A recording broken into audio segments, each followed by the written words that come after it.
Magandang hapon, Crossfire community. It is time after 8 weeks para malaman kung sino ang pinamalakas sa PH Impact Summer 2025. E nandito na tayo sa Grand Finals Day natin para sa araw na ito. Mga para Sir Moan, kasama ko si Sneaky Frog para sa inyong magiging battle for third so far. And sa sobrang init ng buong weeks natin, I can't wait to start things off. Kamusta ka naman, Sneaky? Doing fine. Ayun nga, yesterday was faster than expected, pare. Ayun nga, both 3-in-1 dito sa ating scoreboard. I mean, hopefully we do see more map 5s dito, pare. Pero, ayun nga, yesterday was, I wouldn't say exactly as we expected, pare. Pero alam naman talaga natin kung sino yung magta-top 2 dito. Totoo, pare. It was almost destined as ever as we take a look at yung tournament format sa buong PH Impact Summer, you know? Para lang magkaroon ng refresher yung mga nanonood para dito, you know? Tapos tayo sa group stage, all 8 teams, isang single round robin, best of 3 format yon, pero that was the days of old. Nasa playoffs na tayo, second day of this whole thing, kung saan 4 na teams ang naglaban simula kahapon pa sa isang single elimination. So yung mga natatalo kahapon, may chance pa rin naman sa lumaban ngayon. Not for the playoffs though, but it is gonna be for a bigger prize pool sa isang BO5 format. At yun na nga, just playing for that $400 na meron sila dito ngayon, Chiki. Yeah, that's $100 differential, so that's almost 5,000 pesos, 5,500 to be specific.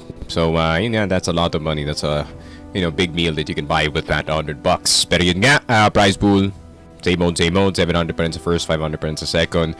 And third and fourth, that is what we're going to be fighting for dito sa ating first series. But we're going to take a look at the highlights dito sa ating playoffs.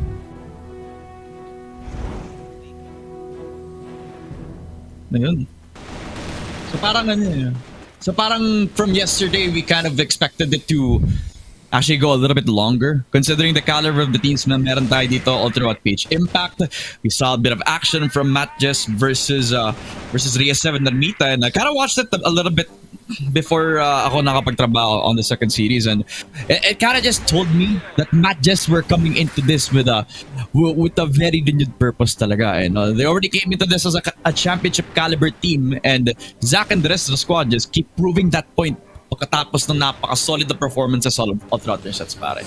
Yeah, I mean, it wasn't the cleanest best of 5 galing dito sa matches, but still, I mean, they beat itong R7. Granted, itong R7, especially itong si Jeff Rocks and itong si Ajax really gave it to MATTJESS on some of these maps, especially itong compound. Yeah, it seems like MATTJESS, gods do bleed from time to time nga dito sa tournament natin. But still, they're the first seed dito sa ating group stage. So we do expect them to enter itong playoffs. And nga, by the time nakarating na tayo dito sa map number 4, it wasn't even close. But we did have the Heroics versus Sunday Shrooms na game. Really glad Ghosted is back, in all honesty.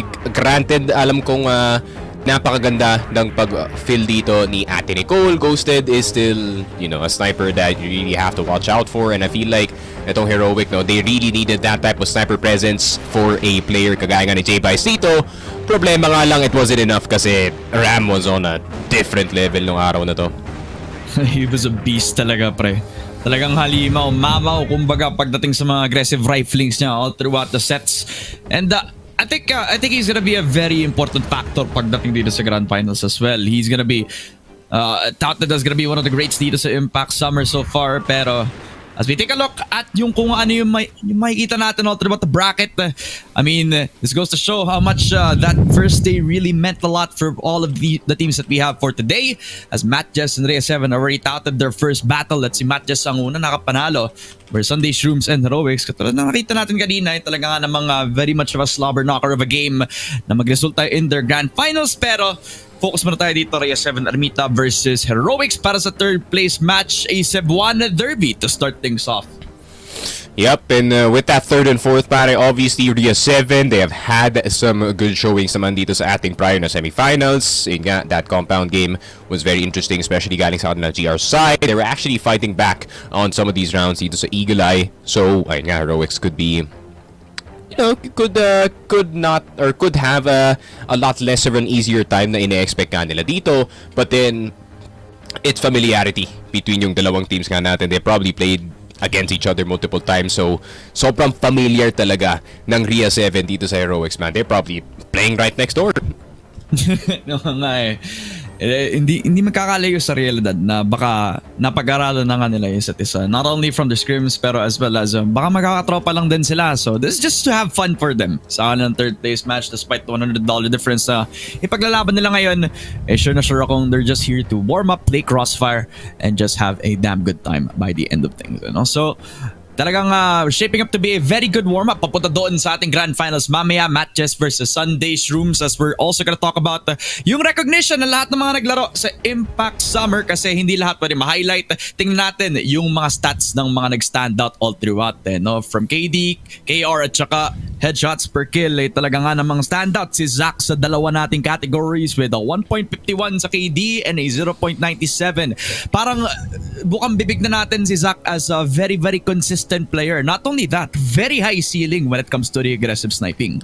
Yeah, I mean, he's probably has probably the highest ceiling. He's probably the best player in this tournament so far in terms of this pure raw skill, no? I think yung nakakalapit lang talaga sa kanya dito is probably itong si J Kim and or itong si Zolek, pare. And ayun nga, Zach in his second run dito sa CFS PH Impact, obviously, yun nga, it's a way better team para sa kanya dito, a way better environment than back in the day. He's kind of used to getting these carry games going para sa kanyang team, but now being a lot more capable, I mean, yeah, it's just a very easy time para sa kanya to flourish on this MATTJESS squad. Granted, there is some moments na Zach can have some mistakes, still can be overshadowed dito ng kanyang pure statistics, but still, I mean, Heroics, they also have some shooters dito sa ating player stats as well. I mean, Ghosted obviously on KD and KR at the same time. That sniper is very, very effective, pare. Totoo. And he showed that all throughout the first day natin. And hopefully Ghosted is on form as well for today's battle for third natin, as we're going to be expecting him and Zolek to pick up all the reins in the world para sa Heroics mamaya, as we also take a look at yung schedule natin for today. Yesterday, we already touted yung mga semifinals results natin, and now we're going to be focusing on the battle per third na meron tayo ngayon. Rhea 7 versus Heroics para sa ating battle per third. Two Cebuana teams trying to fight for that $400 na prize natin for that third place, as well as yung Grand Finals, ang ating napaka-init na MATTJESS laban sa Sunday SHROOMS para mamaya. Yeah, and looking forward to this first matchup pa lang, no, considering na this could be one of our longer na series dito sa ating tournament, considering how evenly matched these two teams are and how well they know each other. So yeah, Rio 7 Heroics has to be an interesting map dito para sa kanila dito. I really do hope to see at least a sub-base, maybe a port para dito sa Rio 7.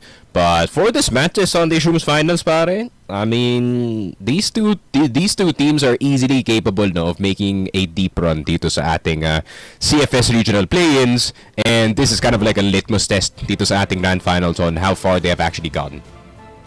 Yeah, definitely, pare. Kasi despite them being at the top of the impact ladder, ibang usapan na kapag PH Masters nga yung pinag-uusapan natin. No? Hopefully, their talent actually reigns true pagdating doon sa ating susunod na regional play-ins, as you mentioned. Pero it's an exciting time kapag yung pareho nating teams ang mag-aano sa server natin. So we'll have to wait and see mamaya sa Grand Finals kung sino sa pareho nating Sunday SHROOMS versus MATTJESS ang maglalaban-laban. For now, the focus is gonna be on that battle per third. Rhea 7 Ermita laban sa Heroics, where both of these teams, they've had some solid performances, not only in their games yesterday but all throughout the season. Magkadikit lamang when it comes to the standings, and a very clear-cut playstyle for both teams, no? Balance on one end pero chaos and aggression on the other. So talagang bigyan muna natin ng pansin ang Rhea 7. What do you think sets this team apart from Heroics, pare? Honestly, the way that they just have fun dito sa server, I think they're one of the more puppy teams dito sa tournament natin, but they have also, they got the basics down, at least how to do a flash play, how to smoke yung mga sites nga natin dito. So it's just really just going up against a very very high level na pub team, pare. And I mean, granted, the players that they have on the roster, yun nga, no, sobrang tagal na nga dito sa ating CFS PH na scene, but it feels like ayun nga, no, they do want to do maybe a more fun route papunta nga dito sa ating third place. But as we do take a look at yung team stats, you say, sino nga yung difference para sa team na to? And it is gonna be itong si Jeffrox and si Ajax, who performed absolutely well dito sa ating last series despite the loss And ayun nga, with these two at the helm dito ng Rhea 7, I mean, they can win any series, pare. Yeah, and these consistent forces also need a foundation to play on as well. No? So I'm looking towards JCD and Jam as well, activating yung GR side kung saan usually sila talaga nagkakaroon ng kalamangan sa mga kalaban nila dito. I think I remember those compound games where JCD and Jam actually performed very well. And on Ankara, I think maps like those are where JCD and Jam actually have to find a little bit more of an improvement on this aspect as well. So hopefully Jeffrox and Ajax will get that oil in para dito sa Rhea 7 Animita game on that battle per third where the stats don't really lie, pare. When they have the talent and when they have the mood for it, talagang mainit ang laruan ng Rhea 7 Ermita. But sometimes teams just know how to play around their playstyle talaga, where they're very aggressive on that GR side. And on BL, medyo nagiging 50-50 pa nga. But yeah, I mean, if you take a look at their history as well, throughout Impact Summer, it's been on a descending form, if you could say, from the schedule as well. They started with playing up against yung mga Cypher Pro teams natin, yung mga Rise Gaming teams. It got them a pretty good start sa season natin with nakakalaban na nila yung mga top 3 teams natin, yung Sunday Shrooms Heroics. So it kind of put into question of this consistency from Rhea 7 because of this. I always said sa simula ng season na this record might not be true nung like week number 2 or 3 pa lang kasi yun nga Cypher Pro team, also Sovereign and Rise Gaming team, they're pretty low table teams no pare, so they kinda got that very hot start dito sa tournament natin, but then Sunday Shrooms gave them a reality check, pare. Granted they did win up against itong Vengeance to qualify para dito sa Attic playoffs. You know, overall you could really see where the inconsistency lies para dito sa Rhea 7, pare. Yeah, just hopefully those inconsistencies will be the things na mapopokusan ng Rhea 7 mamaya as they're coming into this battle per third to end their season sa PH Impact ng on a high note as well. Magiging masaya siguro para sa kanila kapag nakarating sila doon ng panalo, tagumpay pagkatapos ng game nila against Heroics. But now let's talk about Heroics at a little bit kasi yung laban nila against Sunday Shrooms have proven one point, and that this team is not to be underestimated, especially after forces from Ghosted and Zolek. They have proven that they have the capabilities para makapag-catch up against the top dogs dito sa Impact Summer, pero against Sunday Shrooms, especially yesterday, it just was not enough, pare.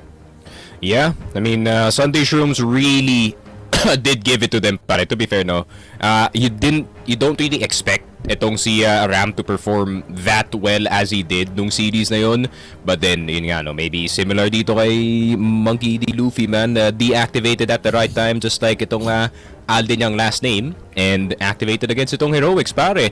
And the fact na Heroics, ayun nga, they got ghosted back.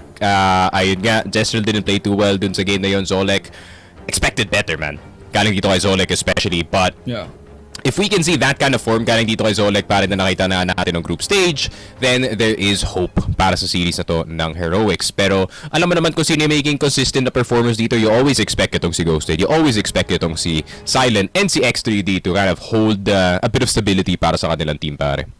Of course, man. I mean, if those consistent forces can find a way to tap themselves sa kanilang prime mamaya, baka mas mapapadali pa siguro yung trabaho ng Heroics. As we also take a look yung team data nila dito, bit of an up and down. They have a bit of a short end pagdating doon sa tail end ng kanilang season, especially after the loss against Sunday Shrooms. I'm pretty sure that they're gonna try to bounce back dito sa susunod nating matchup.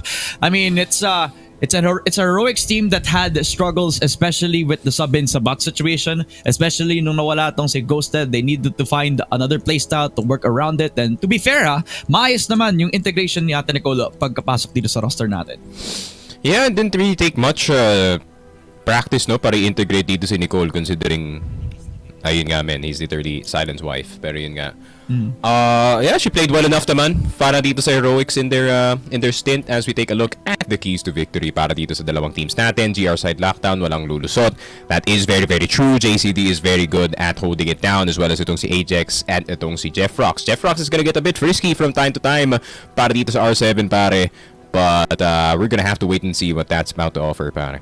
Yeah, and para naman sa Heroics dito, balance to balance talaga. When it comes to the sniping, you can definitely count on Ghosted on that regard, as well as some surprise plays na makikita mo from Silent, either from the front line or from the back end. Talagang magugulat ka na lang na ready makipagsuntukan ang Heroics dito, where you can also expect Some good plays coming through from X3D, one of the more flexible players that we've had on the roster.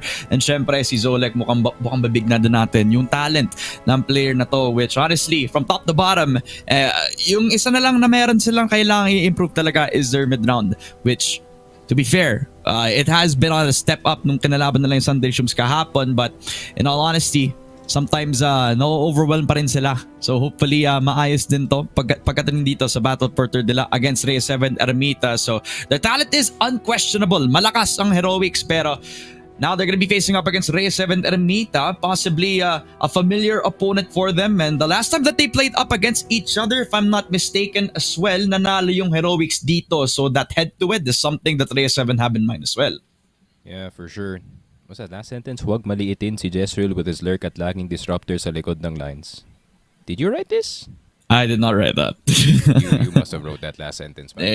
I can hear you. I can hear your voice on it. But ayun nga, I mean, you're not wrong. He does disrupt ang likod ng lines, aka the back lines dito sa ating yun nga, dito sa ating team. I mean, Heroics, no, they're such an enigma of a team kasi yun nga, they're very capable of beating yung mga higher table teams nga natin dito. But then, there's gonna be another week na they're gonna slip up against Al Sovereign. So, both very inconsistent teams. Meron tayo dito sa ating third and fourth. Pero yun nga, Matt Veto, sub-base expected, Ankara expected, Compound, somewhat expected. I feel like they had no choice since banda dito yung Black Widow, Eagle Eye Port.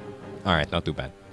Yeah. It's definitely a map Veto that's playing to the strengths of both teams. We already saw the capabilities of the sub-base of the Heroics, which honestly could have gone either way talaga. Sayang na sayang though for on their end kasi that sub-base really was just so close that it could have been a full Heroics team line by the end of it, but Sunday SHROOMS did not give it that easy talaga. So it's going back to what they're comfortable with. So, okay na din yun para sa Battle for Third nila. Whereas, the win on Ankara para dito sa Rhea 7 Ermita just reassured them that this is going to be a comfortable map for them. So, no surprises here as well. Compound on Heroics. They have played this map so many times na medyo alam na nito, like the back of their hands talaga. So, no surprise there as well. And for the last two maps, I think Eagle Eye, it is resembling the type of default na medyo ma-expect natin from Rhea 7 Ermita. So, this map is gonna prove to be a really, really good one para sa kanila as we head into that port map pagdating dun sa set 5, which honestly, with the caliber of the team that both teams have dito sa ating magiging battle for third, there will be no surprise kung papasok nga tayo ng port mamaya. Yeah, but that sub-base is probably gonna be the most important map sa buong best of 5 natin considering it is, you know, their version of etong Black Widow. So, obviously, plenty of experience on both sides when it comes to the map of etong sub-base. Pero, titignan natin, man. I feel like, just like I was said, that first map is gonna set the pace for the rest of your series natin. Predictions, of course, para dito sa ating battle for third and fourth. Ano ba? Sige. Let's officially lay it out then, no? For the predictions for our end, Heroics versus Rhea 7 Ermita. I'm gonna say 3-1 in favor of Heroics, pare. Ikaw ba? Really? I was gonna go with like 3-2 R7, actually. Oh! Dito sa series na to. I mean, I know both of these teams are good and they're both inconsistent and ang taas ng variance silang dalawa na, you know, one day they can 3-0 each other, one day it could be like a 3-2, one day it could be the opposite, pare. So, we don't know the result, man. That's how wild this series can be, pare. Sounds like it, pare. As both of these one teams are ready to get and go. Additional note nga din, tinanong ko si Salvatore kahapon and he also said that 3-1 for Heroics as well. So, mukhang all the odds are gonna be stacked against Rhea 7 Ermita, pero they do have the capability. There is a reason kung bakit naging playoff team nga ang Rhea 7. So, titingnan na natin kapag dating dito sa server mismo, pero there is no exception talaga para sa parehong teams natin that they really do have the star power. I mean, for both teams, sa Rhea 7 Ermita specifically, Jeff Rax have shown like really, really good star power as well from him. You can expect them to be very, very good when it comes to the aggressive pushes. Every time that he would pick up yung AK, this man can do no wrong talaga. Very, very accurate as well. I remember the early games that I've been seeing from him sa start ng Impact Summer Season. And I was really surprised by how precise he is. Kahit yung M60 yung hawak niya, pare. Just so much confidence from Jeff Rox kapag nagpupush lang siya, you know? Yeah, and I think yung difference dito ni Jeff Rocks at ni Zolek actually, which is most likely yung head-to-head matchup natin dito. I think si Jeff Rocks, he shows up more often kumpara nga dito kay Zolek. Zolek has had the spotty games as well. Pero the thing is with Zolek kasi mas hard yung kanyang pop-off kumpara nga dito kay Jeff Rocks. Jeff Rocks is the type of guy probably is gonna drop maybe a cool 15, maybe a 21 frag game pare. Si Zolek, he's either gonna drop 10 or 25 and there's no in-between. So, titignan natin kung anong version na mga players na titignan natin today. I mean, considering it is battle for third and fourth and that $100, man, medyo malaki-laki rin yan. Kaya nga eh. As we start yung battle for third right now, both teams not having the best of playoffs runs, pero to end the series the season on a high note will be one heck of a difference for both Heroics and Reyes 7 Ermita as they start things off. BL side on Heroics. They started with an aggressive push kanina on passage, but after some presence made by both JCD at saka tong si Ajax, mabababik na lamang ang Heroics to try to get themselves in luwag push. Yeah. Yun yan, bit of a smoke lineup galing dito kay XTD to block yung front side ng luwag. And it is gonna be a bit of a flash on that A side. Charles bulag na bulag on the side is gonna get Zolek. The team blinded. Charles getting 2. Charles getting 3. And ayun na nga. Silent ghosted around the corner. Silent finally gets the trade dito kay Charles pero hindi pa siya tapos. Silent looking for any frags on the site pero mukhang hindi niya mahanap to. It's all on ghosted. It's yeah, more of a foiled A-side take and everyone just came and went pare. And R7, good hold, especially galing dito kay Charles. Yeah, definitely pare. Just holding up yung close stairs position natin. And I also think that he also dodged the flash. So madalian lamang para kay Charles. At yun din na nangyari para kay Ghosted as well. Winning the sniper head-to-head against Ajax with that sniper shot. Punta sa second mid. Already taking the life out of Ajax and Jam mukhang mapapasunod na lang with just one more bullet sa kahit saang parte ng katawan. At yun na nga, Jestriel gonna shut that down with a 2-0 so far para sa Heroics. Magandang simula. Pabalik sa second round natin as Ghosted will hit the shot kay Charles as well. 2v5 and Jeff Rocks will hit 1 and 2. What a shot from Jeff Rocks. The solo anchor sa B site na kailangan maglaro ng retake after a very open A site. Bit of a situation here para dito sa Heroics na squad. JCD will find his way dito sa woods. Bit of a timing. And he can catch itong luwag player natin off guard. Pero yun lang, si Jezreel nakatingin na. Nakatutok na dito sa may entrance. JCD poking and prodding. Pero hindi niya makikita si Jezreel na nasa gilid ng luwag. And with the timer ticking, Jeff Rocks na lang natitira. It's gonna take a Herculean attempt galing sa kanya dito. Pero ayun nga, there is the cap to the round. Heroic. Instant sagot dito sa laruan natin, men. Totoo, man. A good adaptation from them is that they really have held their forces on taking control of that second mid. After that clean shot kay Ajax, they had full priority. Since then, doon pa rin sa may second mid. Fully knowing that R7 is not gonna let that go. Is cutting the numbers off at balik agad sa luwag ang Heroics trying to overrun to si Charles pero blinded siya. Si Jam pa nakakaisa, nakadalawa pa nga. Reyes 7 trying to hold up the forces pero yun nga lang si JCD ang tatayo para sa kanila. 1v2 now and JCD gets another headshot para sa R7. Yeah, it's a straight up fist fight dito sa A site. Everyone's just pouring in on the rotations. Despite that mid being caught dito para dito sa R7. Heroic couldn't still get their way on that A site and I'm actually surprised they got most missile control. Tapos nakapasok pa rin si JCD from that sikip position which is ayun nga, I guess the pressure is too much galing sa R7. They just threw bodies dito sa A site. Yeah, just one more Reyes 7 style game that we're expecting out of them talaga. Sometimes the utility doesn't speak for themselves. Sometimes ang ini-invest na lang nila yung isa't isa. So we'll see if that continues sa kanilang sa pace game as Zolek. After the support of the smoke, doon pa lang sa pag-enter all the way back in towards that B site. May open entry siya sa pagpasok all the way towards 2F pero they don't know what's coming on the other side. Jeff Rocks is already looking towards that direction pare. Lockers control temporarily para dito sa Heroics.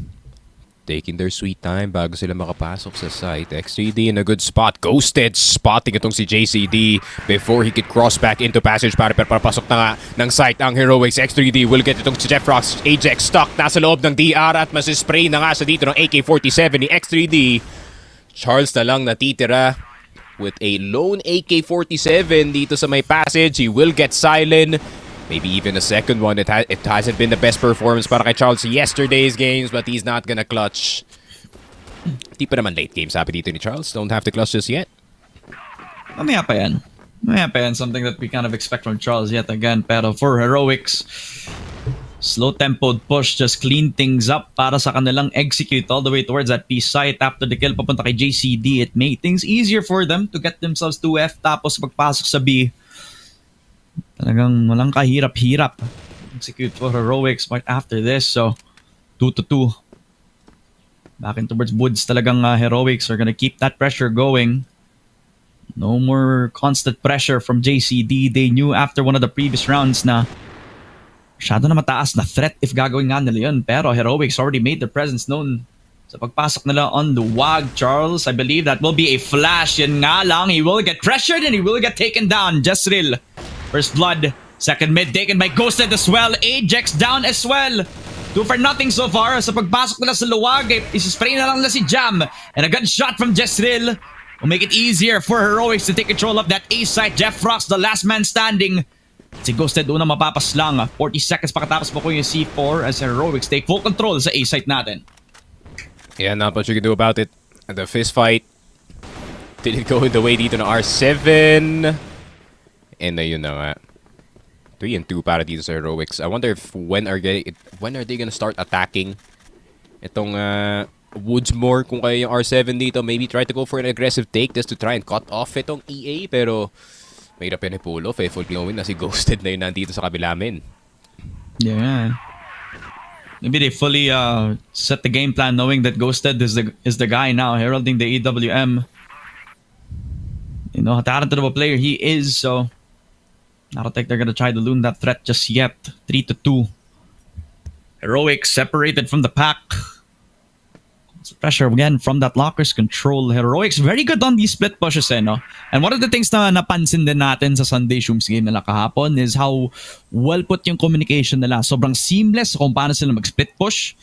At kapag maganda yung entry, either ni Silent o kaya nitong si X3D, talagang mapapaayos yung naging entrada ng Heroics as they walk their way towards 2F. Ghosted lines the shot down, pero sa mga positions ng R7, nobody's gonna take a peek. Yun lang. Oh, no. I think as soon as they got spotted, they should have actually just ran in dito sa site. JCD will get pelted on with the AK-47. Para Silent with the kill. X3D with the headshot. Can he get the second one dito kay Charles? Oh, hindi pa. There's a bit of delay. Hold up. Ooh. Wait a minute. Ajax from behind. The flank is incoming. Pero hindi makikita yung quick scope. Not just now, pero Ajax, slight advantage on him. 1 HP dito si X3D. So a cold shot will definitely get them another point. Pero Ajax, realizing na A-side plant na pala to, flash is on him. He also has the rifle to, if he wants to. Ajax spotted dito sa may CR natin. X3D with a better gun for this kind of positioning. Pero Ajax instead is gonna crawl on to CR. Hindi nakita ang kanyang ulo from that missile position. Very cerebral gameplay galing dito kay Ajax. The flank all the way from the other side as well. Kanina sa execute ng Heroics, they all counted on the timing para kay Ajax. Arrive at just the nick of time nung muntikan pa nga sila makapasok at makakuha ng control doon sa may B site. They had all their eyes set doon sa may shutter, kaya masyado nang nawala yung atensyon ng Heroics sa likod nila, giving Ajax the opportunity to cut the numbers down, especially with that cold shot as well. Getting the triple kills around Dayon and getting the 3-3 scoreline para sa kanila. So a balanced gameplay para sa parehong R7 at saka Heroics. Ghosted on a high note for them, pero sa Reyes 7 medyo distributed evenly yung mga kills nila ngayon. Silence dito sa mapa natin. Yung attempt dito ng Heroics looks like a second mid control. Pwede rin silang pumalik nga dito on that ace site if the bench player does decide to go dito sa CR. Daming options ng Heroic at the moment. So much space being given dito na R7, but is it all a trap? Ajax around the corner dito sa may shooter area natin. JCD is gonna help with that second mid position as well. Flash is gonna go through, pero wala pang magpipeak. Ghosted, first one down. Good shot kay JCD, and a really good smoke as well. The thin part being shown. Caught in HD yung mga players natin dito sa Heroics, and Zolek with a nice one tap getting to. Hold on. Kala ko tapos na yung round na to, pero hindi pa pala. C4 nakababa dito sa second mid. Jam, JCD in that second mid position. Naiikot na isang player. Jam playing distraction. JCD steady lang sila dito second mid. Zolek can smell that Charles is going for this flank down to half HP. One tap, he's looking for it. Spray's gonna hit. X3D will get itong si Jam. JCD na lang natitira, and that's the flanking player. One timing could make all the difference. That's one. Zolek, last one left alive. Utility doesn't matter anymore. It's all about that one bullet between yung mga players natin. Shutter spotted, pero Zolek pumaba lang dito na A site. Pero pareho sila may HE dito, men. Yan nga eh. Parehong duguan at parehong papasok sa 1v1. 30 seconds at mukhang si Zolek, he's gonna take the forward position. That's gonna be a very beneficial thing for him right now. Masyado natang forward, pero yun nga lang. Zolek gets the perfect swing. Expects JCD. Wrap back around into a 4-3 scoreline. Heroics now finding themselves the form that they need out of Zolek and the rest of the squad. Si X3D na maayos din yung entry. Mukhang one of the two players alive to make the difference laban dito sa R7. Yep, Silent though, still getting itong si Jam despite being naded twice. Grabe naman yun. I mean, Zolek, you can definitely tell that he's an entry fragger judging from the way that he played that round. X3D will get itong si Charles. JCD could be up next on the menu, down to low HP. Pre-fire, galing kay Jezreel. Spotted si Ajax dito sa sikip, pero hindi pa siya makakabalik ng missile. Jeffrox na lang natitira. At yeah, I think Zolek just gonna walk in, get the easy headshot, pare. 5-3. Heroic, first 2-point lead the entire game, actually. Finally, an aggressive push from them as well. All the way from that lower position and just splitting up the members. Finding some form, but JCD, headshot machine, active on the server. Zolek down means they're gonna slow down their tempo, or maybe, kasi si Silent mukhang hahanapin na lang yung isa. Spotted one, possibly two more. Papunta sa may MR as JCD gets another headshot into a 3 versus 4. Heroics, no choice but to commit towards the site of that A site. Yan nga lang, X3D and Jezreel, they both get the kills that they need. 7 gotta rely on this flank catch coming through for JCD, as now, with 30 seconds, I'm gonna have to wrap around dito sa Heroics right now.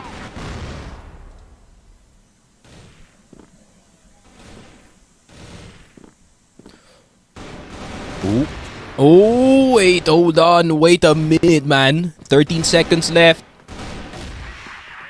Yeah, this ain't happening. Yeah. Damn, Heroic! BL side on sub base. To be fair, no?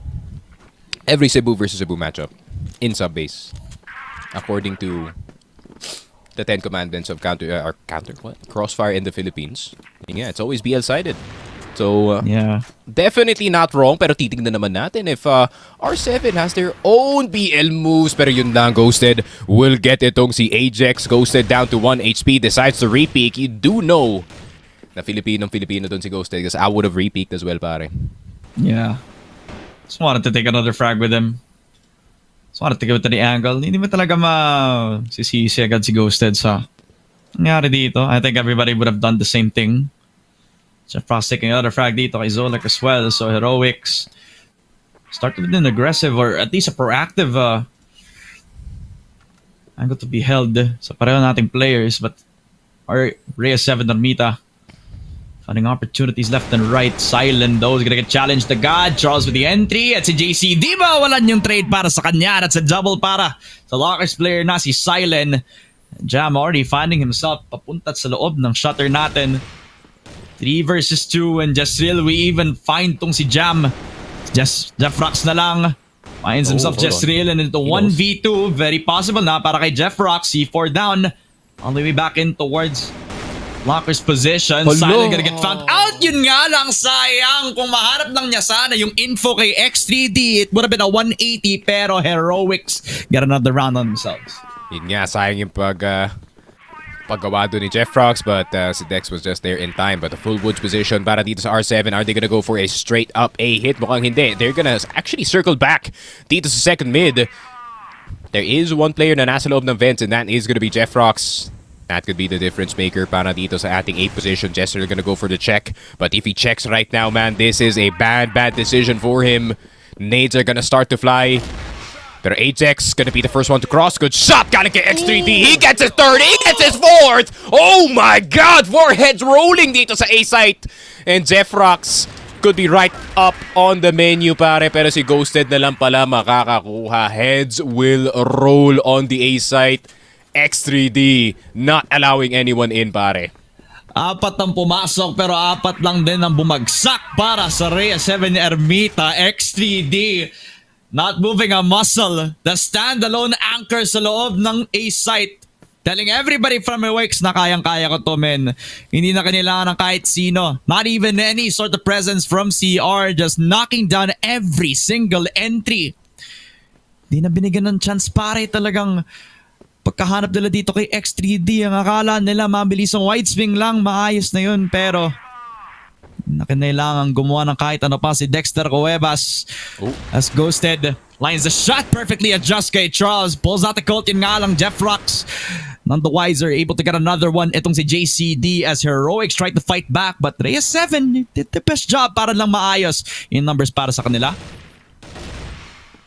Oh, but maybe a bit too aggressive para dito kay Silent, getting caught trying to get away from this passage position. So technically it's a 2 1v1s at the same time dito, pare. And seems like Jezreel won his respective 1v1 dito, man. Jam on the other side of the map. Granted itong si Jam, he's been performing super well actually dun sa ating last series. Let's see if he can pull out the clutch in order to prevent match point para dito sa R7. C4 is going to be planted. Zolek and Jezreel posted up dito sa B side.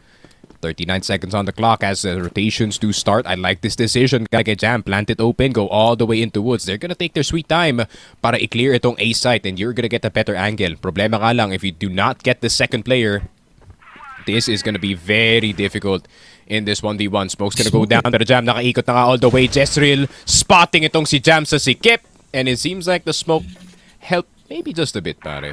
Pero 9-3, Heroic with match point dito sa sub-base. No, utility that actually would have didn't really matter too much, no? It just came down to knowing where Jam was gonna be. The clear pa nga ng second player all the way back towards Luwag, pero I think the Industrial just knew that the possibility was there. Yun nga lang, si Jam may pagbawi agad.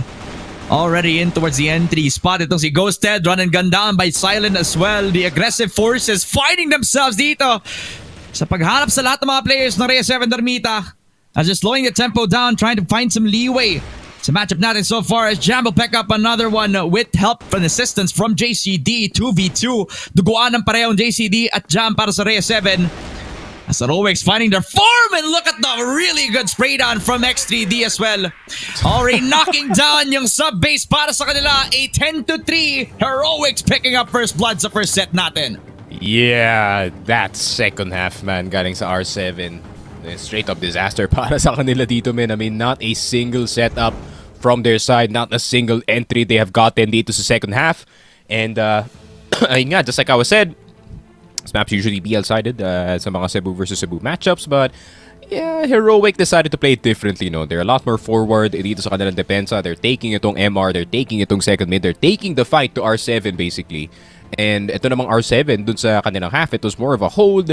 Pero pagdating naman dito sa when it came to offense, it was just a done deal para sa kanila dito. I mean, after that 4K galing kay X3D, I feel like alam nila na that map was over. Yeah, man. My goodness, X3D. Just the player that you are talaga. Just one of the tallest orders para dito sa R7, no? Nakalabanan when they swapped over towards that GR side. And you can definitely tell na once that X3D actually locked in, everybody else just came following suit talaga. Si Silent, nagpo-push na ng mid. At dahil din sa, parang napapansin kong playstyle ng Rhea 7 na yung aggressive yung mga players nila pero minsan magkakahiwalay pa no? It kind of played into how Heroics actually wanted to play in GR side nila. Sila naman yung mismo nagpo-push either from forklift o kaya yung paglaban doon sa may second mid. That also happened so many times nung nag-start sila on that BL side where they're just running in towards yung mga crosshairs na nakatrain lamang sa mga angulo nila. So masabi natin na may mga times, especially nung nag-start sila on their GR where Rhea 7 actually could have pulled the momentum away. But wala nag-lock in din tong si Ghosted, just making sure that Wood's position is gonna be a threat na kailangan kunin ng R7 with just giving too many causes away sa kanila, no? Yeah, I mean, if R7 wants to play like this, no, should have not banned Black Widow, pare. If you guys want to play like this, you should have just played it for map number 1 and banned sub-base instead. Pero yun nga, they had their own belief dito sa mapa na to and obviously it didn't work. And that was a Heroics pick naman. So, pagpigan naman, itong Rhea 7, considering, ayun nga, this is a Heroic home court advantage. And pagdating naman dito sa map number 2, though, I am still a bit worried para dito sa R7, considering Ankara yung map. And, ayun nga, Heroic also quite experienced dun sa mapa na yun. So, I wouldn't count them out for map number 2, despite it being not their pick, pare. Of course. I mean, there are some ups and downs para sa Rhea 7, especially on their Ankara map. Like, this is something that they also pull out of their pocket kapag kakaalam nilang the game has to be a little bit grindy. So at least it's something where they practice their positions. You're gonna be expecting some hotel defenses coming through from Jam, as well as some really good shots coming through from Ajax. Which honestly, the sniper from Rhea 7, although to be fair, the sub-base map is not really a map where you can actually expect like superstar plays from the AWM. He really put up a very difficult time so far para sa Rhea 7. At sa lahat ng mga aggressive pushes ng Heroics, talagang either naka-counter si Ajax with the sniper on the other side or wala naka-counter yung position niya whenever he gets dueled doon sa may second bit, pare. It's just not that easy on the office of Rhea 7 ngayon, pare. Yeah. And especially yung second half na yun, pare. I think R7 on their BL side, realistically, wala silang game plan nung time na yun. I guess they were expecting a lot more chaotic of a game galing dito sa Heroics considering it's the homies, right? But obviously, itong Heroics are still trying to get that extra $100 and yun nga, but that bronze medal para dito sa ating tournament. But ayun nga, I really just feel like itong Heroics, they were just the better team para dito sa sub-base, especially with this kind of map na, yun nga, granted, somewhat Bobby style does work from time to time, pero feeling ko, Heroics, they do really have this map under their belt. Pero yun nga, we are gonna take a look at our set summary, of course, and makita natin who did perform the best. But I think we know who. As X3D, 2.83 KD, 1.31 kills per round with a 22 AP performance. Grabe naman yan, galing dito kay Boss Dex. Tanda mo yung isang round kung saan in-elevate niya yung mismong headshot per kill niya just by a long shot. Talagang Dexter Cuevas is activated all throughout the server, ladies and gentlemen, and we're gonna be seeing a lot more star-studded performance out of X3D ngayon, no? But I guess Ghosted and Jezreel also had a lot of props, especially itong si Jezreel. I mean, this man actually had the brunt of the criticism yesterday sa game niya against Sunday SHROOMS. Which, to be fair, he is actually calling a lot para sa team na to, and it definitely affects yung performance niya individually. Pero ngayon, nag-step up si Idol. Talagang yung second mid hindi safe sa kanya. At kapag mainit yung pagra-rifle na talagang mainit nga talaga siya. So, good job on Heroics and definitely a good sign moving forward as we're moving on into our set MVP. And it is none other than X3D himself talaga. 1.31 kills per round. Ang KD na 2.83. Cumulative points at 22. Talagang showing off kung bakit nobody is safe against X3D. Ayun nga, no? You kind of just scratch your head na X3D was a free agent dito sa off-season na with him being this good at the game. And yeah, I'm surprised na a better team didn't pick him up. But hey, showing it dito sa ating Impact, pare, with this kind of performance. Kind of hard to ignore it, especially now he is back on the rifle, pare. Yun nga, for the longest time with yung, I would say, disappearance dito ni Ghosted. That sounds scary. Pero yung, Ghosted being away for a bit, pare. Ayun nga, X3D, he had to pick up the sniper and be the main sniper para sa kanyang team. But then, as soon as he went back on the rifle, pare, it was all natural para sa kanya dito. It's just impressive galing dito kay Dexman. Yeah, Dex is just gonna be one of the best factors that we have para dito sa Heroics as they pick up yung first win nila sa ating Battle for Third. Pero marami pang Crossfire ang lalaro natin dito sa ating Battle for Third dito sa ating Grand Finals Day on PH Impact Summer 2025. Ako nga pala si Ramon, kasama ko si Sneaky Frog, set number 2 after this short break.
Ang laban para sa $400 prize ay tuloy-tuloy lamang para sa Reyes 7 versus Heroics para sa PH Impact Summer Playoffs 2025. Ako nga pa si Ramon, kasama ko si Sneaky Frog. A very fast sub-base results into our entry papunta sa Ankara. A map pick para sa Reyes 7, which honestly speaking, both teams could really actually get this considering the momentum of Heroics ngayon, pare.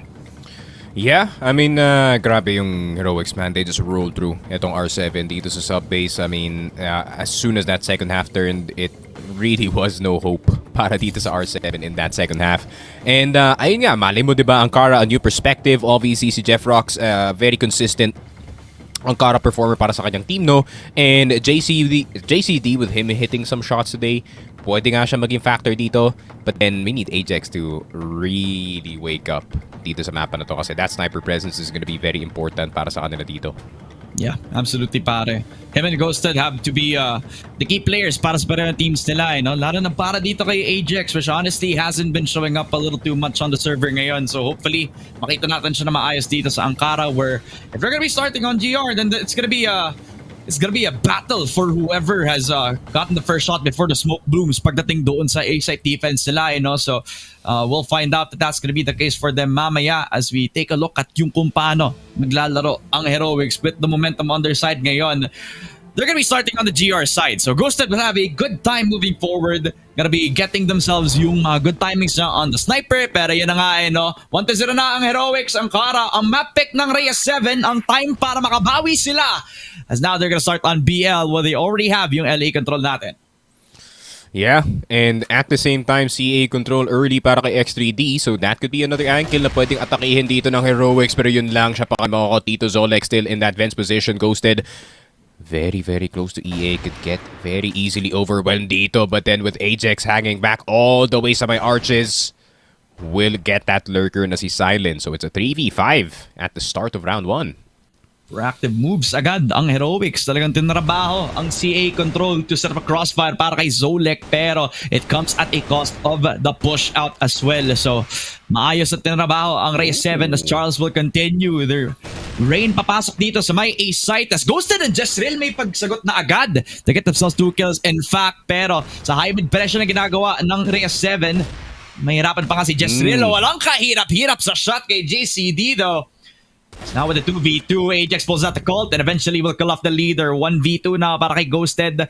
And he's been putting up a superstar performance yesterday. Let's see if he continues with the clutch attempt ngayon. Yeah, and he does have the sniper. Ajax getting caught out in the open dito. Not the best thing to hear when you're in a 2v1, pare. Ghosted in position, almost hitting the shot. I saw the bullet whiz past yung ulo ni Jeffrox. That man is lucky. Pero 1-0 R7. Great start to the game, pero, it's still a bit iffy. Sila had a hard time taking itong site natin. Heroics, obviously not going for any opening picks dito, no? But with X3D dying super early dito sa game, I think that was the attempt, actually. Yeah nga eh. I mean, you tell that there really was a game plan. CA control also meant that they kind of had to focus up yung high mid na again. Naging atake pa nga ni JCD with the entry. Jezreel does not land too many shots. Eventually will do kay JCD with the headshot. Already may tao na sila sa loob ng B site. Raining a 4 versus 4 retake where Silent has the shot. He does. X3D follows with another one. As Heroics with the retake, mukhang may improvement pa nga.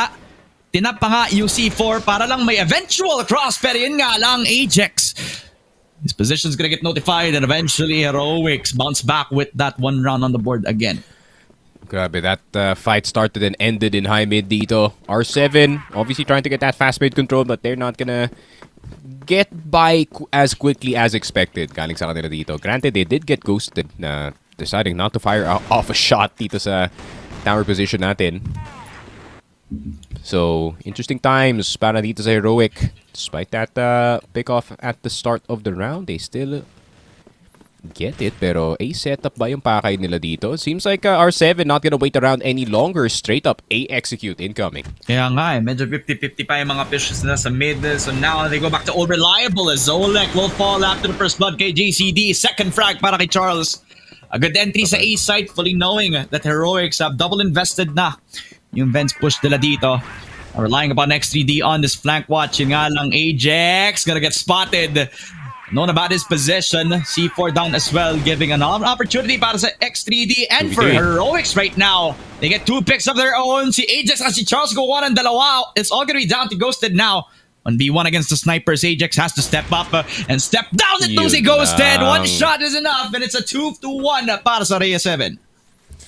It was so good para dito sa Heroics as they try to retake itong top A, but the exit players, they're spacing. Nagkaharangan sila dito sa exit and they both block each other from escaping that AK spray. And yun lang, unfortunate stuff happening dito sa Heroics in the map of Ankara so far. A 1v1 loss plus a mechanical accident dito sa A site.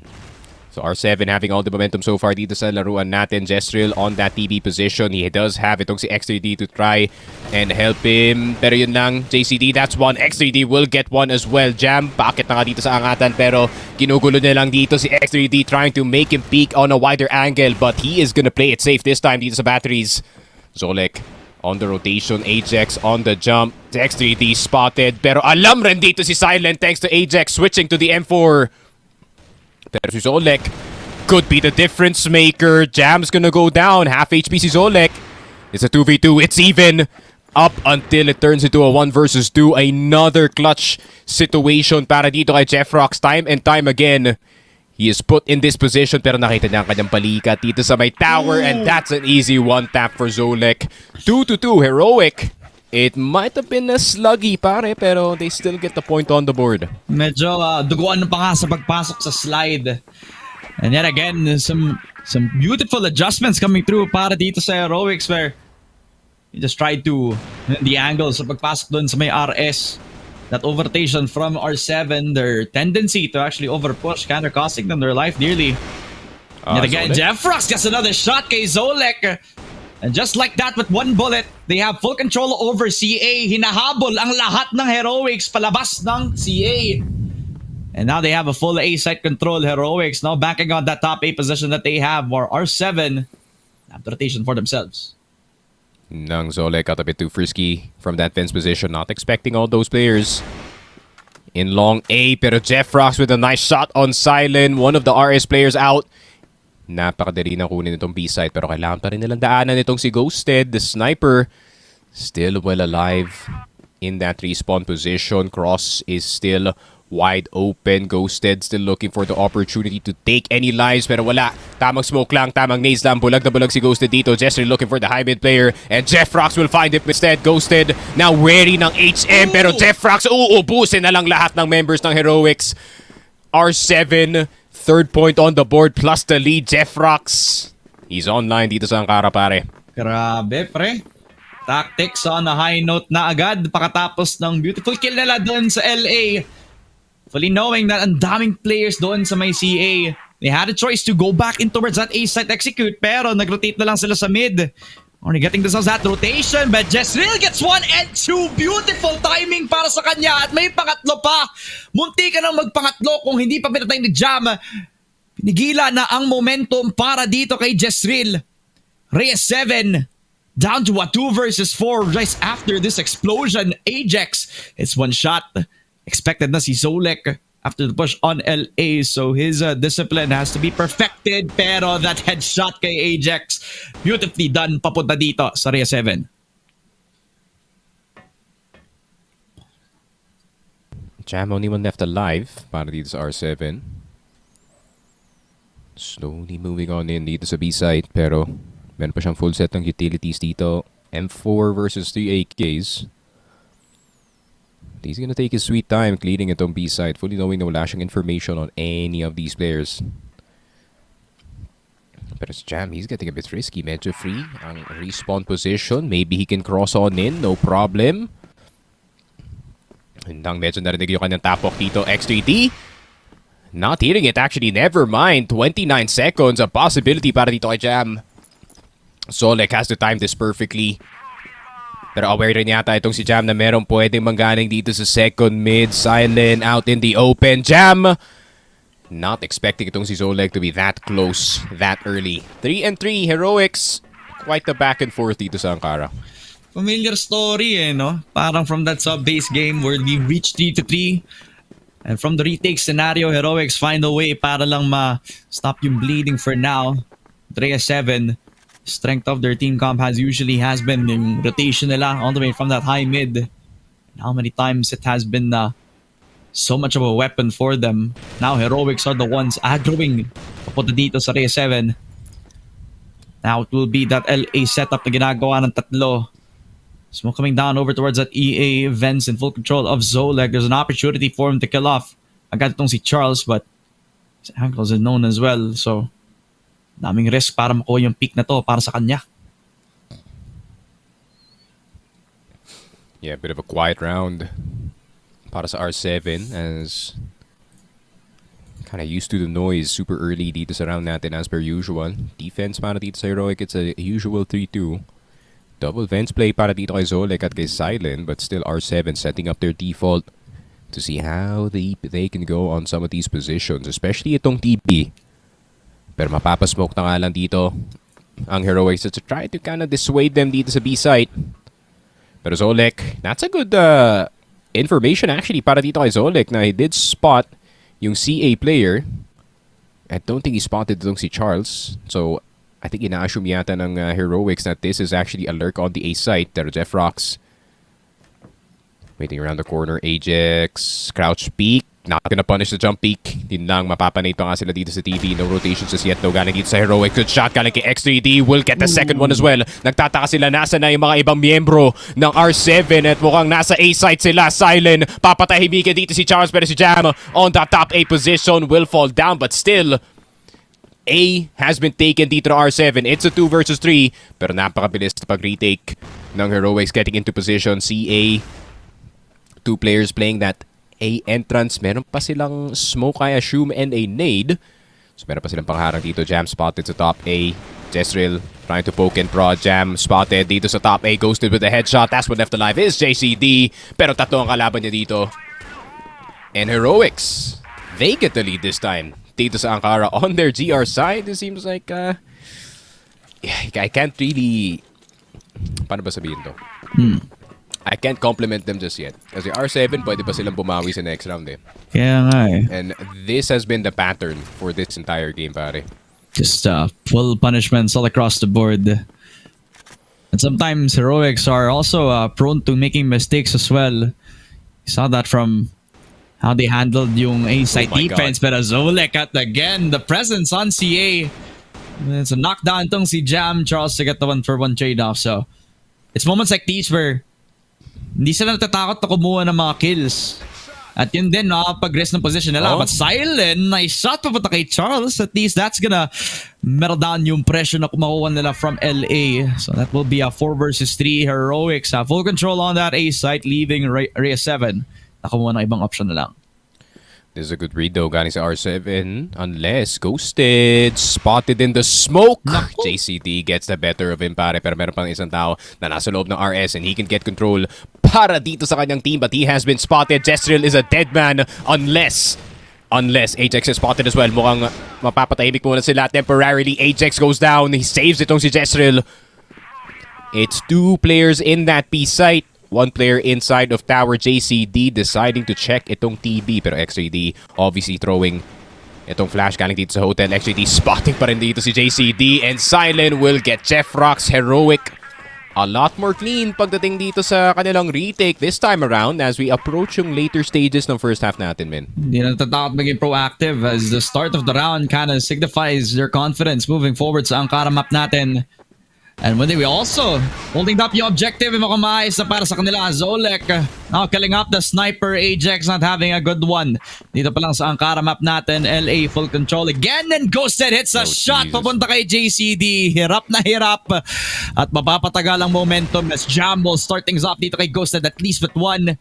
Nade out pero Zolek is gonna be ready at least. Itong si Silent may spray pa nga papunta kay Jam into a 4 versus 2 where Jeff Rocks and Charles are struggling to get the objective going, pare. Yeah. Grabe, ang ganda ng pagkuha ng hukay doon ni Zolek. I think gawa din yun ni Revenge when they were still playing Ankara back in the day. Getting that much control sa mid, cancelling out itong CA at TB. Really does choke itong R7 back to 2 options, which is either yun nga, big door dito sa may hotel or dito sa may long A. And even then, that CA could be dangerous. Pero Jeff Rocks getting itong si X3D. Jezreel will get 1 in return. So it's another 1v3 para dito kay Jeff Rocks. The 4th attempt for the star player dito ng R7 to maybe save his team from certain doom. Pero Jeff Rocks spotting itong si Jezreel sa high mid. Jezreel deciding to enter itong RS instead. Tap walking around the corner. Headshot. Right then and there. Pero si Zolek, meron din siyang headshot dito. 6-3 Heroics with a 3-point lead dito sa ating Ankara map. Back-to-back 6-3 sa pareho nating sets kung saan ng Heroics. Even on their GR, they're able to stave off any sort of timing attempt para dito sa Rhea 7 where they thought that they could have themselves yung rotation na okay na sana yun. Pero matters most is hitting their shots, and Ajax definitely does. Yung pagbawi ng sniper has to hit the second, he does kay Zolek. Jesril, he's not able to trade, pero yun nga lang, nakuha pa nga niya to si Ajax, silent with that high mid pressure. And now with the trade-offs, Heroics fighting back despite R7 with a good start. Yun lang, I think Jeffrox could have chilled. Now was not the time to make a play. I think okay na nakakuha na ng isa doon si Jeffrox. Would have, or si Ajax would have been nice if he just backed up all the way and tumulong dito si JCD with that cover. But I think they were looking for the bigger prize, and unfortunately, bigger risk means bigger mistakes para dito sa ating R7 na squad. A side could be the attempt here. Charles around the corners will get spotted dito ni Ghosted. Jesril will spot itong si Jam, and JCD the only one left alive. Mapapapasok pa nga siya ng CA, but I think may rough idea na yung mga players dito on where the last player is. Pero Jesril running from that long A position. JCD, what a good one tap. Silent spotting him dito sa my room A. Nade's gonna go through. 7 and 3. Heroic taking the first round to second half. Could be a familiar sight dito, Ramon. Kaya nga eh.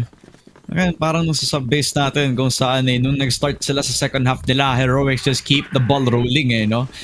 Sayang no, kasi sa mental game, R7 is not usually the type of team that you would think na medyo mahihirapan sila, pero Seems family, Ajax, AWM first blood yet again kay Zolek, expecting him from that akyatan.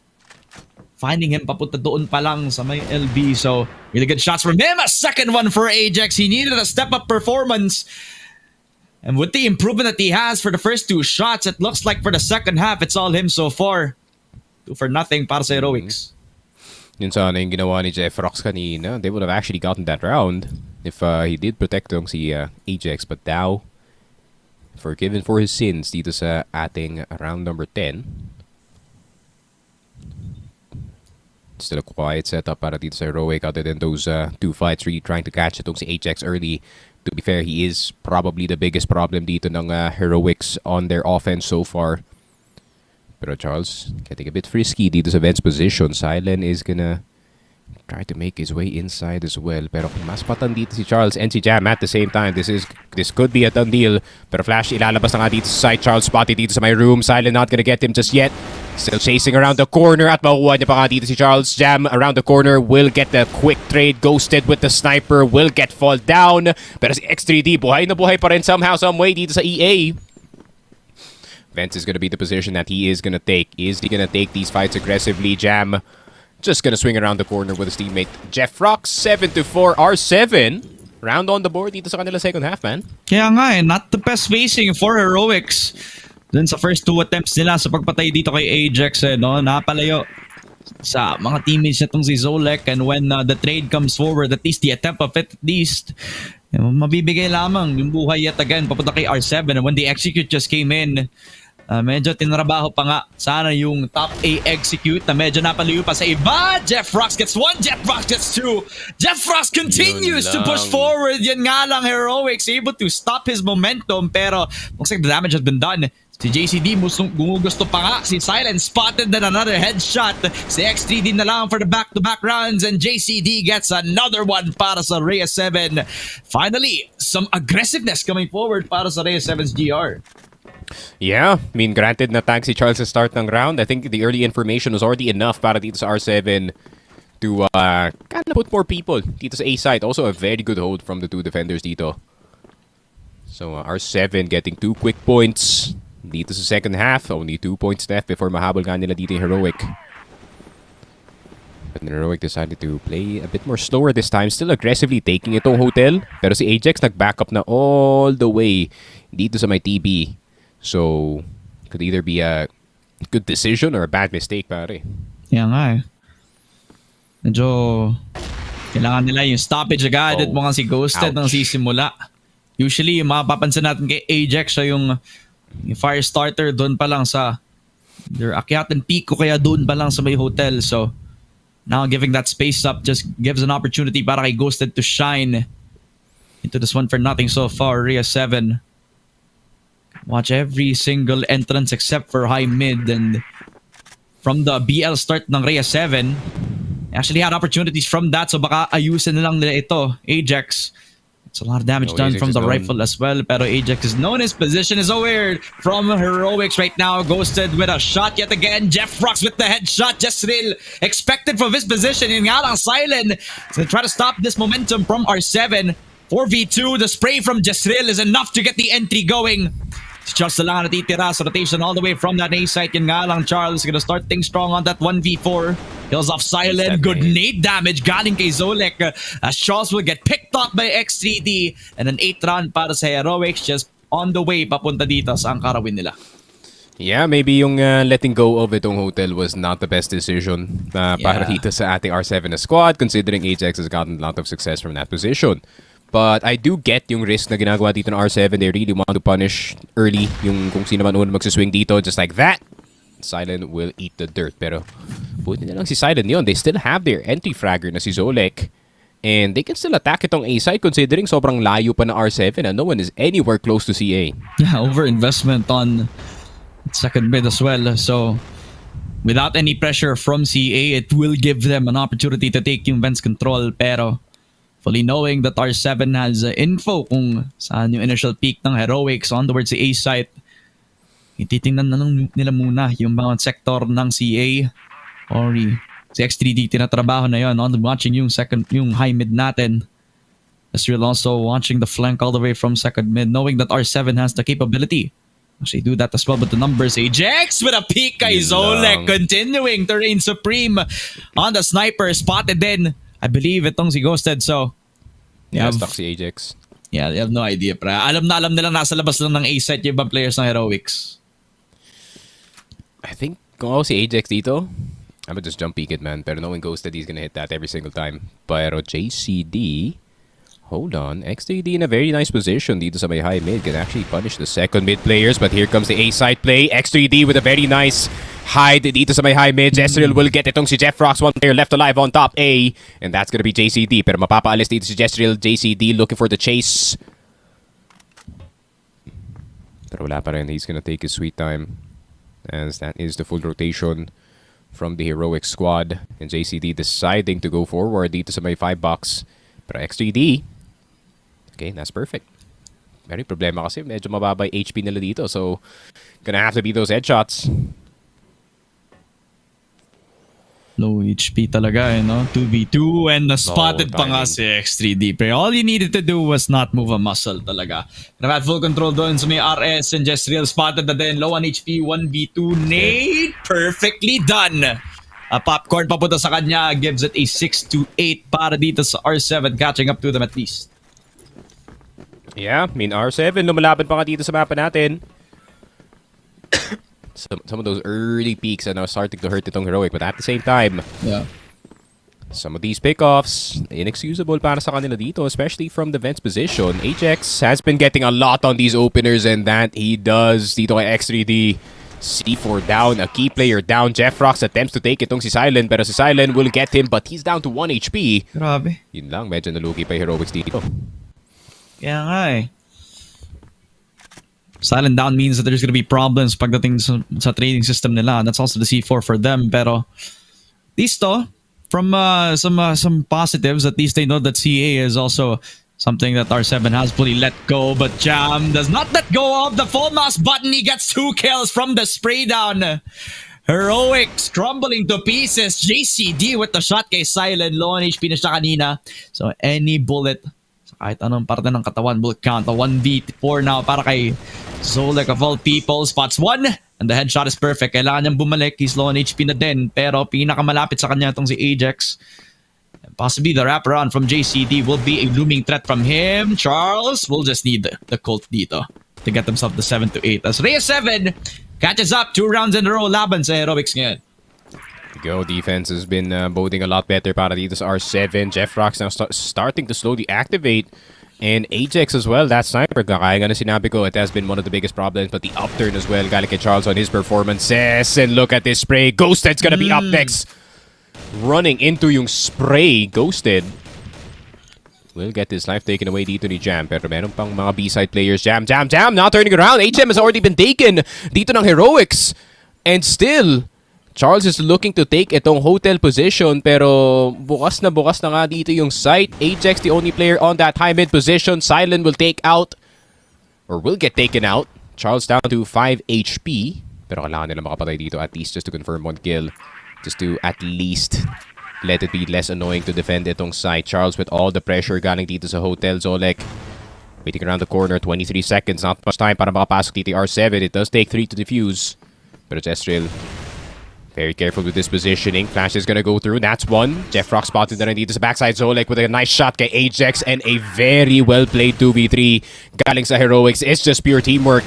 5 seconds left dito sa C4 and they're gonna take down itong si Jeffrocks. Grabe naman. What a good body system ginagawa dito ni Jestril. Kaya nga eh. I mean, the loss of that hotel control thanks to Charles, parang na-mitigate na nila yung problem na yun dahil magkasama lamang yung last two players ng Heroics, able to trade off each other and able to get the adjustments right. Pero Ajax yet again continues to be that early game sniper. We talked about him trying to get that bounce back dito sa ating second map. And definitely has so and more. Finding the opportunity dito kay Ghosted with that early peak. And yet again, we're back into that system where Heroics are gonna find a mistake from Reyes 7. Already satisfied with that first blood.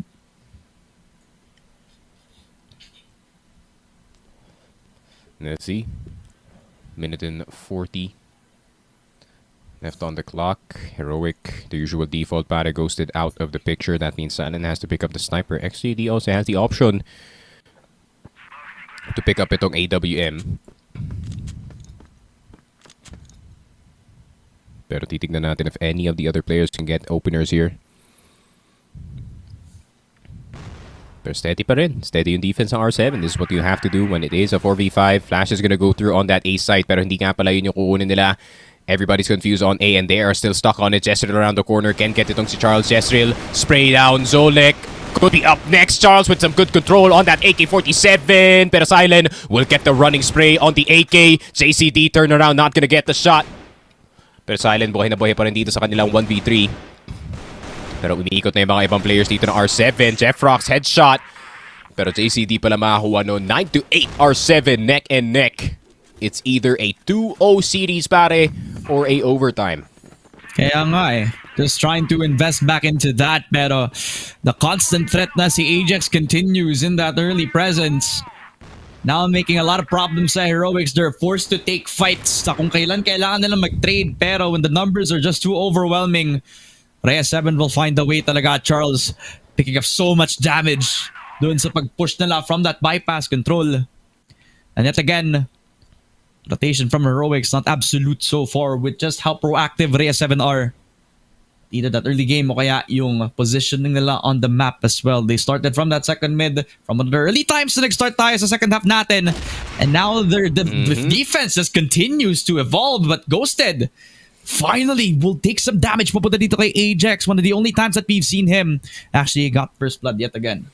Yun lang. Ngayon ka pa na-pick off Ajax. This was the time Set for point you pa. to get another opener dito pare on one of the key players. You got X3D, you got Silent, you got Ghosted.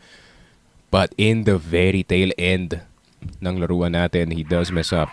So it's up to the 4 players dito. Jeffrocks, JCD steadily dito sa A site. Yun nga, Charles has had a hell of a game dito sa ating Ankara map. But is it gonna matter in the grander scheme of things? Jestril around the corner jam, deciding to go for the check. But Jestril a bit hesitant. That can actually benefit him. And yun lang. That bit of hesitance galing kay Jestril actually saved him. And the B side could be wide open. Charles is gonna go down. And what a tragedy para sa R7. It might be cooked. It might be done. As that is R7 taking an L on Ankara. Hold on, wait a minute. Jeffrock's going crazy pero mapupunta na nga siya sa sarili ng spawn. 10-8, Heroics taking the second map. 2-0 now.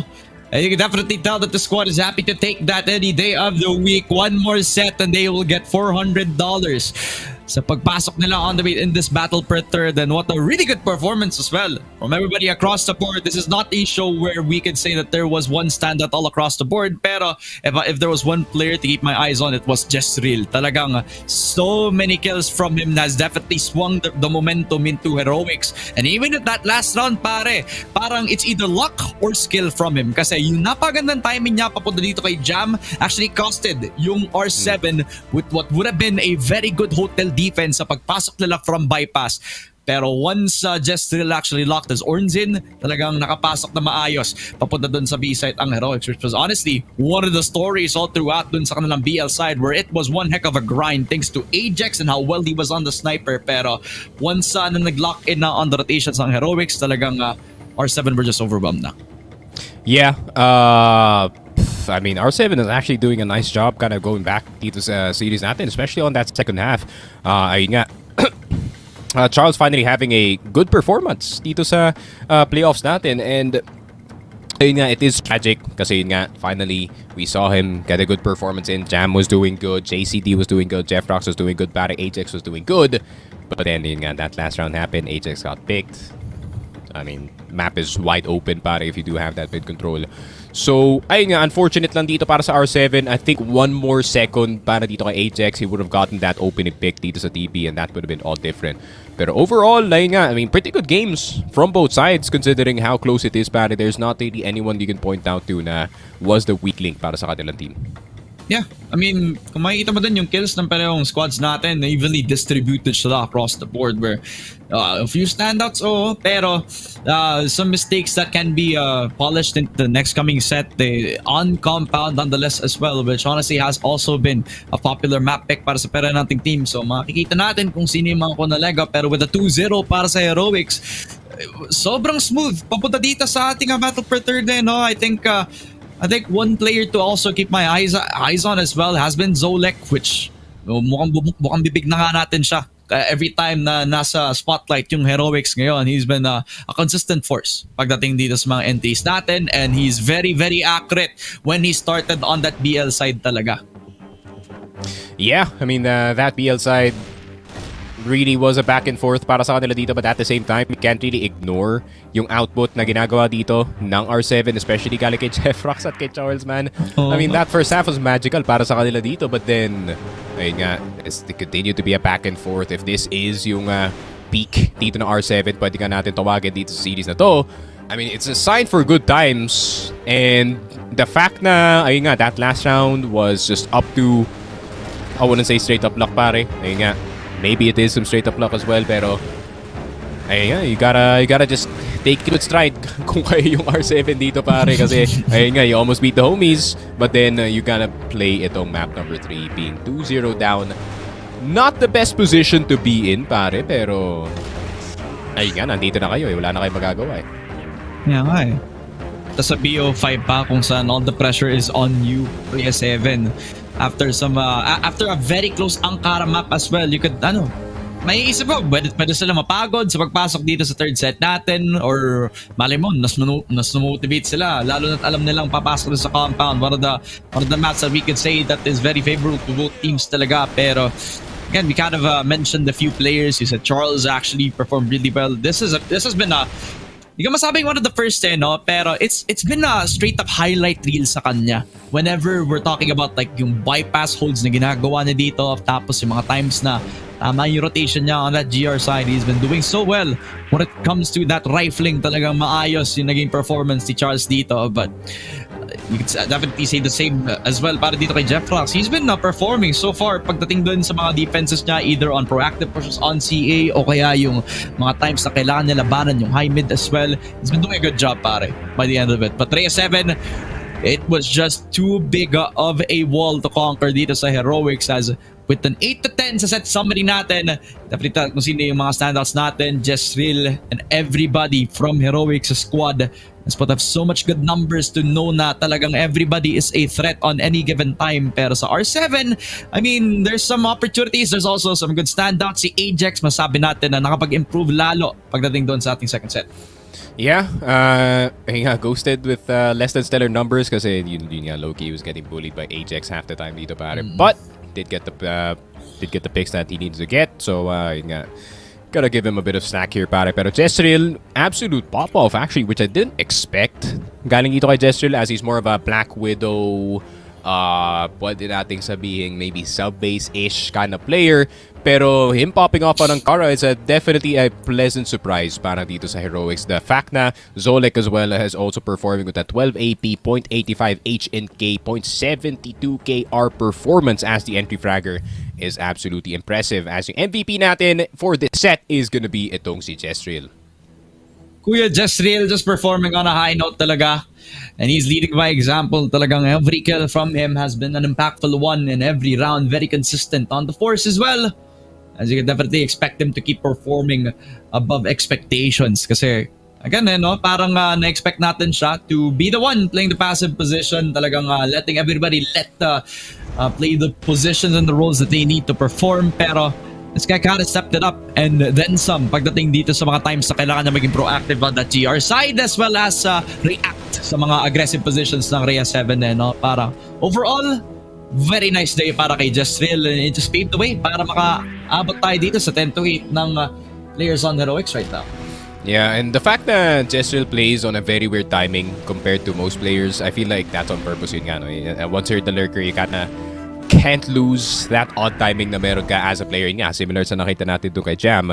You know, sometimes you can just feel it and Jezreel definitely felt it. He got all the timings down. He got all the flanks that he wanted. Lahat ng aggressive plays gumana para sa kanya dito. So, yun nga, props to Jezreel, man. Absolutely a great performance galing sa kanya dito, man. Yan, overall para sa Heroics is a smooth transaction papunta dito sa ating 2-0 so far pero mukhang hindi pa tapos sa laban. BO5 pa tayo. Ang Rhea 7 may pagbawi pa at sa compound map kung saan komportable ang pareho nating koponan definitely a must watch para sa ating Cebuana fans at saka sa lahat na nandito sa stream natin ngayon. So thank you so much at kung gusto nyo mapanood ang compound map natin we're gonna throw off into a very very quick break. Magpapahinga lamang kaming si Ramon at saka si Sneaky Frog. Ang Impact Summer 2025 playoffs ay magbabalik after the short break.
Welcome back mga tropa sa CFS PH IMPACT Summer 2025 Playoffs kung saan naglalaban for the third place spot ang Heroics versus Rhea 7 Ermita kung saan naka 2-0 na ang Heroic squad natin after first 2 sets kung saan sobrang bilis lang ng sub-base, sobrang init on Ankara.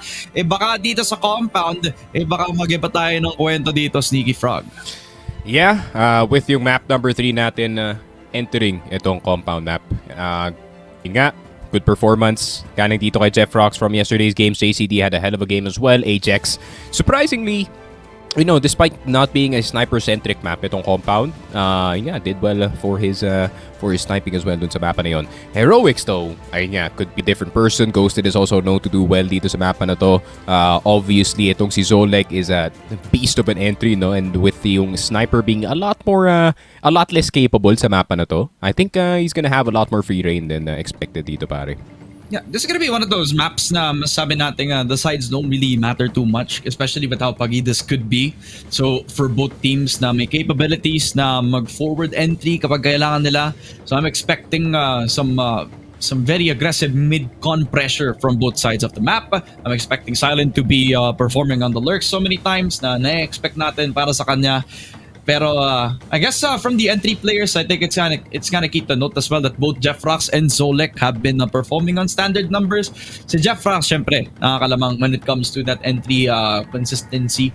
Pero si Zolek, when it comes to his to how big of a ceiling he is as a performer, he will be sort of the X factor pagdating dito sa compound map, as he will be the spearhead as everybody from Heroics now ready na sa pagpasok into a possible 3-0 laban sa R7, pero with an aggressive setup dun sa may pillars, they're not gonna back down from a fight.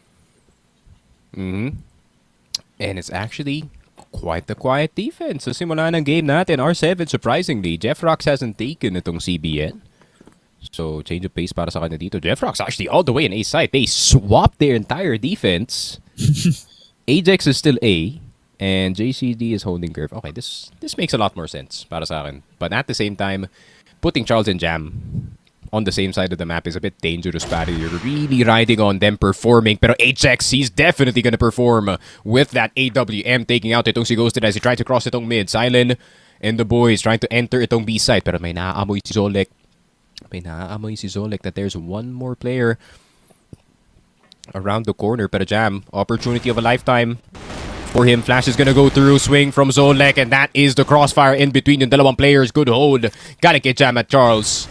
Pero meron din panggagaling ng mid. Curve is gonna be taken. Jam with the one tap dito kay X3D. Jezreel na naman from the behind. Pero yung C4 nakababa dito sa may B pillars. Jezreel trying to spray for the last player. Ajax will just take him down. R7, first round on the board para sa kanilang GR side, as they should. Not too much of a difficulty para sa kanila, where Ajax continues his reign as the sniper, finding the early game performance dito, papunta kay Ghosted, tapos it just came crumbling down nung pumasok sila dun sa may STB, where it was a bait and split setup for side of Rhea 7. Charles and Jam really a deadly duo to mess with dito pa lang sa may B site. And yet again, gonna try to fend off the forces of Zolek and X3D. One of the first times that we've seen them bundle up together dito sa may STB is working out well so far sa first round nila. Now, Heroics taking this slowly, calmly as ever, kung saan na 1-1, possibly try to aggress na lang itong STB. They're gonna challenge us for a second round in a row. Hold on. Wait a minute. Silent, headshot, pero nandun pa yung second player. Didn't clear si Jam. X3D making a mistake, pero Ghosted will clean it up temporarily. Pero kaya na ba makuha dito si JCD? Quick scope galing kay Ghosted, and that could be the difference maker. Jeff Rocks na andito pa rin sa curve. Hindi siya basta-basta makakapasok ng EB. Pero Ajax na andito pa rin sa A side. Pag meron siyang narinig na tapak galing dito sa LA, if any of the Heroics players mess up their tap walk, that's bad news. Jezreel down. But good news, di alam dito si Zolek. Jeff Rocks now hesitant sa pagkuha nga dito. Ajax not spotting itong si Zolek. Headshot galing kay Zolek. Jeff Rocks spotted as well. All the information nasa kamay ngayon ng Heroics. But what can they do? Jeff Rocks swinging galing dito sa Z is gonna insta-challenge and insta-die dito to Zolek. 1-1 Heroic. What a save of a round galing dun kay Ghosted, pare. That would have been a disaster. Jesus, man. I mean, you gotta respect Ghosted, pare. He was bullied all throughout that Ankara game, pero sa pagbangon niya on that entry on STB, the solo push after mapatay yung dalawa niyang naging teammates, after Charles and Jam put up one heck of a defense doon. Talagang well needed from Ghosted. And the fact that Solek was able to clean up what Jezreel has started doon sa pag-push on exit just brought even more good news para sa Heroics. Able to get things done doon sa may A site, leaving tong si Jeffrox on a very confusing task at hand. And now, another attempt Uy. at STB. Yun nga lang, Jezreel with the headshot. A flick on towards Jam, and Zolik continues, just rains the headshots niya. 2 for 1 after Charles gets another shot from defense on STB. 3 versus 4, and Heroics are back to the reset.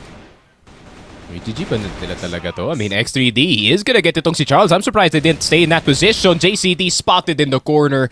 I mean, it's kind of obvious na dalawang players na nasa loob dito na store B. That's kind of the basic course of action dito sa laruan na to. X3D around the corner will get him down with the help of Jezreel, pare. Heroics, hey, starting to roll dito sa game natin, pare. Didn't take too long. And definitely a really good bounce back after a straight round from R7 sa pagsimula pa lang ng compound natin. Very well adjusted into that STB pressure na ginagawa sana ng Reyes 7.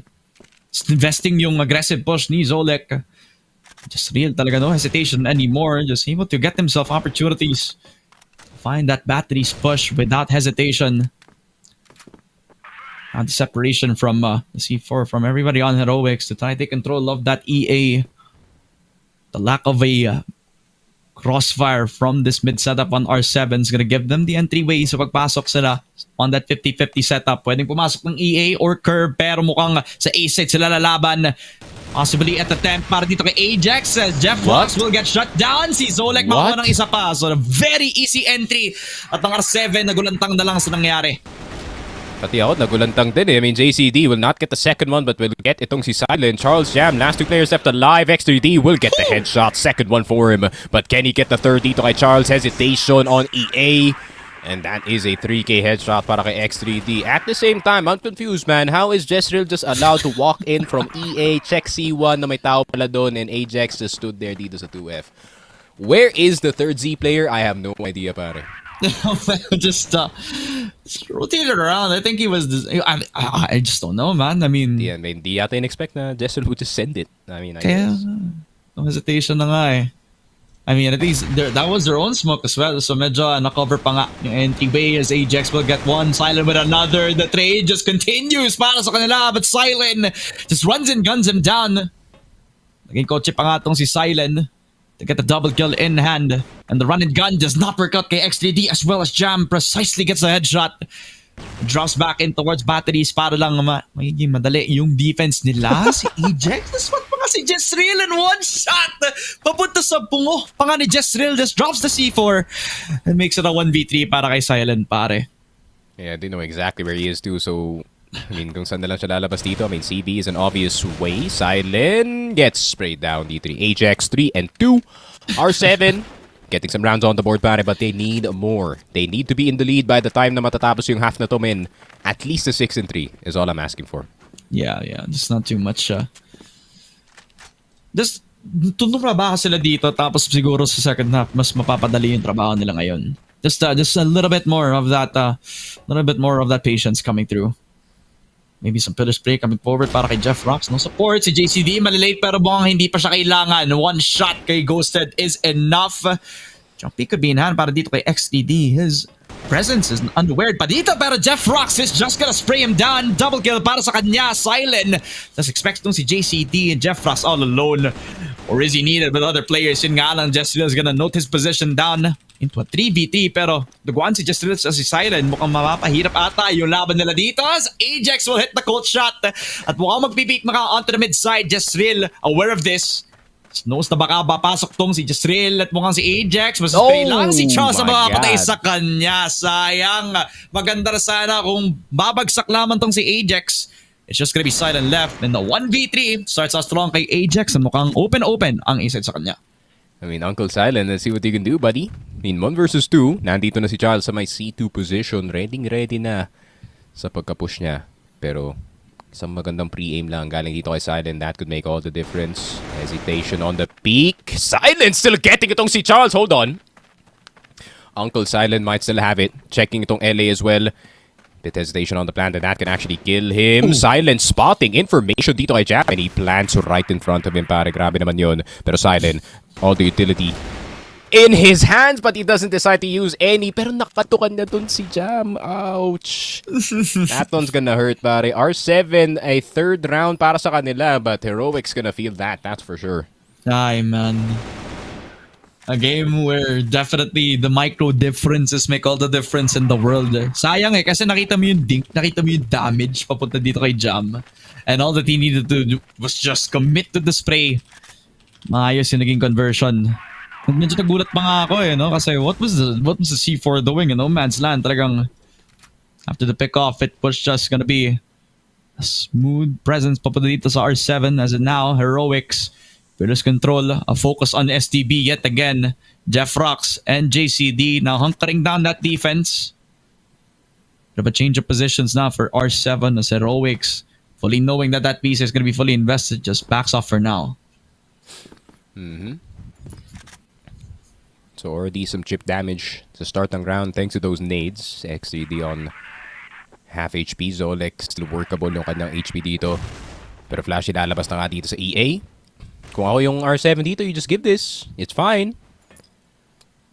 More focus on curve would be nice. Flash is gonna go through. Hindi nabulag dun si Zolek. Zolek tempted to go in, but he is the first victim dito sa Z position. Charles still inside. The smoke really giving Heroic a hard time as Charles gets his third. Ghosted na lang natitira on the sniper. And he will get one. Pero 5 yung kalaban niya dito. Does miss the second shot. Will hit the third. Pero R7, 4 and 3 thanks to a godlike hold dito ni Charles on that Z position, pare. I'm actually surprised na gumana yun na no Heroic player went into challenge for that Z position.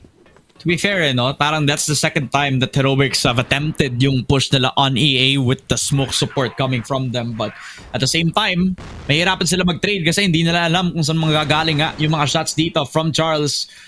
Just kept committing towards the spray down, and luckily he was able to get the collateral. Ajax with another shot. Ghosted gets the trade though papunta kay JeffRox as Heroics fighting strong sa exit push, and eventually si Jam na lang natitira. 2F already on full lockdown as a headshot from X3D will equalize 4-4 para sa Heroics, pare. Gusto yatang gulatin ng R7 itong Heroics men with that mid-push na ginawa nila, kaso hindi yata nagulat itong Heroics instead. Yeah, it was a bit of a fist fight. Gulat nga ako dito sa LA that there was even a repeat, knowing na buhay pa si Jezreel, that he has the M4 in his hands. And that box is basically paper, on the presence of an M4. Pero Silent looking for the opener. Instead, nakatalikod siya dito kay Ajax. I think he was trying to go for a... Oh no, natapon nila yung kanyang EA lineup. So I think it's fine. Pero pwede nilang pasukin tong A-side. Walang tao sa Z. Ajax, a lot of responsibility para sa kanya dito. Good shot. That's the second one para dito kay Jezreel. Can he get the third instead? It is gonna be Zolek. 2 versus 3. JeffRox at JCD na lang natitira dito. CR position taken by JCD. JeffRox gusto niya mag-curve. Mukhang hindi pala. Pero may tao dito sa tower. Ghosted. Perfect position to be in considering nasa kanya nakaplant yung C4. So they do have the insurance policy. Jezreel spotted that he's gonna regret that jump. That's for sure. Pero Zolek trying to go for something aggressive, pero makakalabas pa siya just in time. 25 seconds left. Does escape JeffRox, pero di na may escape dito sa JCD, but never mind! The turnaround galing dito kay Zolek. The headshot machine is not stopping in compound, pare. 5-4 the lead from BL side, and they are gonna enter the second half with a lead on their GR, pare. I mean, this game is basically served on a silver platter. Para dito sa Heroics, pare. I mean, at this point, pare, it is a sealed deal. Jezreel at saka itong si Zolek talagang breaking open a window for them to enter in towards A site despite Silent getting picked off, pare.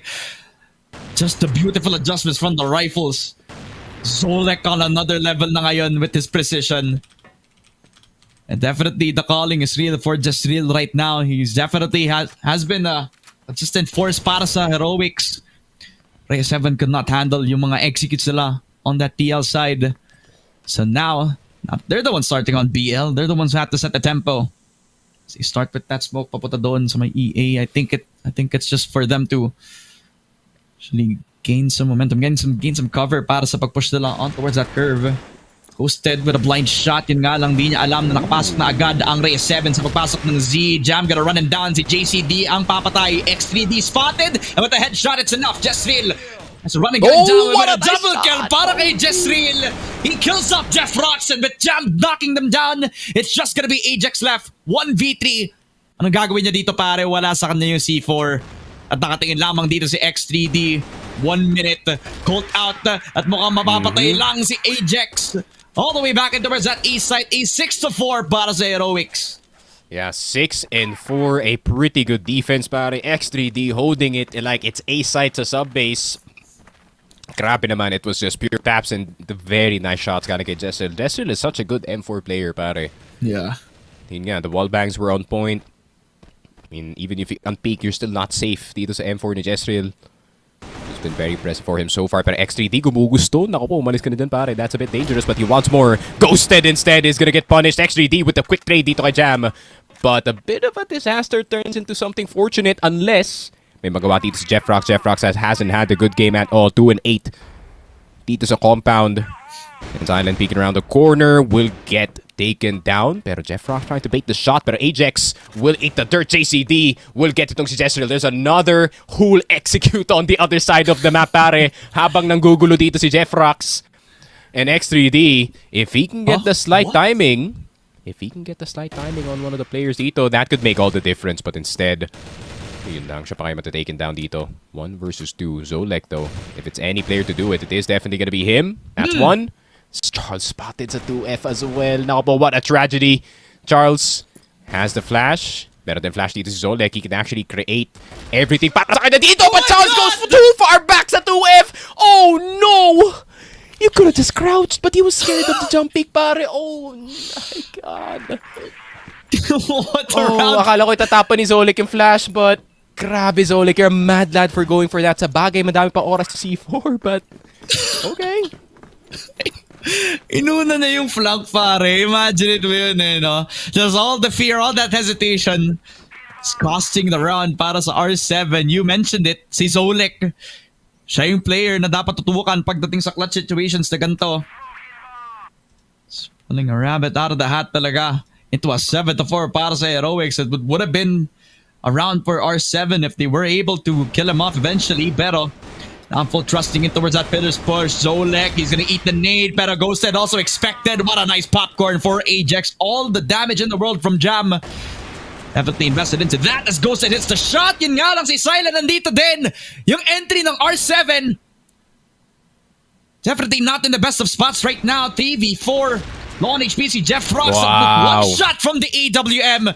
It's enough to take them down 1 by 1. C4 done as well as Heroics knocking down R7 1 by 1 sa pillars position pa lang. 8-4. 8-4, and this is looking like Heroics the entire time dito sa ating second half R7.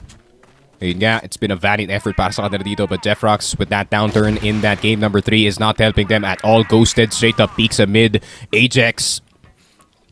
Yun nga, no nades, no nothing dito sa mid. Is it gonna be a straight up B hit? Zolek with a hell of a challenge para sa kanila dito. Silent getting naded, but nade will be returned as well. Zolek with the flash and the headshot double as well. And ayun lang, he will get jam. Jeff Rocks could be right up next on the menu unless may magawa dito si Jeff. Ooh, gets itong si Ghosted. Hold on, it's the B side. It's 1v2. It's definitely winnable. Pero dalawang players manggagaling dito sa storage B. And Jeff Rock still not sure kung may manggagaling dito sa EB whatsoever. And he goes for the full risk sa A side instead. This is risky. With zero information on the last two players. This is quite the plan to go for. Pero yun nga, Heroic. I feel like kung kayo yung Heroic dito, you just stick together, man. No nga eh. Ganun pahirapan yung sarili, no? No need to make things complicated. Sama na agad sa pag-rotate and retake papunta doon sa may A site. X3D and Jessreel, now they have on the presence in the world. Jeff Rocks is gonna know about this. Tap on the C4, spotted by Jessreel, and with the shots, it's enough kay Jeff Rocks. Definitely not the start that you were hoping for para sa R7.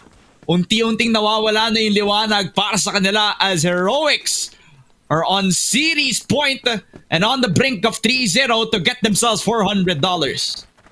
Ayun nga. 9 and 4. Heroic, a singular point away. Ghosted with full confidence on this mid peak. Pero wala nga siya nakita dito. Nades are gonna start to fly from that LA position. Pero mahulog pa rin dito si Jam. Down to 1 HP itong si Ghosted, but he doesn't have to challenge this at all. Here comes the challenge to kay X3D!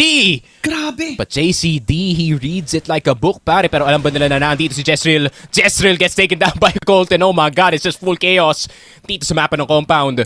And Ghosted, Zolek, last two players left alive. I mean, you've done multiple clutches dito, Zolek, but this is gonna be quite the tough one. Headshot dito kay Ajax. But where is the rest of the shots? Where is the rest of the team? Charles dito sa 2F, gets tagged up.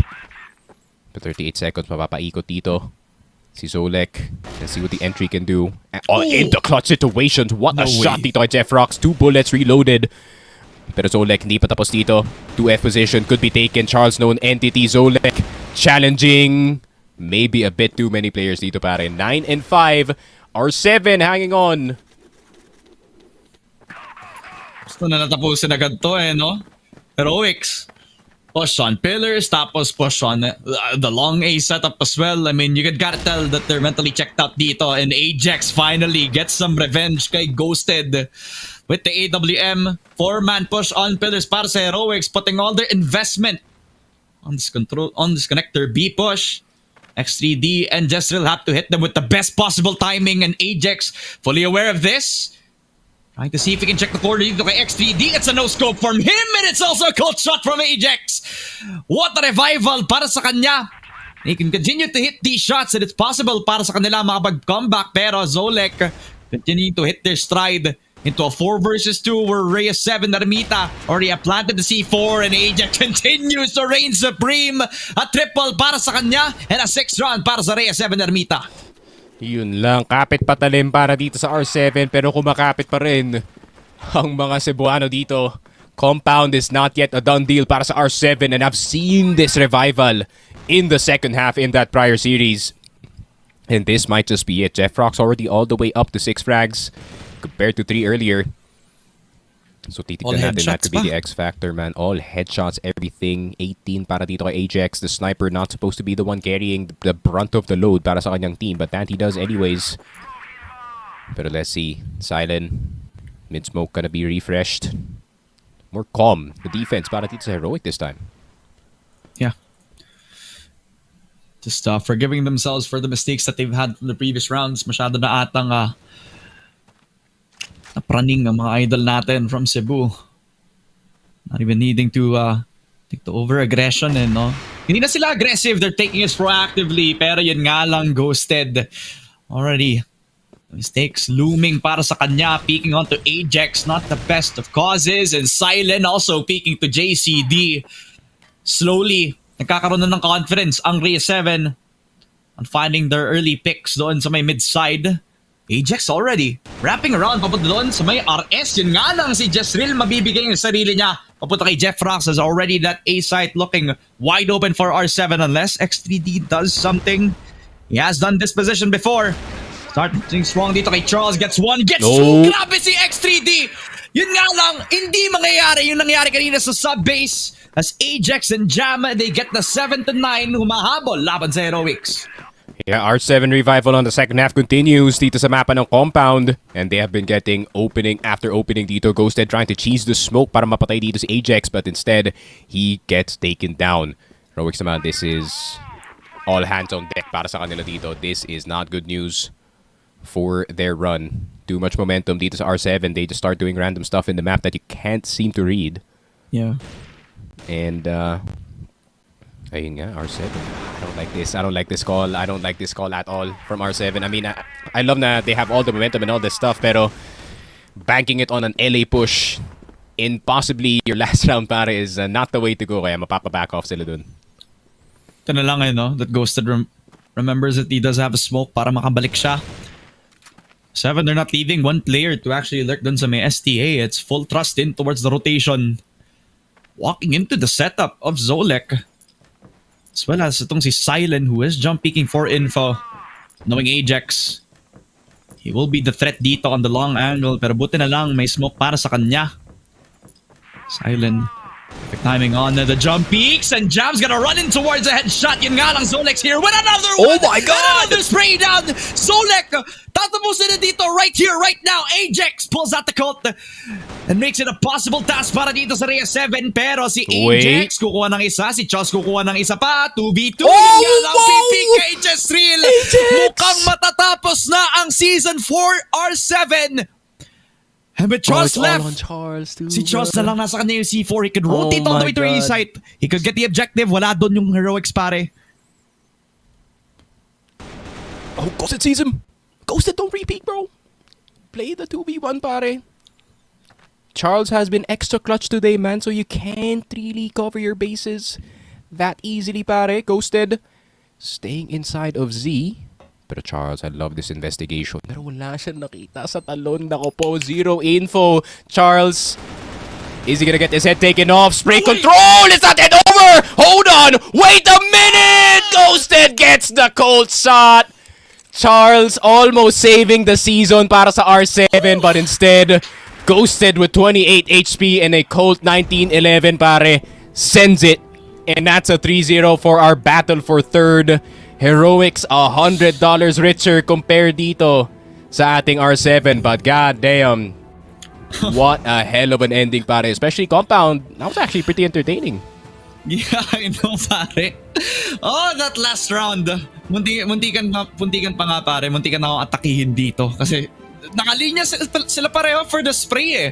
If it wasn't for the movement error, siguro nga makakita sana tayo ng OT looming in the horizon. Pero wala eh. Ghosted was just too quick on the movement. And Heroics really had the momentum swung to their favor ever since that they got themselves yung GR side nila. Pero again, we can't really ignore the efforts for Rhea 7. They really put up one heck of a good fight. Mas lalo na itong si Ajax. He cleaned us up with 20 plus kills on the AWM. Talagang, you kinda mentioned it kanina. You don't normally expect the sniper to actually be the top fragger dito on the compound map. He did. Unfortunate para sa Rhea 7, but Ajax really binuhat na yung bangko sa kanila for so long now that there was an opportunity, pare. Sayang nung maabot sana ng overtime. This would have been a very good series. Yeah, this has happened to Ajax one too many times, pare, where it's like game number 3 or game point na nga yung team niya, and then he performs very, very well. And then, yun nga, no, still, the L has been taken para sa kanya dito. Unfortunate para kay Ajax, no, considering how he did perform this entire day. You know, still props dito sa R7, props dito kay Jeff Rocks, Charles, ACD at Jam for the season, man. Yeah, I mean, quite the look back para dito sa R7. Hopefully, they can qualify again para dito sa next season ng Impact. Or, if they're feeling frisky, pare, why not hit the open qualifiers dito sa Masters next year? But, ayun nga, I'm looking forward to this future in R7. It's a very, very fun group, pare. And still, a lot to fix. But, hey, I mean, I hope they had fun dito sa Impact natin, pare.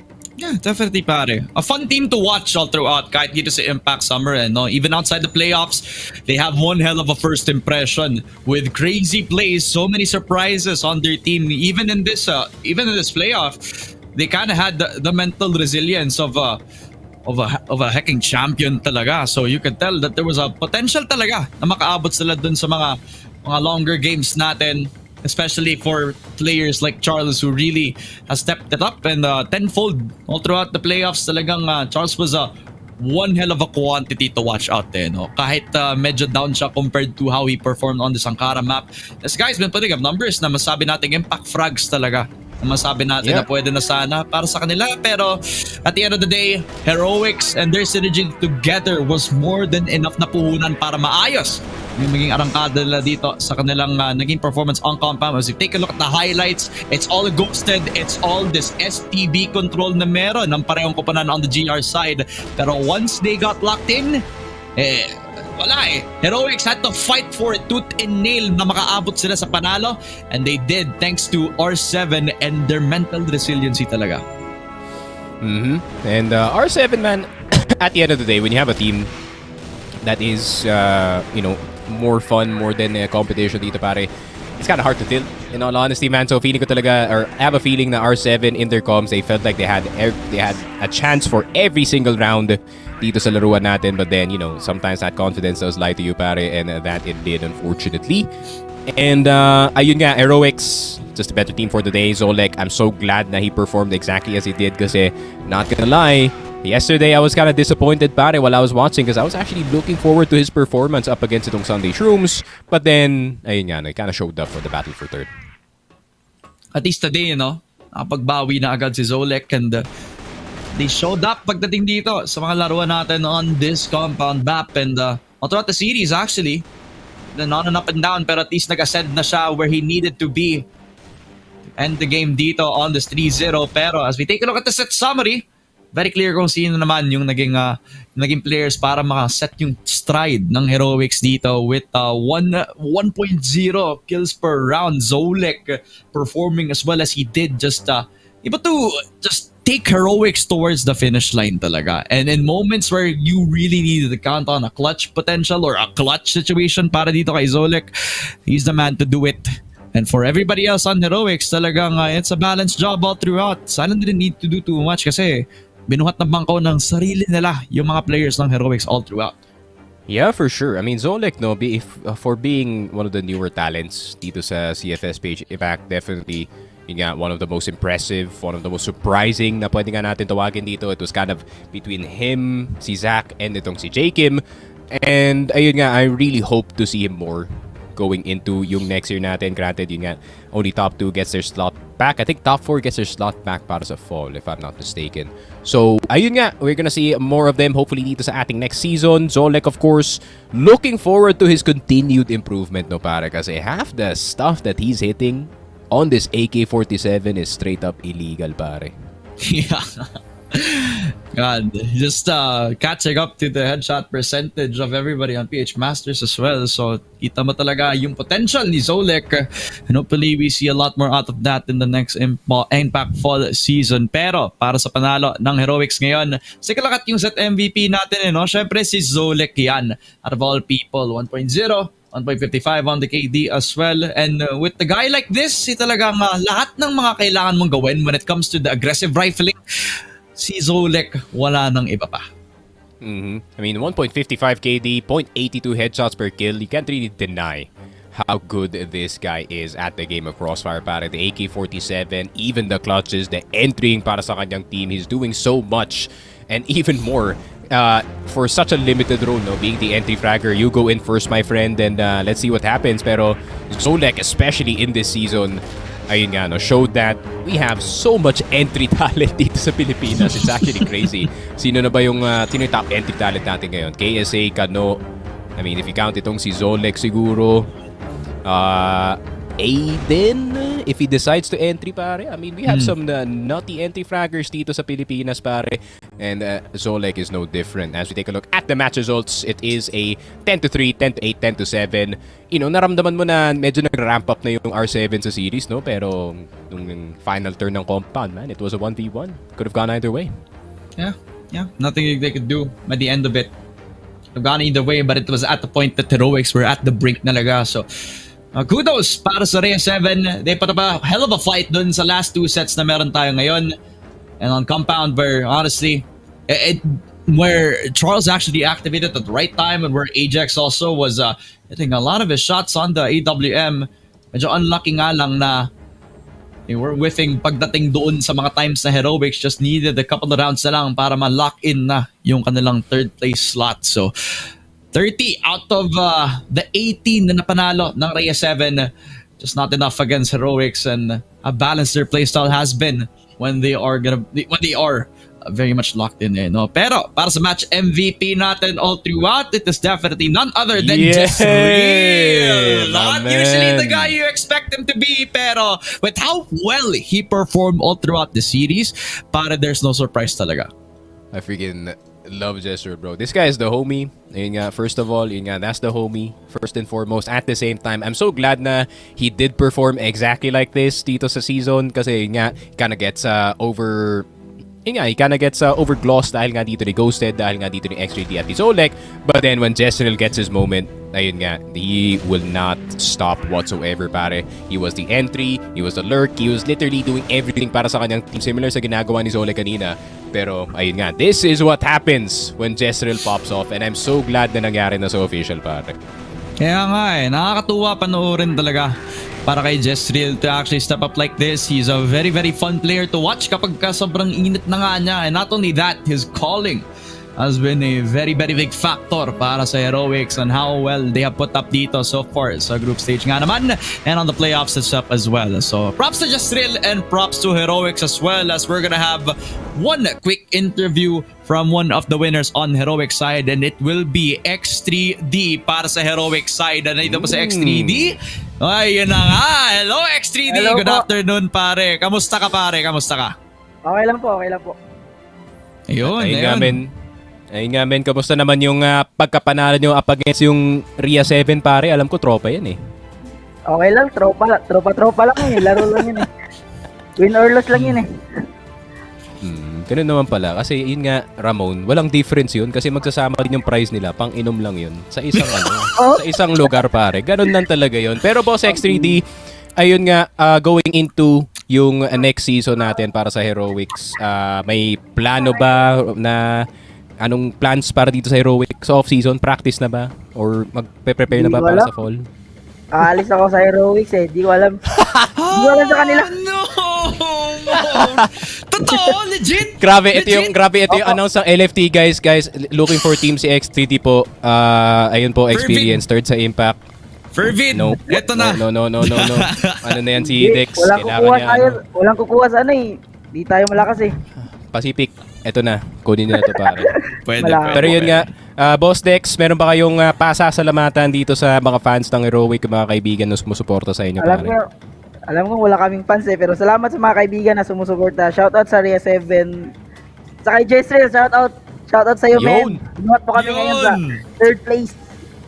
Salamat sa buhat mo, par. At ayun na nga no? Thank you so much para kay X3D at congratulations sa Heroics at saka sa iyo pare Dexter Cuevas. Sana naman na maayos ang magiging hapon mo at sana makapag-celebrate kayo sa team na maayos. Thank you po. Shoutout, Jezreel. Thank you.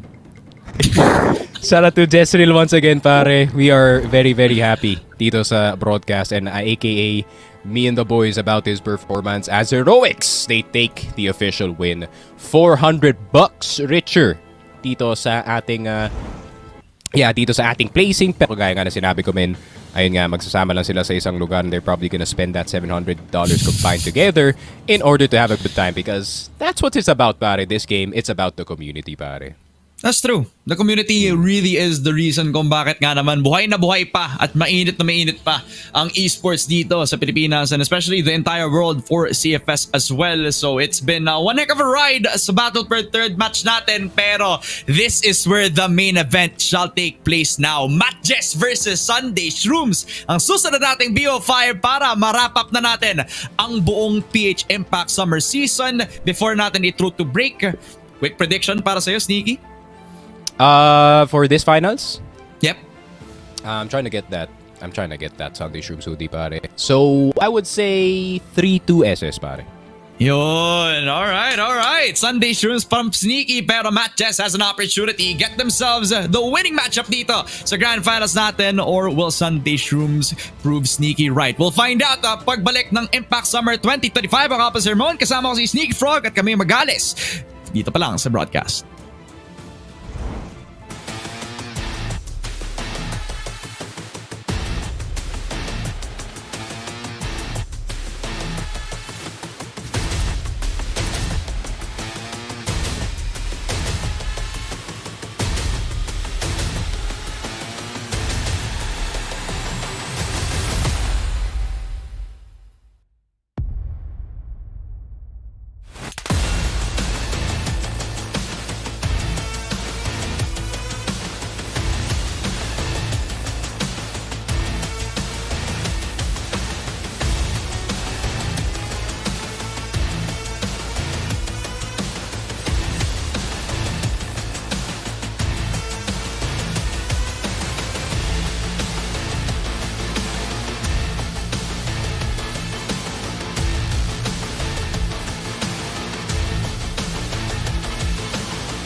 Pagkatapos ng 8 linggo na puro duguan, aksyon at walang tigil na Crossfire, ito na ang ultimong main event. Ang Immovable Object versus the Unstoppable Force, ang laban ng dalawang Goliath, ang Cebu versus Manila, at ang top 1 versus top 2 sa buong group stage ng PH Impact Summer 2025. MATTJESS versus Sunday Shrooms sa Grand Finals. Ang nga pala si Armon, kasama ko si Salvatore, kami yung casters para sa ating magiging BO5 for today. And Salvatore, what a way to wrap up yung season for summer.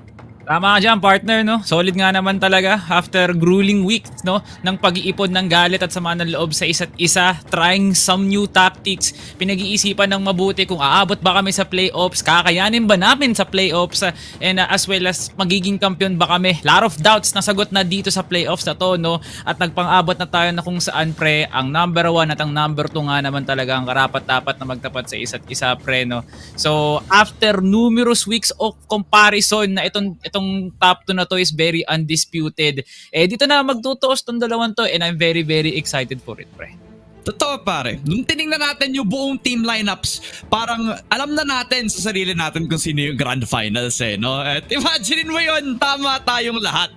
MATTJESS versus Sunday Shrooms nga naman dahil sa dinarami-raming history ng parehong teams na to sa buong lungkod ng Crossfire as a whole, no? So, speaking of history, why don't we start off things strong dito with MATTJESS, starting with that discussion. Talagang this team, definitely an unstoppable force. This one, talagang only one team has given them their L all throughout the group stages. It was yung Sunday Shrooms ngayon. So, para sa kanila, it's more than just a revenge story talaga, no? This is a team through grit and grind, through years of experience, ay nakahanap na ng tamang formula pagkatapos ng solid performances from Zach and very well-adjusted plays para sa the rest of the squad. Man, for the amount of times na nag-perform nga talaga ang matches, parang it's just a few handful na nakita nga natin na nagkaroon nga sila ng konting pag-atras lang when it comes to firepower. At yun yung laban nila up against Sunday Shrooms. Isipin mo, pre, no, yung mga kalaban mo ngayon sa playoffs, yun lang naman yung nagpatigil sa inyo para talaga magkaroon ng walang talo this season, do. And I feel like lahat talaga ng honors kailangan nating ituro dito kay Zach. Not only that he leads the whole KD para sa team na to, no? Siya lang naman talaga yung nakakuha ng mga impactful frags para sa team para talaga magsimula yung spacing tsaka yung energy ng team ng matches, no? Kasi they live and die. They live and breathe as well dito sa energy na binibigay ni Zach throughout all the ends of the floor. Defensive, offensive, at iba na rin yung pinapakita niyang flexibility, no? Silang dalawa ni Reds, pre. Hindi mo pwedeng paghiwalayin talaga pag oras na ng labanan. Totoo, pare. Wag na natin kalimutan yung impact talaga ni Yaba at saka ni Jason on the rifle as well. Talagang solid performances from everybody across the board that you can never underestimate, as MATTJESS has proven to be a powerhouse all throughout the group stages, and no, that 1L from Sunday Shrooms, something that we can forget talaga kasi MATTJESS really so much of a dominant force all throughout sa iba pang mga impact teams natin all throughout the summer season. Yung game nila against Reyes 7 and Vengeance, honestly, one of the only times that they were challenged outside of that Sunday Shrooms game, pero it is still to be said that this team really is a very high ceiling team, and when they are going at a very, very high tempo, that it is very unstoppable talaga to stop itong MATTJESS squad. And how could you possibly stop MATTJESS na sa una pa lang na nagpapakita na talaga sila ng lakas, no? Na 100% pre, na I feel like it comes from a strong source, kumbaga, no, yung pag-ensayo nga nila, no, from the veteran experience that this team has. Jason in purest form of Crossfire, yung hindi talaga na pag-iiwanan at nakakalimutan yung fundamental Crossfire. Parang sa kanya mo talaga makikita yung raw project na grabe nga naman yung naging development nito, no, from Gaon Gaming now to MATTJESS. Hindi natin siya nakita masyado from last year's performance nung regional finals, nung nasa Gaon Gaming pa nga siya. Pero pre, yung transition niya from Masters to Impact, daman-dama mo talaga sa kanya yung veteran experience kasi he leads the way with one of the few players na kaya nga talagang i-contribute yung idea na sige, pwede ako mag-call, pero at the same time dapat magpa-frag din ako, ha. So grabe nga naman talaga tong matches na to, no. It's a huge improvement from what we saw from them last year. Talaga nga namang a very strong force coming out from the Cebuanos. Talagang this MATTJESS squad is one hell of a team to play against. Pero ang kalaban nila are no slouches either. This is Sunday Shrooms we're talking about. The only Manileños coming out from the playoffs.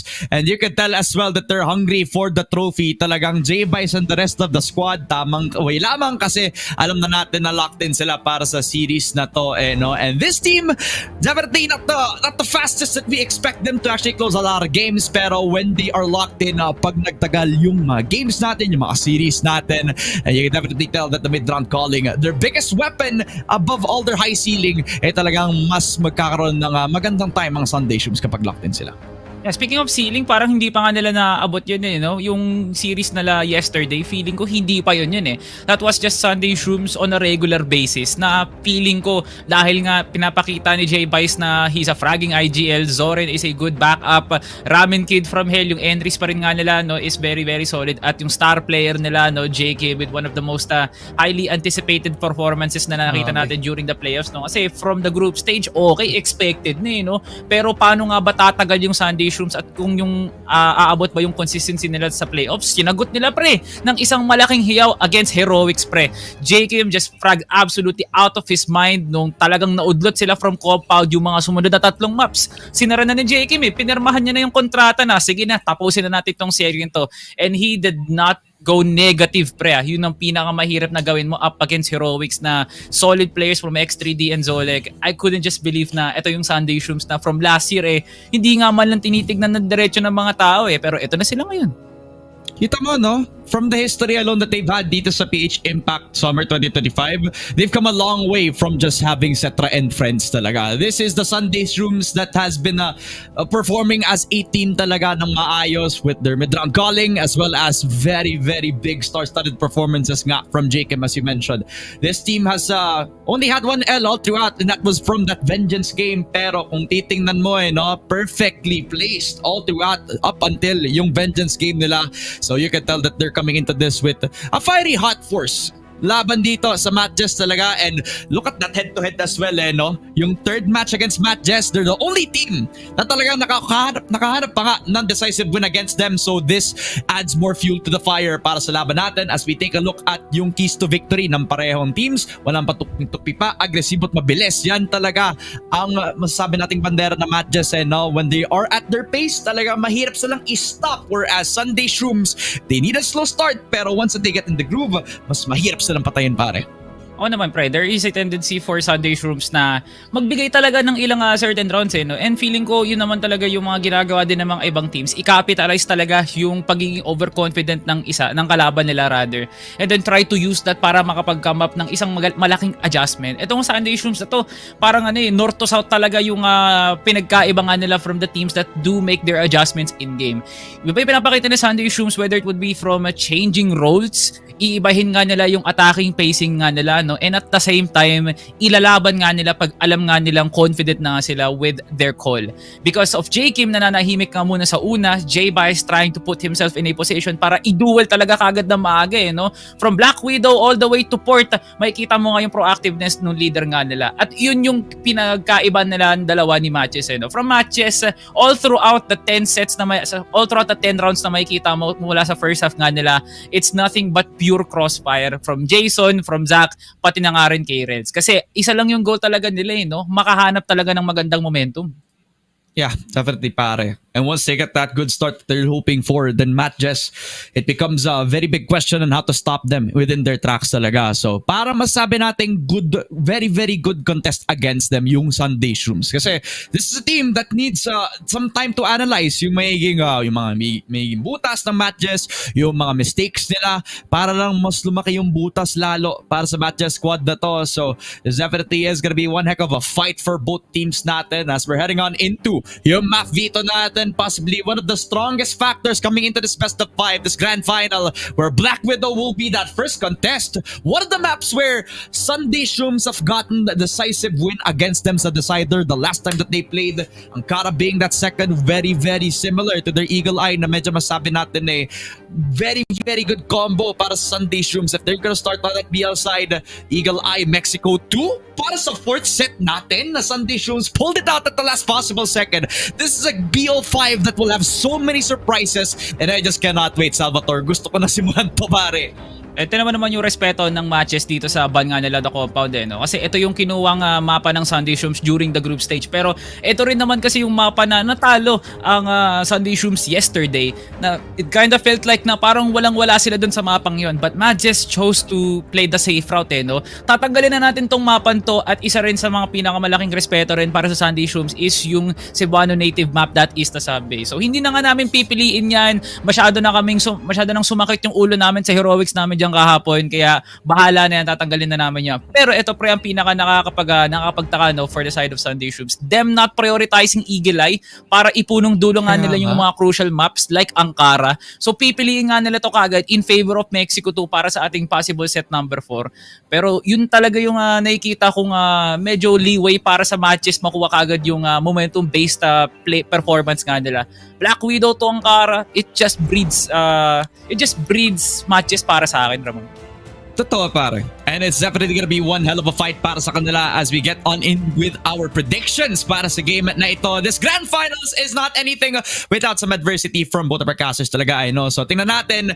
From me, I will say 3-2 for MATTJESS, pare. Ikaw ba, Salvatore? Out pre dito, medyo dikit kasi talaga yung laban no? Pero hindi ko lang sure paano nag-ensayo ang dalawang teams sa isa't isa. So feeling ko talagang maduguton labanan na to kasi purong sa in-game lang sila magkakaalaman I'm putting my vote on Sunday Shrooms 3-1 for me dito no? Kasi although it is a map Veto na talagang mas consistent for the side of MATTJESS kasi it really favors all of their maps. This is still Sunday Shrooms that likes to play their adjustments really well no? Parang ginagamble nga talaga nila kung ano yung pinakamagandang play dito. Nakita nga natin from yesterday's sub-base performance, especially from JK and Ram, na iba nga naman talaga yung pinakita nga nilang second half. So hindi yun magbabago, ganun pa rin yung magiging approach nila from Black Widow all the way to Mexico. And that is my 2 centavos para doon. Tama ka dyan no? So, you and Sneaky now predicting Sunday Shrooms for the win. Ako lang nag-iisang MATTJESS para dito no? So, tingnan natin kung ano yung mangyayari sa pagpasok natin sa Black Widow. A bit of history for both of these teams as they have played this map for against each other before. Pero, on the recent games that they've had, medyo nagkakaroon na tayo na medyo kalabuan para sa players on Sunday Shrooms. Despite this being one of the maps na masabi natin nagkaroon na ng foundation for how well they have been playing as a team in the BO3s for Black Widow has been the pocket pick. Vengeance has proven, and as well as yung mga plays nila against one of the recent games on Black Widow, that is this is not the flawless map na may expect natin on the Sunday Shroom side. Yeah, so feeling ko nga pre, Black Widow, dito natin makikita nga yung possible turnaround ng Sunday Shrooms and MATTJESS na this is a Sunday Shrooms that really likes to play slow, na feeling ko yun din naman yung gagawin nga nila during the first half. Pero Sunday Shrooms likes to give us a bit of a plot twist no? Kung makikita mo kahapon doon sa compound nga nila up against Heroics, sinasabayan talaga nila yung galit ng Heroics makuha kagad yung mid control. And for a map that is based around mid control, para makuha mo kagad yung RS ng kalaban or even B site, baka nga Sunday Shrooms might just try something new dito, with just a different approach to MATTJESS. Isipin mo pre, MATTJESS could just try and play it safe. Hayaan na lang natin gumawa ng play ang Sunday Shrooms. Try to duel it once in a while kung kailangan nga namin ng long angles. Pero malay mo pre, magbago yung isip ng MATTJESS dito at bigyan tayo ng panibagong Crossfire. Pero pre, ang pag-iintay ay magbubunga na ngayon. Sa wakas, masasabi na natin, Ramon, it is now the CFS PH IMPACT Summer Grand Final Set number 1. Cebu versus Manila. Sunday Shrooms versus MATTJESS. Ano ang pambato mo, Ramon? Talagang MATTJESS on this side. GR na masasabi natin ay kapag on form sila, it's impossible to stop. Pambato ko, definitely, nasabi ko ng MATTJESS, pero there is no question that Sunday Shrooms have had a number dito sa map na to. So finally, we get to see some short action coming forward for J-Bice, yung first entity. Yun nga lang si Zoren, ang unang mapapatay sa Grand Finals natin. In-queue with the assistance. Kasama na itong si Jason. And already, yung control nila dun sa short is already dissuading yung push ng Sunday Shrooms to go back from that mid-side push. bilis kagad na pick off yun no? Pero tinan mo, Ninkyu hindi pa rin talaga natitinag dito para kumilos sa mapa. Nakuha niya kagad yung control all the way from BS, pati na nga rin dito sa may HM. So, if ever man, no, Matches could just play this around from the first 3 rounds. Kasi for a while, Sunday Shrooms, hindi naman sila ganito ka-active no? Pero kung kailangan nga nilang kumuha kagad ng control para tapatan ng Matches, now is the time JK, merong isang malaking hadlang dito no, sa may Storby, pero magandang double pick lang ang makukuha niya dito. But at the worst case scenario, Sunday Shrooms mo 1-for-1 sila dito at yun nga yung ayaw nga nila.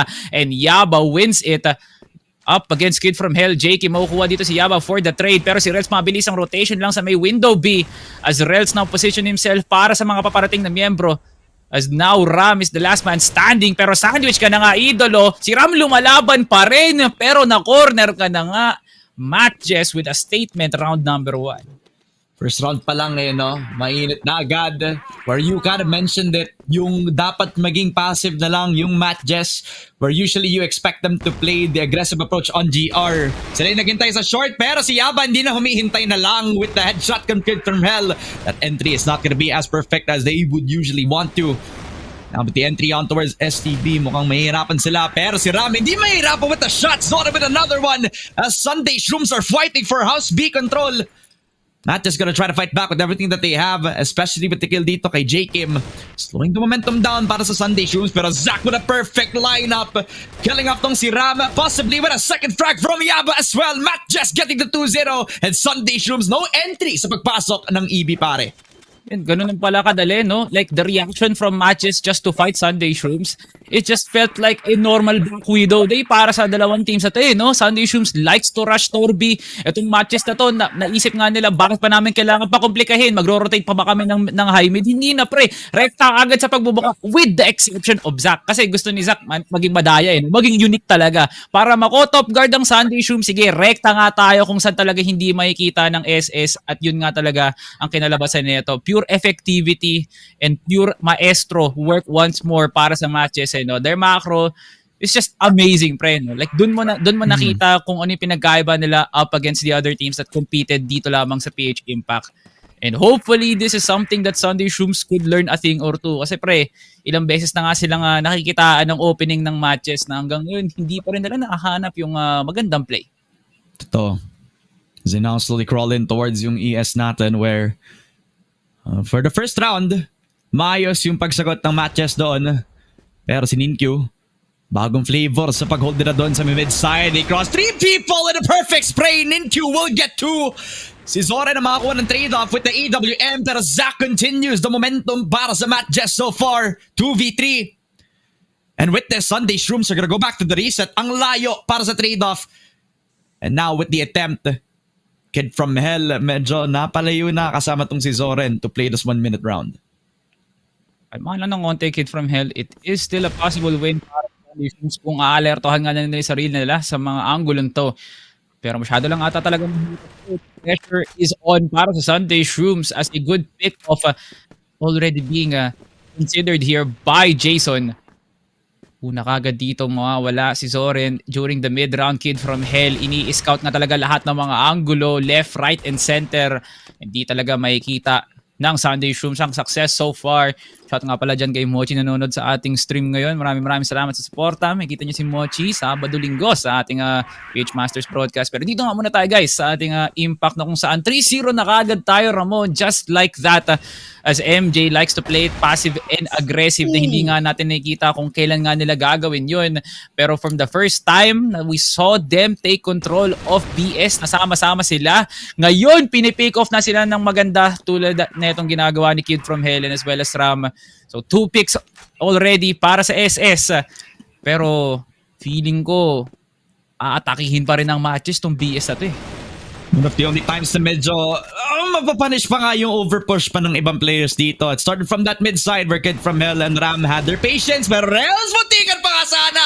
Ang ganda ng reaction papunta kay J. Kim, J. Vice lurking around at LA, pero Ram gonna follow suit. Sunday Shrooms off of their patience, now punishing yung overpush ng MATTJESS. 2 people peeking on towards the mid-side, as well as tong si Yaba na medyo napa-overpush pa nga all the way from that waters area. Tinan mo talaga ng Sunday Shrooms. Their dueling prowess still in full effect, no? And looks like Ninkyu tries to get a good amount of control dito lang sa may water para makapag-setup sila ng crossfire ng kasama si Yaba. So alanganin na yung magiging bridge push nila dito all the way to B site. So feeling ko MATTJESS just wants the smoke dito, no? Try to force something out. Kasi nga yung control na kinukuha nga nila dito is something na we rarely see from MJ. Usually SS in this time and age during the blacklist side ng Sunday Shrooms, magpupumilit nga talaga sila to go for a 3 or 2-man push. Pero hindi talaga pre. Onti lang muna gagamitin nga nilang utils dito, pang setup lang ng site. J-Vice wala siyang mahanap na pick-off dito. Mahalaga na makakuha man lang kahit isang Sunday Shrooms para makapag-set sila ng pacing dito. With J-Kim down, maaasahan na lang nila dito si J-Vice or even Kid from Hell's accuracy, no? Pero let's see. It is still a lot of time para bulwagin ng Sunday Shrooms ang isang angulo dito. Pero MJ, they're just waiting for that time. And if Zach gets picked off, that's going to be a very huge pick into Sunday Shrooms. Spotted to si J-Vice. And from that nade, he knows that Zach is not in the most open spots. Pero ang ginagawa lang niya dito is pang bait lamang para sa rotation. As MATTJESS are relying upon that mid setup, and Ninkyu is gonna shut down tong si Kid from Hell. 45 seconds, C4 down. Zoren gonna punish tong si Yaba for his mistake as well. 3v4, 40 seconds. Rels has an opportunity to peek on. Now has the info. Alam na kung nasan tong si Zoren. Slow crawling back in towards STB. Pwede pamalason yung isa mga window players natin. As now, MATTJESS just playing this as calmly and patiently. Zoren trying to see if somebody's gonna make the mistake of peeking onto him. Pulls out the deagle. Zoren's gonna get spotted and headshot.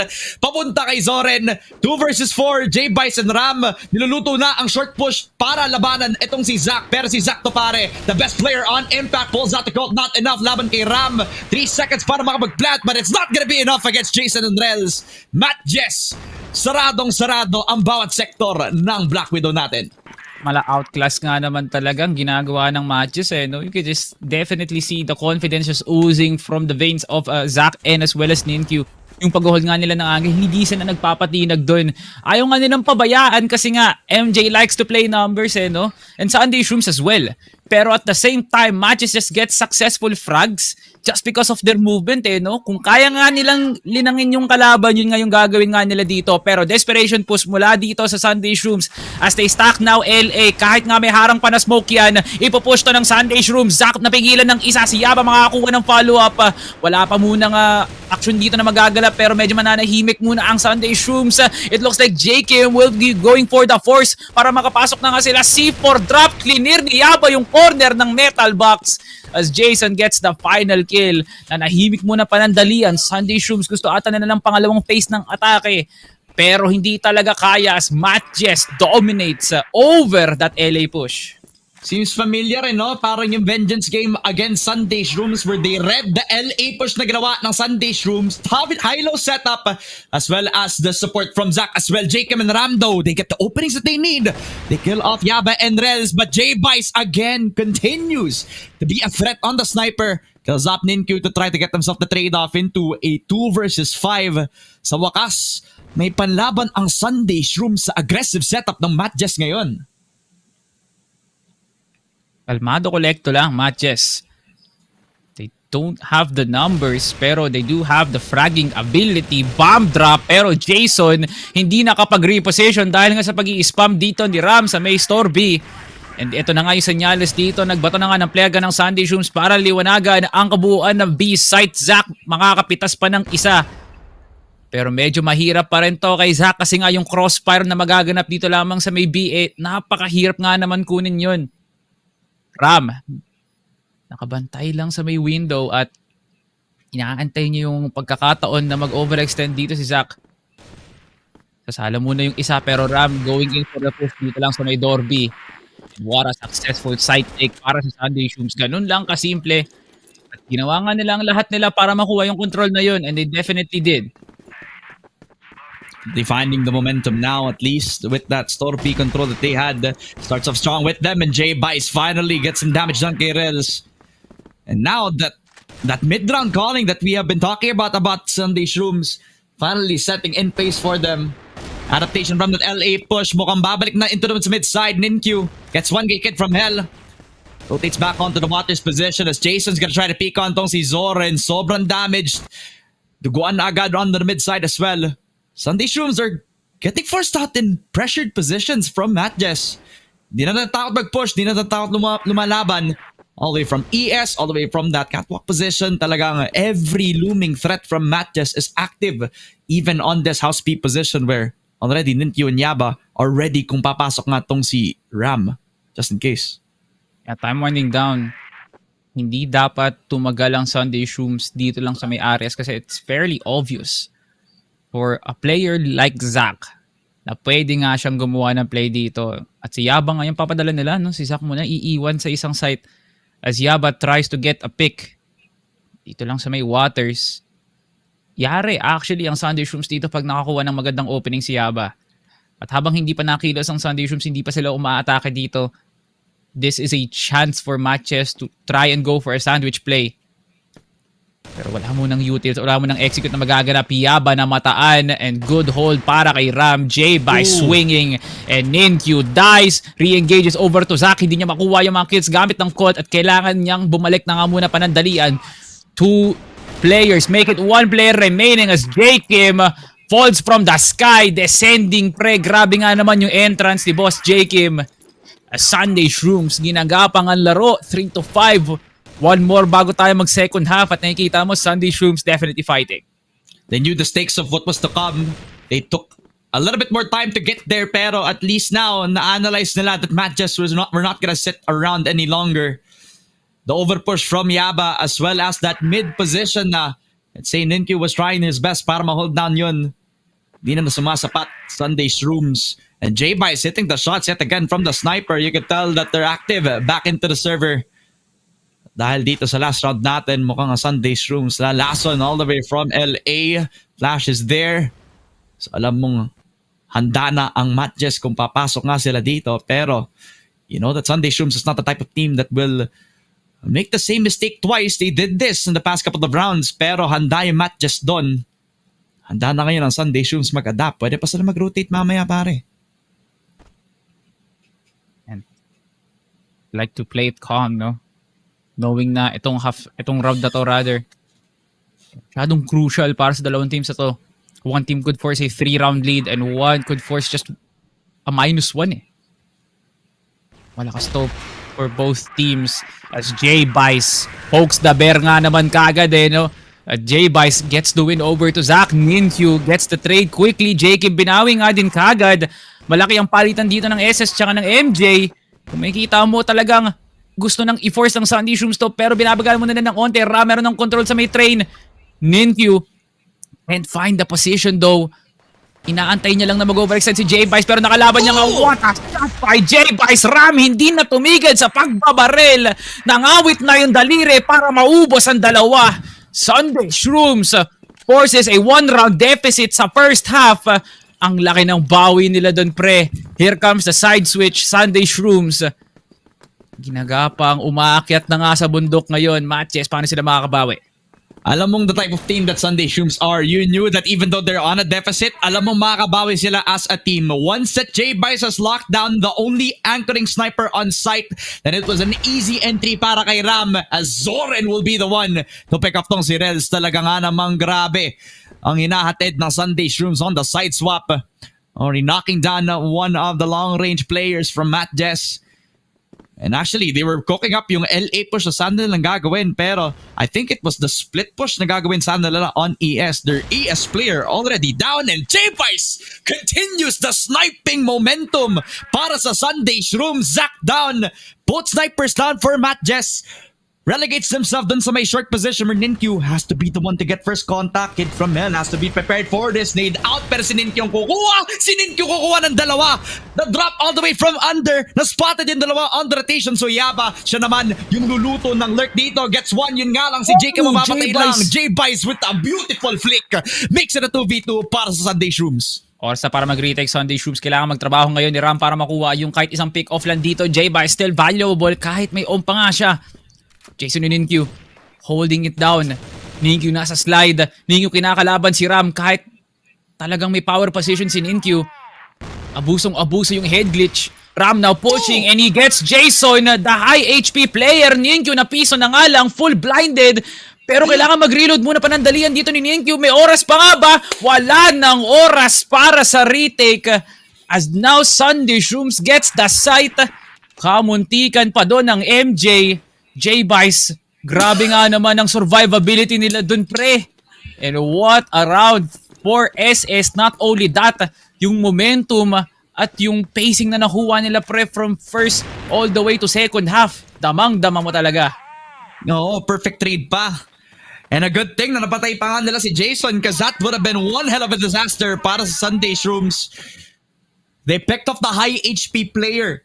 Tapos, at the worst possible time, Ninkyu just reloads sa kung kailan kailangan niyang i-stop yung pag-push nila all the way towards him. Pero yan nga lang, Kid from Hell gets one on through the smoke as well. Pulls out the Colt and Rills will be the one to clean him up. Zoran with a beautiful shot kay Zach as well. And Jakim sumasabay pa ang Sunday Shrooms 3 AWMs para sa GR nila.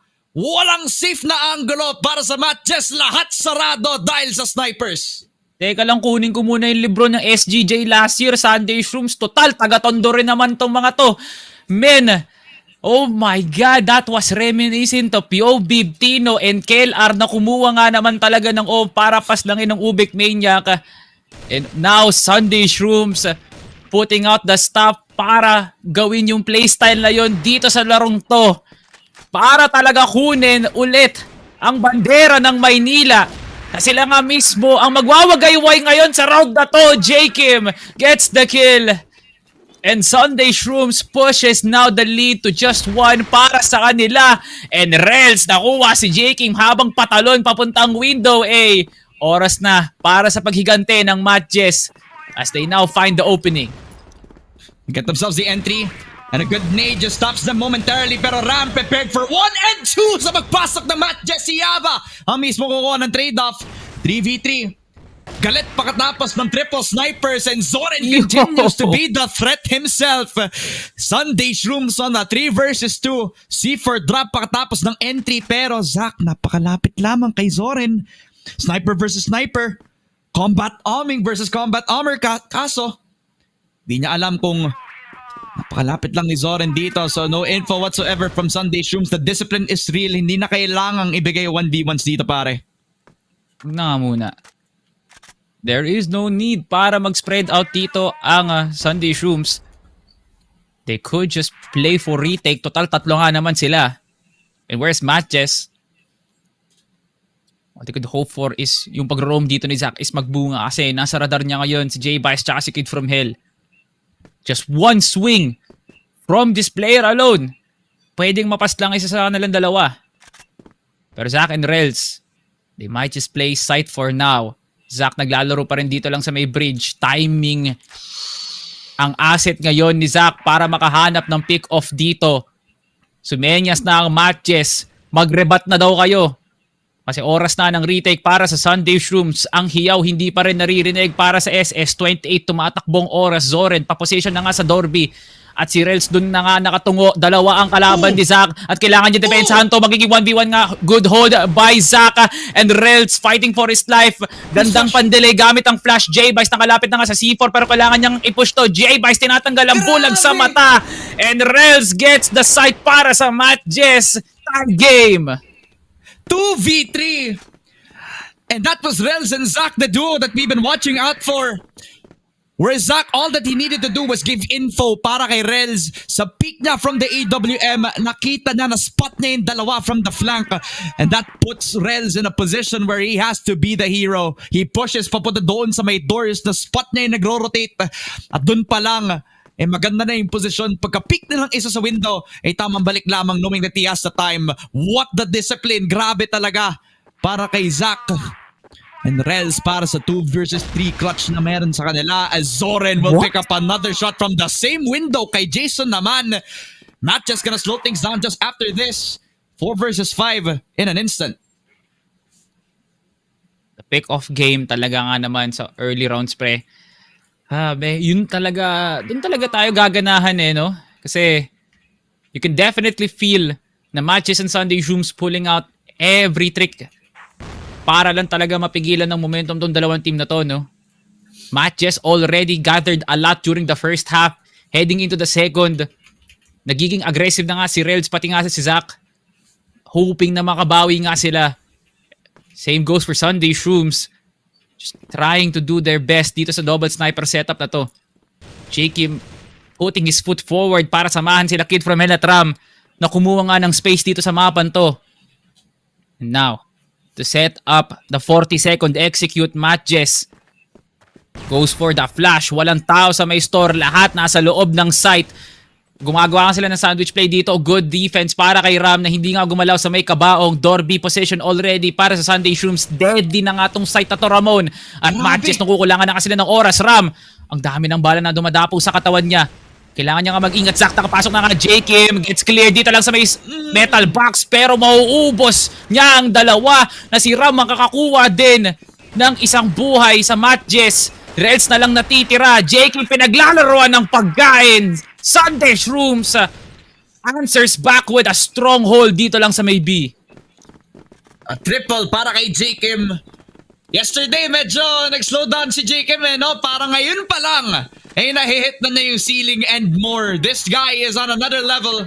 Using Ram as a bait pero it really has become a very good setup on the defense. Now, MATTJESS, short push para sa kanila.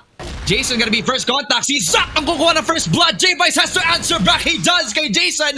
Ram with another pick-off kay this mga players ng MATTJESS as well. 3v4 and eventually Rels gets another entry shot. Ram, perfect place, perfect time, gets a double kill. Yaba na lang, the headshot machine. Pero he hasn't hit so many of these shots so far. He has to hit one kay Ram. He has to get another. Pero yun nga lang, si Jacob na naman. Now and forever, Sunday Shrooms get the 8th round on the GR side. Jakim, taga-panira ng pangarap. Si Yaba, nakikita niya na. Nakikita niya na, pre, yung goal, yung panalo nung round na yun. Siya na yung tagapagsalba sana ng MATTJESS. Pero ginilitan ni Jakim si Yaba doon, pre. Yun ang pinakamasakit na kailangan indahin ngayon ng MATTJESS para mag-tie game na sana. But Sunday Shrooms is now on the front end.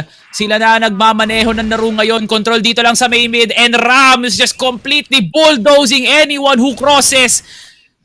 This kid has potential at nakikita na nga natin ngayon. Sunday Shrooms just pushing everybody's limit dito lang sa MATTJESS. Zach and Rels, hindi na mahanap pa yung pwesto dito.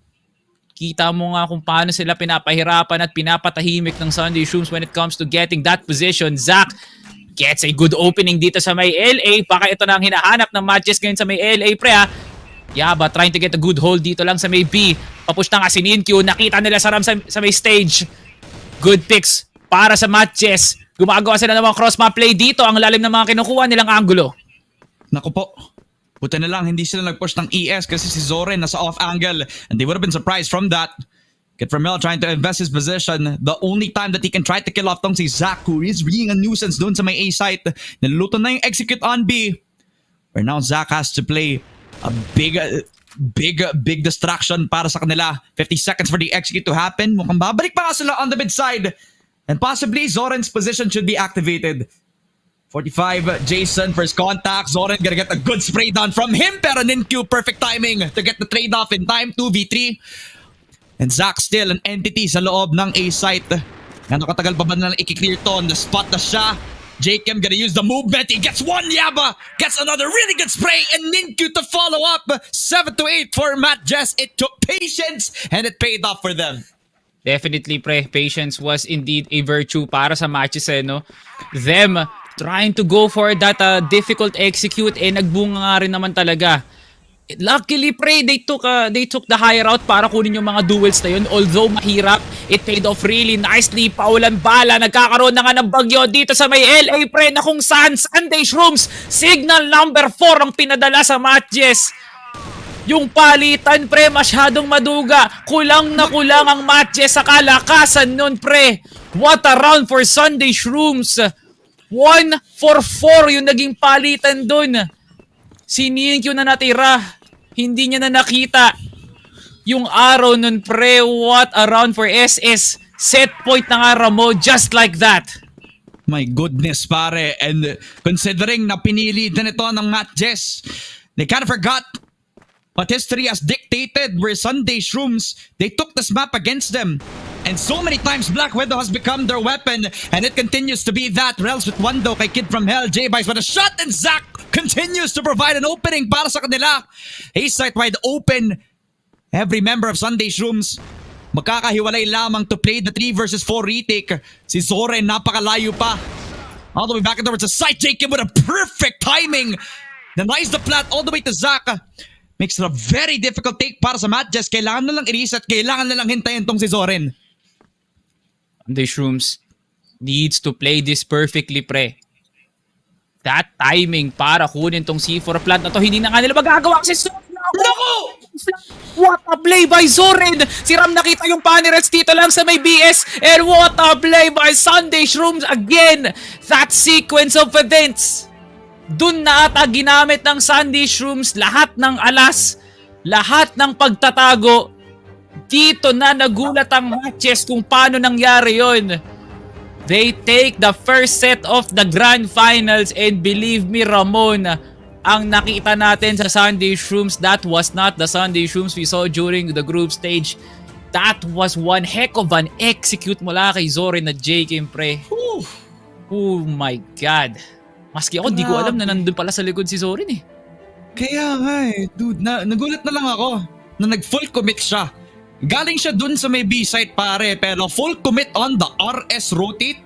Tapos yung ginawa na lang talaga ng window player is pumatay ng SID na kailangan mag-repeat kasi alam na merong flank na nangyayari. And there was also a short push happening as well. So MATTJESS, sa buong simplicity, nasarround sila. Talagang yung A-site na yun, nasasarround na ng kinarami-raming mga Sunday Shrooms players talaga. And one of those surprise executes na makikita natin from them, very well done all throughout pare. Talagang this GR side was all Sunday Shrooms despite very good adjustments from MATTJESS. Yung mga shots na nakikita natin from Ninkyu at si Zack na medyo masabi natin very much finding a revival pagdating dito sa Black Widow map. But once they got locked in, once the RAM was fully active sa map natin, it was just a hard thing to stop talaga when Sunday Shrooms kept going. Man, that was a astounding 1-0 no pre, kung makakita man tayo ng mga 1-0 na masasabi nating masakit sa puso at damdamin at sa Ito yun. bone marrow. Ito yun talaga pre, tama ka dun. Kasi this was supposed to be a MATTJESS map pre, una sa lahat. Itong MATTJESS na to pre, pinerpekto na nga nila ang Black Widow pre, kahit saan angulo mo tignan. Ito na rin yung MATTJESS pre na kahit papano nagpapakitang gilas na eh. Nahanap na ng mga magagandang play. Second of all, napipigilan na nga nila si Kid from Hell para maging aggressive. Si Zack nahanap niya na yung pick-offs kay J-Bice, pero pre pagdating sa mid-round at post-plant, parang hinahanap ng Sunday Shrooms yung ganong klaseng oras bago nga nilang isipin, sige, tsaka na lang kami maglalaro ng Crossfire. We just got baited heavily. Not only MATTJESS, pati tayong dalawa, Ramon, kasi nagulat ako na Sunday Shrooms, marunong pala kayo mag-post-plant, nakakapag-execute pala kayo ng ganon.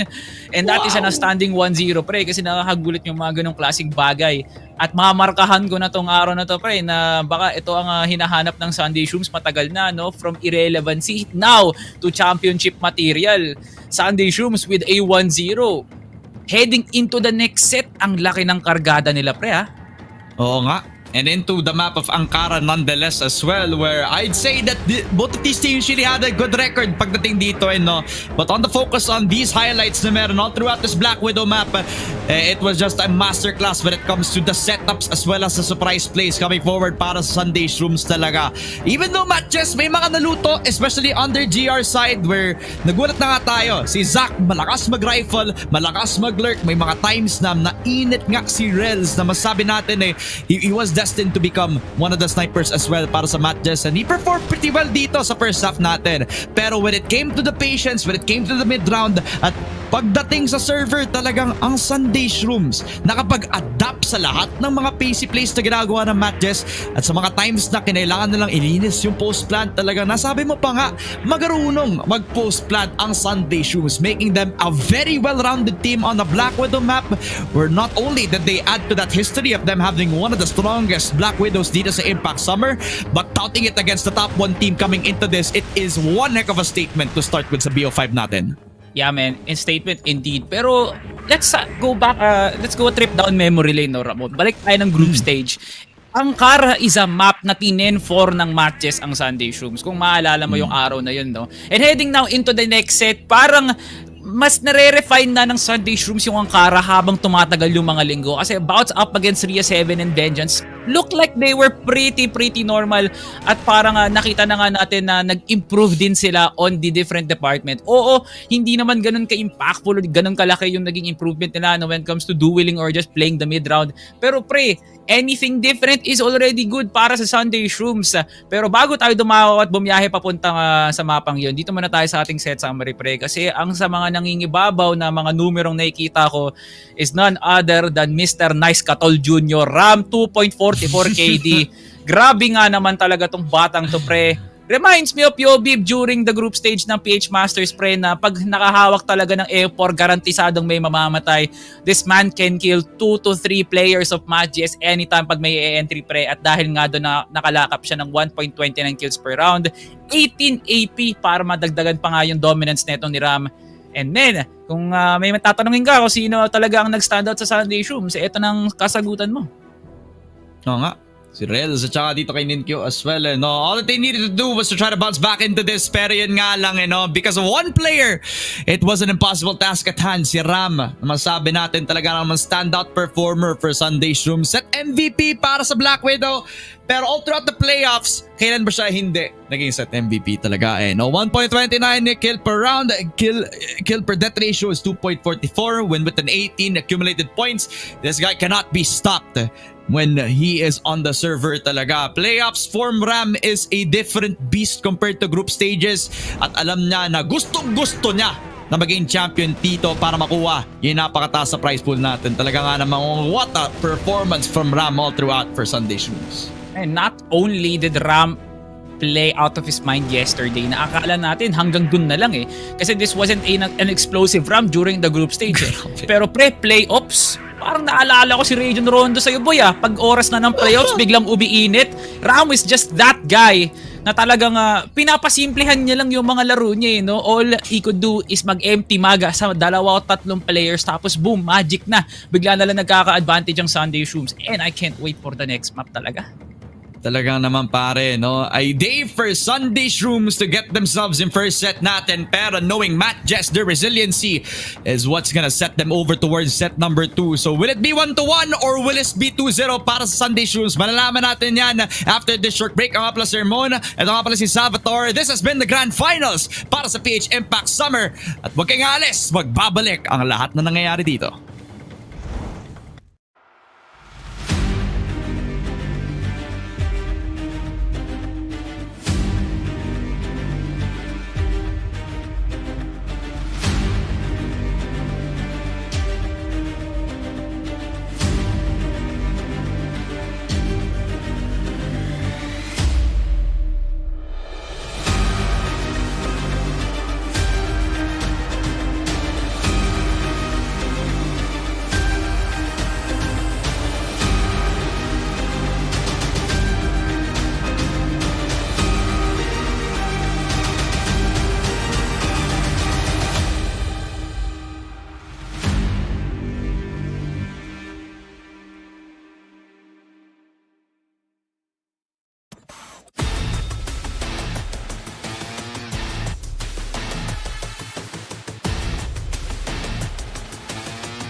Tuloy-tuloy lang ang laban para sa Grand Finals between MATTJESS versus Sunday Shrooms, the 1-0 for the Manileños, as this will be set number 2. Ako nga pala si Ramon, kasama ko si Salvatore para sa Grand Finals sa PH Impact Summer 2025. At yun na nga, no? Ankara para sa map pick na ito. It is the map for Sunday Shrooms at talaga nga namang there is a lot to be tested dito. No? You've already mentioned how much this has been riding for both teams ka naman. And I think this Ankara map will be an interesting thing to watch out for, Salvatore. Man, interesting. Parang tama nga naman talaga.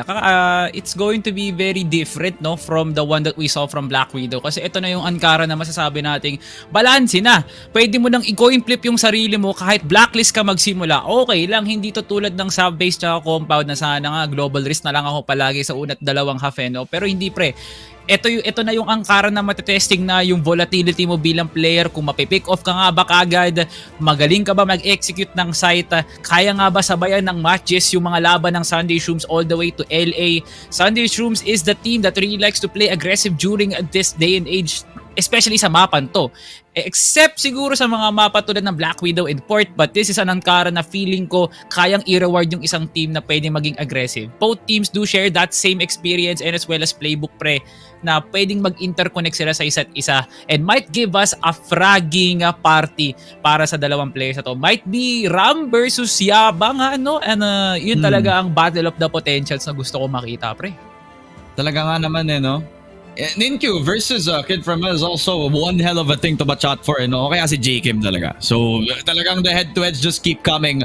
And for this Ankara map, blacklist on the side of Sunday Shrooms as well. So now they have most of the map to play with talaga. So just proves to add towards their advantages talaga when it comes to this Ankara map. I'm gonna be expecting that MATTJESS is gonna do something proactive.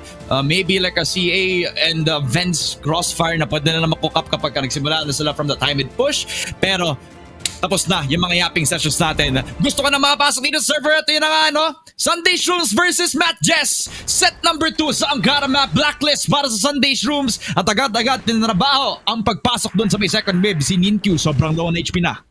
Tinan mo nga, pre, sabi ko nga, magiging aggressive dito ang Sunday Shrooms kasi yun nga talaga ang kanilang memo sa attacking to.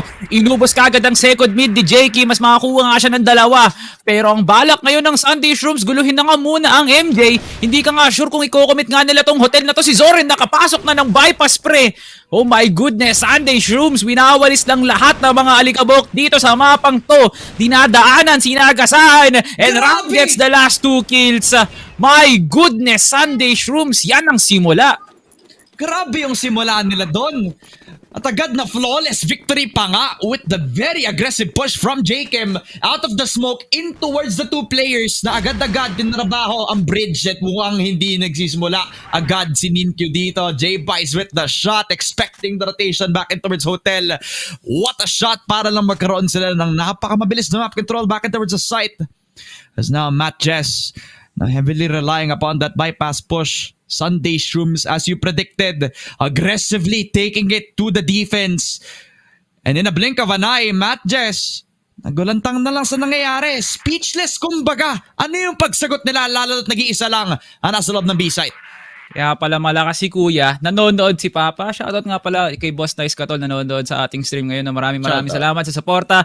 Pinapabati niya nga pala si Bien, ay na atang kapatid dito ni Ram kung di ako nagkakamali. Pero eto na nga, oras na para barila ng Sunday Shrooms at MATTJESS. Dito lang sa may bypass. Nakaantabay na nga ang Sunday Shrooms dun sa atake nila. Pero sa oras ng retreat, nakabantay si Yaba dito lang sa may mid. Buti na nga lang na trade din to kagad. Di Ram na nag-iinit na nga ngayon kahit 3 HP pa. Pero may nakaantabay din sa likod niya. At makukuha ni Jason ng punishment now on the 1v2.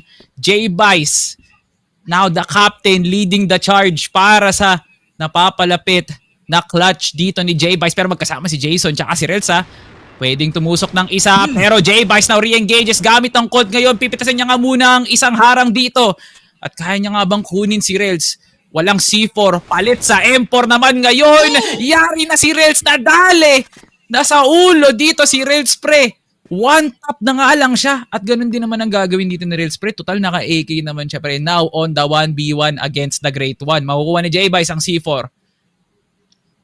Pwede siyang mag-rotate. Yes, time para makapag-push all the way towards CA. Pero J-Bice the read. the captain, the big brain sa Sunday Shrooms AWM. Not gonna work out para kay Rels. J-By switches up into a 2-0 after a 1v2 clutch from the captain, leading by example. Sunday Shrooms just from the knife's edge, slowly building up what could have been a really good round pagkatapos ng triple kill. You double ni Yaba sa papush siya all the way from high mid. Sayang na sayang. And now the Manileños gonna try to take it off dito kay Jason all the way from high mid. He has to be prepared for this jumping shot from Kid from Hell. Spotted by Jacob with a headshot. Ninkyu also to fall into the chopping block. That's a 2-0 so far. And with the shot coming through from Zach, it's gonna spell disaster in the mix. A double para kay Zach. Pero si J. Kim makakuha ng isa pang pitas. 2v3 now pagkatapos ng rotate from MATTJESS. SS just trying to go where it hurts the most. Rektahan talaga sa pagbumuka. J-Bice with a good quick scope and ram ni Rekta talaga sa RS. Wala nang laro-laro ng post-plant pre. Kung kaya namin mag-push, kaya din namin pumatay. Sunday Shrooms just mowing over Ankara pre. Hindi ganito maglaro ng Ankara, pero para sa Sunday Shrooms, gumagana eh. Wala. Sunday Shrooms, walang pagkakamali all throughout. Talagang nakaharap ng full force from J. Kim.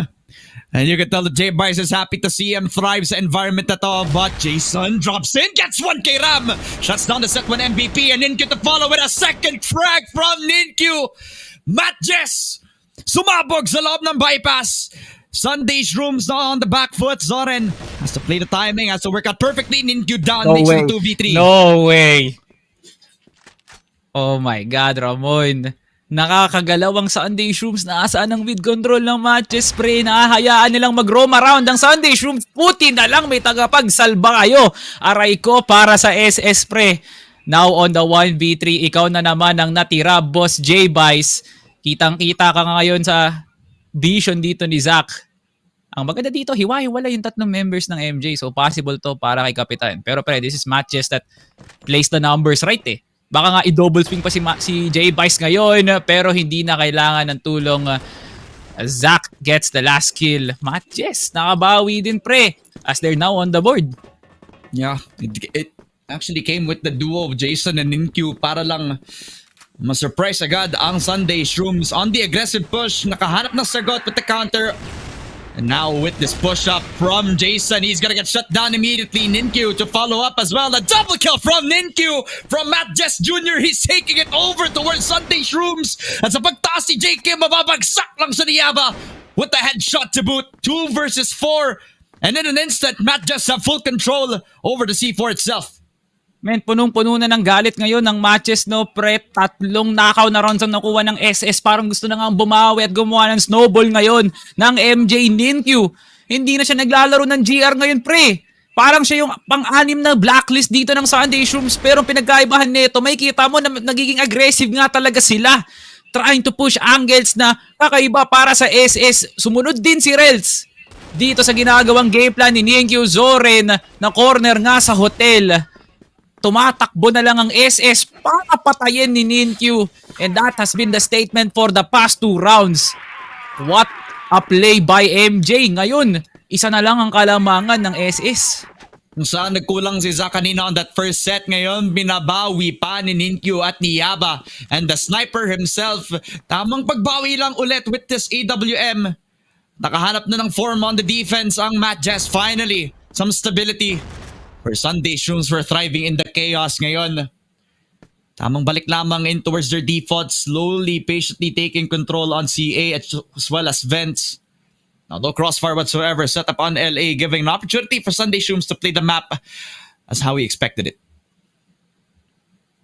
MATTJESS, hinahayaan lang talaga dito si Ninkyu. Pero tatlo ang maghahawak dito. And Yaba, oh my God, only needs... Isa lang pala kailangan niya dun. No? Grabe nga naman. Wala nang flick-flick eh. Naka-pre-aim na kagad eh. Rekta sa bungo eh. J-Bice, hindi na makikita ang sinag ng araw. Pero may atake naman dito ang Sunday Shrooms sa may hotel. Ilan makukuha mong isda ni Ninkyu? Wala siyang nakuha sa lambat niya pre. Sa tatlong pumasok, 0 para sa MJ. Dito sa hold nila sa B site, Zach nakabantay sa dalawang angulo. Pero oras na para mag-rotate at maglaro ng retake. MJ kasi nakapasok na nga sa Shrooms sa site. Zoren naka-hold lang sa may high bit at makikita niya si Jason. And he's gonna get the pick. 55 seconds. Si Ram nang lalason. Ginulat si Yaba. Sunday Shrooms. Saan kayo nakakakuha ng mga gantong classic execute? Grabe nga naman talaga. Zack sumala yung bala. 2 HP na nga lang. At magre-re-engage pa nga siya pre. Possible. Pero hindi, sasamahan niya na nga ngayon dito si Rels para sa exit. Wala pa rin tanim-tanim si Por. O kailangan pa ba ng Sunday Shrooms magtanim para makuha nila yung panalo? Hindi na pre, formalities na lang daw ang Sipor. Bangkay ang habol namin. SS takes a 2-round lead. Pang decoration lang ang objective dito while Sunday Shrooms are playing the map to perfection despite J-Bice getting picked off with a one-tap from Yaba. It is pure flawless execution from making the presence on sa B-site. Kinuha pa nga yung control all the way from the rotation. And now, MATTJESS trying to play on the pace of Sunday Shrooms. Kid from Hell gets one through the smoke. Jason getting himself the drop shot kay J-Kim. At agad-agad may control shot from Hukay pare. Kailangan nilang invest lahat. At mismong sila pa yung papasok sa hukay. Si Yap at si Ninkyu kukuha ng dalawa. Si J-Bice nilabas ang Colt. Yung pistol enough na yan para sa kanya. Jason and Rels, the last two entities para sa MATTJESS. Tinatry na lang ikutan tong si J-Bice at naspatan pa nga ng Deagle. It's all up to Zoren. 1v2 para sa kanya. Ginawa ni J-Bice kanina. Kailangan si Zoren naman. Spots at tong si Jason kung pipick nga siya dun sa may hukay. Konti na lang. Oh my God. Sana si Rels. Maganda sana yung timing. AWM shop train. The angle is real. Does not hit it. So may time pa si Zoren para mag-around. Pero hindi na gumagana yung pagiging top to ni Rels. You have to hit your shots. Zoren! Oh my God! Zoren! Naka-second life pa! Binigyan ka ng pangalawang pagkakataon, nabuhay ka pa sa palagay na yun, pero hindi mo pa napulot yung C4. Naku nga naman talaga, Zach. What a wasted opportunity. Pero now is the time para kay Zoren na kumilos at kunin ng C4 to play the round para sa SS Rels. Nakikipagtaguan lang dito. Si Zoren kiniklear yung kahit RS mismo ng MJ. Ganyan siya nagdodoble ingat ngayon, Ramon. At tinan mo nga naman, HP advantage para kay Rels. Pero dito ay Zoren, pre. Medyo mahirap para sa kanya eh. Total, kulang siya sa HP. Pwede siyang maglaro ng oras dito. Zoren, magkakatagpuan sila. Possible dito lang sa may mid. Magkakasalisihan sila, pre. Zoren, di ko alam anong ginagawa mo. Pero lahat gumagana para sa'yo. Pabor na pabor ang araw ng Webes para sa'yo, pre. 10 seconds. Lahat ng yan, oras para sa'yo. Itatanim mo na ang C4, sure ako dyan. And it's now time for the 1v1. Pre, naulan na ng swerte si Zoren. Tamang rotation, tamang hanap lamang ng C4 sa pinakamagandang timing. At nahanap pa nga niya yung open A side. Si Rels na lang the star of the show. Low HP Zoren versus the AK. Pero si Zoren na naman! Ang ganda ng timing! Time and time again! Yung pagkura C4, yung pag-ikot all across the map. And the right bomb site para lang ma-plat yung objective. Sunday Shrooms can't do any wrong. 5-2 so far sa BL. Look at the cold-blooded clutch. Ang laking bagay nun para sa pacing ng Sunday Shrooms. Pero ni isa walang kumibo. Hindi pa kasi tapos ang trabaho. Jobs not done, sabi ni Kobe Zoren. Oh my God. Sunday Shrooms. Mamba mentality ang dala-dala nila dito. MATTJESS. Now is the time para makabawi to force a 1-round deficit. Meron pa kayong dalawang pagkakataon dito. Flashes mula kay Ninkyu at Yaba. Very, very nice ha. We are seeing some good amount of gameplay mula sa kanila. But at the same time, pre, wala tayong conversion naman ng rounds from them alone. Kasi nga Sunday Shrooms plays the mid-round so perfectly. Hinahayaan lang ng MATTJESS makakuha ng site pas tsaka sila babawi ngayon. Kid from Hell, amazing entry. And here comes the execute ng Sunday Shrooms para ma-split nila yung Vets, pati nga yung EA. Pasok kagad si Kid from Hell. Nakaantabay kagad sa may exit yung mga kakampi niya. And Kid from Hell goes for the plant. Kumpleto pa rin sa utils, kumpleto sa mga tao. 5v3 ang lalaroin ng MATTJESS. Zach and Jason, they're gonna have to entry on from exit. Si Jason ang first contact. Ang ganda ng flash! Yun nga lang si Kid from Hell. Walang nakikita. Pero lahat pinatay lang niya. Sa labas ng exit, pinalabas sa server ang MATTJESS 6-2. Sunday Shrooms, one more round for the streak, pare. F11 para kay Kid from Hell. Napakadugas ng ginawa niyo dun, pre, para ma-kick out si Kid from Hell. Brando, nakaharang yung smoke pero hindi siya tumigil sa pagbabaril, pre. And here comes another play para sa Sunday Shrooms. The aggression is now in full effect once again. Rekta sa mid pero atras na nga muna kami at kakanan papuntang bypass si Zach may iwan. At nakita si J-Vice. Naghahanap na ngayon ng panibagong play ang MATTJESS para makapag-adjust sila kasi nawala yung kapitan nila. Ram now re-engaging dito lang sa may mid. Makakuha ng isa pero si Rels tumalikod na boy. J-Kim nakuha yung trade. And here comes Yaba to finish it off para sa MATTJESS. 3-round lead lang ang makukuha ng SS sa first half. And that was an attack para sa Sunday Shrooms, pre. What a round from them. And as well as MJ, pre. Kala mo nanonood ka ng wrestling, Royal Rumble sa mid. Sama-sama lamang sa pag-trade ng isa-isa. MATTJESS not relying on Yaba and Jason to get themselves that entry sa pag-swap ng sides where BL is definitely one of the more comfortable sides para sa MATTJESS pero Kid from Hell spots one, rails down, Jason may follow. Ang ganda ng movement para lang makuha yung 1-for-1, no trade-off whatsoever. So MATTJESS gonna be happy with that, especially with Jason getting a double kill. J-Kim baka sumali pa, si J-Kim makukuha ng patay. At si J-Vice tamang sunod lang, napatay pa nga si Yaba, na knock off yung riflers. At si Nincute, si Zach na lang natitira. Man, pinibilisan talaga ng Sunday Shrooms, no? Despite them being the global risk, nag-iba talaga yung anyo nila heading into the second half na dapat passive lang. Pero there was no business para kay Kid from Hell na i-push yung tunnel. Si Ram tumesting. At alam mo na nga ang kinalabasan nun, Zach gets the one tap. So that is MATTJESS now heading into the mid-round na kaya nga nilang umatake dito sa kahit anong angulo. Now with a major HP advantage para sa dalawang natitira pa si Zach na 180 si J-Kim. Sumunod pa talaga si J-Vice. MATTJESS bumabawi. They're putting on a show right now dito lang sa second half. Statement now heard by MATTJESS, pre, ha. Nakakaramdam na sila na kailangan nilang sumabay sa current. Totoo, pare. Kita mo, alam nila na once na may aggression sa LA, ay malakas yung tendencies ng Sunday Shrooms na mag-rotate from that high mid position. Spotted yung karamihan doon pa lang sa may CA. So, it was just gonna be an easy task for the mid players para lang malaro ang Sunday Shrooms. Already on their next round, uminit na si Zach to get himself that double. Very well put na nga yung naging impact na all throughout the group stages and finally showing himself dito sa playoffs where Zach has been touted by Sneaky Frog as the best player on Impact. Finally, he shows himself ngayon against Sunday Shrooms. And now they're gonna play this as slow as ever.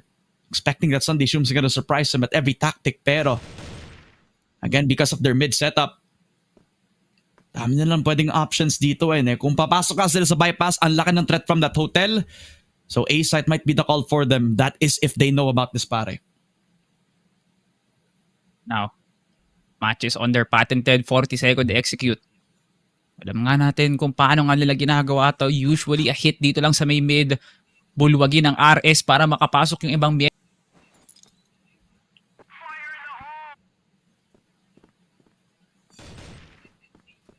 Para sa MATTJESS, hindi na nga nila atakihin yung LA, pre. Ang dami nilang ginugol na oras. Pero para lang mag-rotate dito sa hotel, pwede rin naman kasi dalawa naman yan laban sa apat. And here comes the attack. Si Zach, may iyon mo na lang dito sa may LS. At nakita nga, tumutusok si Jacob sa may LA. Kalmahan mo lang, boss. May nakabantay pa rin ang miyembro ng MATTJESS. Kaya mag-ingat-ingat kayo, SS. Masyado ng atang hindi nire-respeto ng SS yung kalaban nga nila kasi they really like to go for the overextensions para makakuha ng laso. J-Vice evens it out para maging 3v3. 20 seconds, MJ pa-execute pa lang sa A-site si Yaba. Nakuha yung pagbabantay dito lang sa may RS. Ang na-pick off niya si Ram. Malaking bagay to para sa MJ. Setting down the timer. The threat that lies within, yun yung C4 na kailangan kunin ng SS si Zach. Nice hold sa may boxes. And MATTJESS gets the round of their lives. 1 round na lang ang pagitan ng SS tsaka MJ. Wala pang nasasagot na rebat ang SS. Taking a page out of Sunday Shrooms' playbook and making it their own. Patience is the virtue nga naman para sa MATTJESS. Where now, from their mid-side setup, all the options available to them. Now, once na ang daming tao dun sa may hotel, and they knew that the option was not in towards that LA. Pick up pa nga yung dalawa from the rotation. It was all the way back in towards that B site where really that window was just forced open by Yaba on the lurk itself. And MATTJESS opening all the options available to them despite a very, very good nade from Ram. It is J-Bice that starting strong with a kill kay Yaba. Lurker down, J-Kim. Anchoring down, papunta dun sa may vents. Ang ganda ng flash, yun nga lang. Isa yung mapatay niya, si Ninkyu. Maayos yung trade-off at eventually Ralph will get the entry going. MATTJESS gets a 3 versus 3 running on down towards the A site. As J-Bice, he has to play the long angle. He has to play distraction kasi may double flank na nangyayari from Kid from Hell and Zoran right now. Hey, Vice. Antayin mo lang yung makakakampi mo bago ka mag-execute pero nakabantay na kagad si Rels na 1 HP na nga lang pero buti na lang may hawak siyang isang pick lang para kay Kid from Hell. Pero makukuha niya yung mabilisang swing to take down Rels. Ninkyu, good hold lang sa may exit. Si Zorin hindi nahanap yung magandang timing. What a double para kay Ninkyu. MATTJESS, 1 kill away. Para mag-tie game nga tayo. Kid from Hell pushing pero nahanap ni Zack yung magandang position. And Ninkyu secures the 3K. Huge para sa MATTJESS. A revival for Ninkyu. And yet again, this kid stands tall para lang magkaroon sila ng control on top A. Really, Ninkyu, all his frags have been so impactful in a way na it forces Sunday Shrooms to play the flank. All the spacing that they have shown all throughout dun sa kanilang BL side already erased from existence. The presence from MATTJESS all across the map. And their game sense pare talagang on a different level na despite a very good flank attempt from Sunday Shrooms. Ninkyu just stands tall talaga, maayos. Yung naging reset for MATTJESS into the 6-6. As now with this BL side, they have CA control towards that high mid setup. Pwede din nilang ipasok to. On the way back towards bypass, try to see if they can pick off tong si Gerald. And yet again, Jakem being that hotel player na may assistance back then, I believe from Zoran, now stands alone if namatay agad tong si J-Bice. Has to get the fight, then he doesn't against Zack. He hits the shot first. MATTJESS has provided opening pero may panlason pa sila. Si Jakem nasa loob pa rin ng hotel. Kung papasok na sa B, kailangan na lang i-clear to first. Parang mas pumapabor sa Sunday Shrooms na umatake na lang sila pero hindi nila man nila tinatranslate or kino-convert into their global risk plays. Dahil dun, MATTJESS just sees the opportunity. Dahil nga pa isa-isa ang pasok ng Sunday Shrooms, it just feels like a field day at basic na nga lang to para sa MJ. Ram, nako-corner na nga, pero magandang trade na makukuha dito ni Jason as Ram falls, forcing the 4v3. Kid from Hell at Jakem papunta pa nga lang na manggagaling sila sa RS, pero ikot sila Zoran oh. Ngayon, now playing for the retake. 30 seconds left on the clock. Ito na ang threat ngayon ng MATTJESS. Subukan nyo daw pumasok. Zoran gusto ngang kumuha ng maraming kills pero paplakda siya dito sa kamay nila Yaba as he secures the triple kill. MATTJESS back-to-back strong rounds. Nakuha nga nila ang kalamangan ngayon. Finally, Yaba stands with precision. Talagang a triple kill from him just spells disaster para sa retake scenario. They cooked up the double flank as you mentioned, pero it was just too quick para matrabaho ni Yaba to. Knocking them down after the bait and switch and making the clear that much more impossible para sa kanila, knowing that the time was prevalent and something that they have to also think about. So now, MATTJESS triple push in towards vents na kailangan hanapin to ni Jakem. Gets one, the flash is dodged at Yaba gets himself the trade. Pero yun nga lang, si Ram nandito pa sa taas ng top A. 4v3 and a good movement from him. will actually get a lot of time going para dito sa Sunday Shrooms. A good smoke as well. Hindi sila makapasok without that much more space. Pero Zach provides another opportunity. He sprays on 1 and 2 para kay Zach. Not just a sniper. Ang init on the rifle as well. 2v2 now para sa MATTJESS. As Zoren will close off 1 and another para dito sa Sunday Shrooms. A perfect round para ma-equalize ang 7-7. Palag si Zach pero mas malakas yung suntok ni Zoren. That was an insane hold dun lang sa may exit pre. The patience indeed paid off para sa SS. Tabla na nga tayo Ramon and MJ. Makabawi nga sila ng dalawa pero itong SS na to gagawin ng lahat para tablahin to. Hindi pwedeng lumamang ang kalaban. Dapat pantay lang. 50-50 kumbaga. J-Vice goes aggressive dito sa vents. Usual plays from MJ na mag-hold ng yellow at na-anticipate din kagad to ni Boss Gerald. And now, babalik na ngayon sa simple pacing ang MATTJESS. Antayan lang na mga angulo ngayon. Sunday Shrooms, now back to their antics. Wala munang mag-overstep dito lang sa may LA pre. Iwan muna dyan si J-Vice. Kid from Hell, ini-scout na nga ngayon ang Big Door. Pero nakakaramdam siya ng mga bala ngayon. Yaba turns it around as he finds Kid from Hell. 1 minute and 30. Maraming oras ang MATTJESS dito para mag-aligid-igid mo nga muna, no? Onting scout lang muna bago nga sila kumilos pa. Wala pang oras para mag-execute. They just need to get the pick-ups muna, pre. Okay, may time para kumalma na ang Sunday Shrooms, no? Knowing they have the numbers advantage. And all the way, thanks to Kid from Hell trying to scout some information. So talaga nga namang you can't really blame him for it. MATTJESS have been playing this on a patience play nga naman. So, an opportunity on high mid para kay Jason. The C4 already picked up para kay Ninkyu as well. An opportunity back in towards that A site. Fake nades. Papunta dun sa B site where Sunday Shrooms have fully invested both itong si Zoren at si J-Kim. Where now, I believe J-Vice has the information. Ram also spotting them out as Relzy picks up the first at si J-Vice ang papatay sa kanya. Yaba with a really, really bad decision. Ganda ng damage sa kanya as Ninkyu try to go back in towards the site itself. Ram gonna have to spray it on towards the EA players. And nga lang, Ninkyu will spray on dito kay J-Vice. Ram gonna try to spray it down. 1 and 2 para kay Ram. It's all up to Jason. Yun nga lang, he starts off strong kay Ram. 1v2 now, 12 seconds. Does that after C4 has to win the fight. Kay Jacob, he does! 3 seconds to plat. It's not gonna force Zoren in a 1v1. Pero low on HP tong si Jason. Duguan pakatapos ng entry niya sa loob ng site. Pero tamang timing lamang para mahanap nung si Zoren. At maganda din yung pagpasok niya sa exit. Kailangan i-clear pero si Zoren sinuwertehan. Nakahanap ng isang napagandang timing dito kay Jason to get the 8-7 for Sunday Shrooms. Nandito na naman tayo sa stalemate ng laron to, pre. Na hindi mo alam kung sino makakakuha ng kumbensidong round talaga, pre. May palitan ng suntok eh. Ram, huge double. Si Zach nandoon, pre, para makakuha din ng frags. Si Ninkyu, ginagawa niya ng alay yung sarili niya para magkaroon ng spacing yung mga iba niyang Zor, huge hole dito lang sa may high mid. Napigilan ng dalawa. Zach gets the kill over to Kid from Hell. 1-4-2 so far. Sigaw ng Sunday Shrooms. May bawi ang MATTJESS pero mas namang sa palitan ng SS. That was a huge pick off, pre.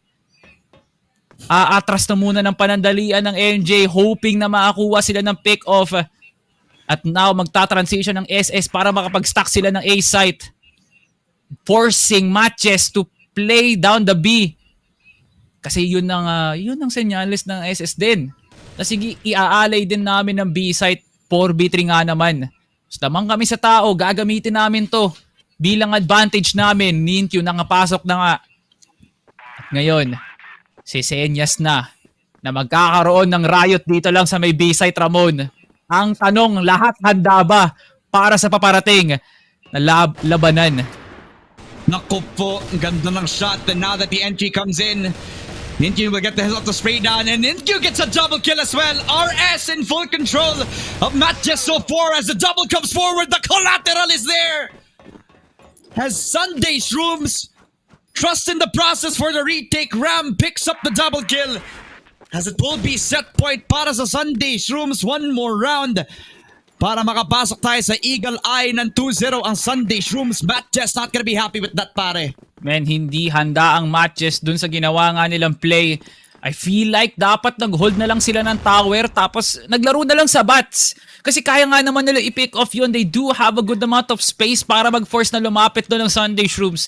Pero now in this round, Zach will be forcing the advantage para sa MATTJESS.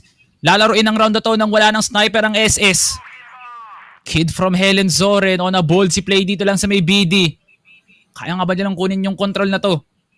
Isang cross para kay Jason. Pa kasi wala 1-4-1. Pero sige, pero lang po pumilit dito. Zoren gets the kill. Jason forces the 2-4-1. At ngayon, si Jakim na backstab ni Dr. Osiris. Oh my God, Zach! What a fumble mula dito kay Zach. Pero okay na rin yun, pre. This is still a 1v3. Medyo malabo kay Ram. Pinapaulanan siya ng flashes. Hindi siya maka-push. Hindi siya makalapit. Hindi niya mabanat yung braso niya dito. Sobrang laki ng usok. Ang kapal pa nga, Ram. Paano mo sasalbahin ang round ng Sunday Shrooms?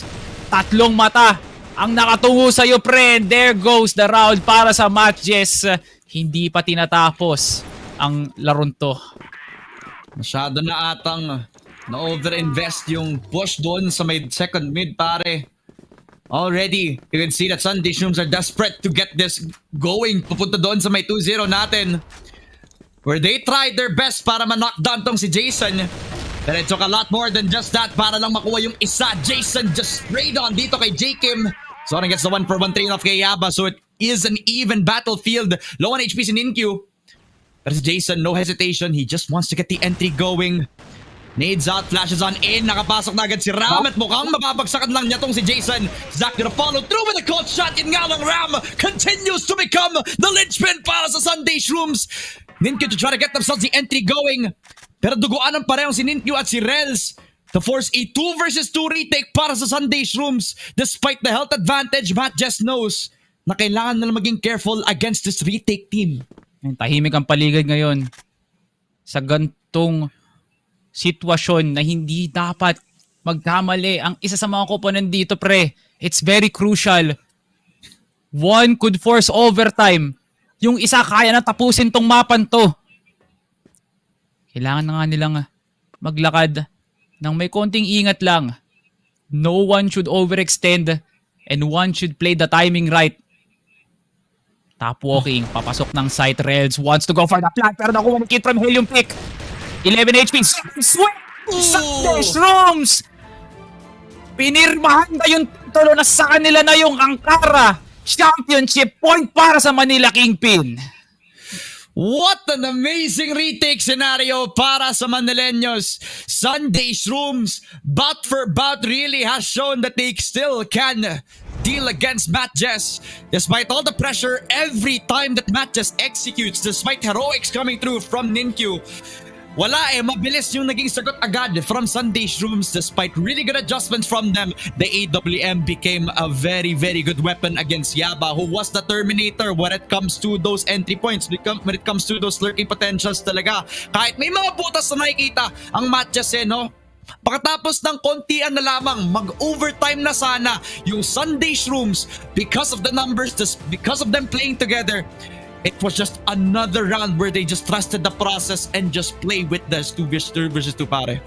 Yung ginawa ni Kid from Hell tsaka ni Zoren, feeling ko kahit sinong coach, maski yung sarili nilang coach, shoutout nga pala kay Coach Papay, magagalit talaga sila, pre. That was an insane play actually kasi you're risking yourself para laruin ng MATTJESS yung distansya kasi may advantage sila dun sa angulo ng exit eh. Pero Kid from Hell hindi na sumusunod sa batas. Walang batas-batas sa larong to. Kasi lahat ibababa na namin para talaga makuha namin yung round, pre. Maski yung sarili naming mga katawan, pre, iaalay na namin para sa round na yun. And they definitely did. The risk factor was there 50-50 pero nagmukhang 100-0 yung pagkakataon na yun na makuha ng Sunday Shrooms ng Ankara. And what a revenge tour this team is pulling the stops for kasi tinalo nyo kami sa group stage sa mapan to. Oras na para sa amin naman to. At heading into the next set, pre. Sunday Shrooms tinataasan na nga nila yung antas nila dito, no? Pre, the level of Crossfire is definitely seen as a huge improvement for this team. As matches, hinahanapan pa rin natin sila ng kasagutan sa tanong, pre, nasaan ang bawi?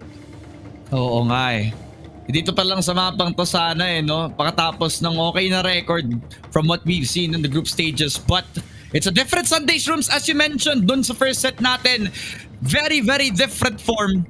And not only that, pare, they're looking like more than just a PH Masters team. They're looking like the championship winning team that we expect them to be, pare. So talagang Sunday Shrooms putting up one heck of a show despite good performances coming forward for MATTJESS. I mean, ang daming standouts dito eh. You've seen like the powerful placements from Zach, Yaba on very good lurk timings. May mga times na nag-rotate yung Sunday Shrooms on the retake scenarios na si Yaba mismo ang tumatrabaho para ma-stop yun. Yun lang sa isang round na yun kung saan napatay siya agad ng AWM, na-counter agad yung RS push sana, pero yet again, Sunday Shrooms just find a way every single time para lang ma-knockdown yung MATTJESS where they kind of thrived on that creativity. Sunday Shrooms just made it very simple. Yeah. And that is, yun naman talaga yung bagahin nila dito eh. Maging simple lang naman. Nakita nga natin no, na hindi naman talaga dapat nagagalit ang isang blacklist eh. No? Like, alam mo yun, usong-uso sa Ankara, yung 40, even 20 second execute nga eh. No? Wala nang default sabi ng, ng Sunday Shrooms. Kung pwede nga kami umatake dito lang sa isang site, especially sa hotel or even sa LA, sige, gagawin namin yun. Saan ka nakakita, pre, yung sniper, yung kaisa-isang sniper nila, sumasama na lang dun sa apat na gusto mag-push. Usually, nag-iiwan eh. Yun yung ginagawa ng matches, pansin mo, si Zach naiiwan sa Balco, si Zach naiiwan sa RS, pre. Pero ito, sabi ni J-Vice, hindi pwede, pre. Ayoko nang napag-iiwanan ako ng panahon. Sumasama talaga siya, pre. So, ito talaga yung Sunday Shrooms na akalain mong nag-autopilot. Hindi, pre, talagang execute yung ginagawa nilang 5-man push sa hotel, sa LA, sa mid para makapasok ng bypass. It just feels like dapat nababasa yun ng matches eh. Oo, nakukuha ni Yaba tsaka ni Ninky yung kills. Pero kills, hindi round win. Yun ang pinagkaiba talaga ng ginagawa ng Sunday Shrooms tsaka ng matches during the blacklist side na feeling ko, pre, dun talaga sila kumuha ng recipe kung bakit nga nila nakuha tong mapan to. So sobrang close ng game na to, you can't help but feel na mas lalong maasim sa lalamunan talaga yung nangyari doon sa dalawang clutches na nakuha both ni J-Vice at saka ni Zoren. Talagang sobrang close. It could have been the swing of momentum para sa MATTJESS talaga no? Pero when it came down to the moments that mattered, talagang Sunday Shrooms has held themselves to a higher standard talaga. Ram with a 1.54 KD and 1.11 kills per round. You definitely say that this guy is on playoffs form, and not only that, he is proving to be championship caliber para sa Sunday Shrooms. Nandyan pa rin si Mr. MVP. Si Ram na naman ang mabibigyan natin ng parangal ngayon. Possible, magkadikit sila ni Zoren dito, no?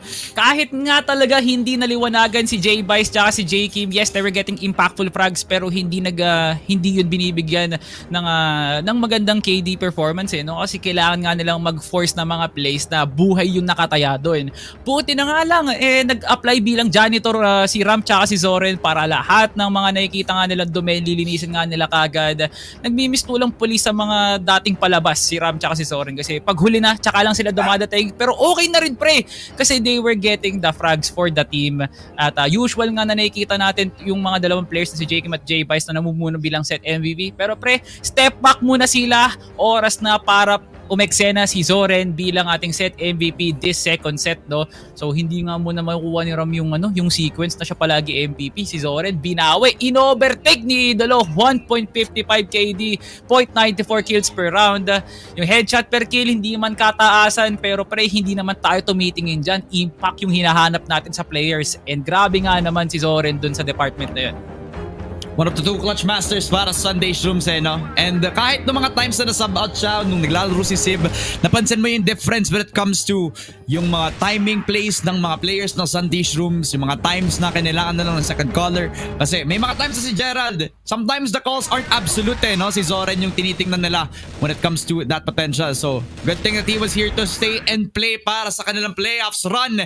And a good thing that he locked in dito sa ating second set kasi talagang on the way na sila sa pagkuha ng championship. Pero dahil BO5 to, may chance pa ang MATTJESS. So in this third set, there is a chance for them to equalize. So ano yung mga last words natin, Salvatore, bago tayo mag-break? MATTJESS, ball on your court. Bigyan nyo kami ng magandang crossfire or falter on the hands of Sunday Shrooms. Kasi isang mapa na lang magse-celebrate na tong team na to. And you wouldn't want to disappoint your motherland daw. So Sunday Shrooms, may pinagtatanggol din sila at kailangan nga nilang gawin ang lahat para talaga tapusin na to.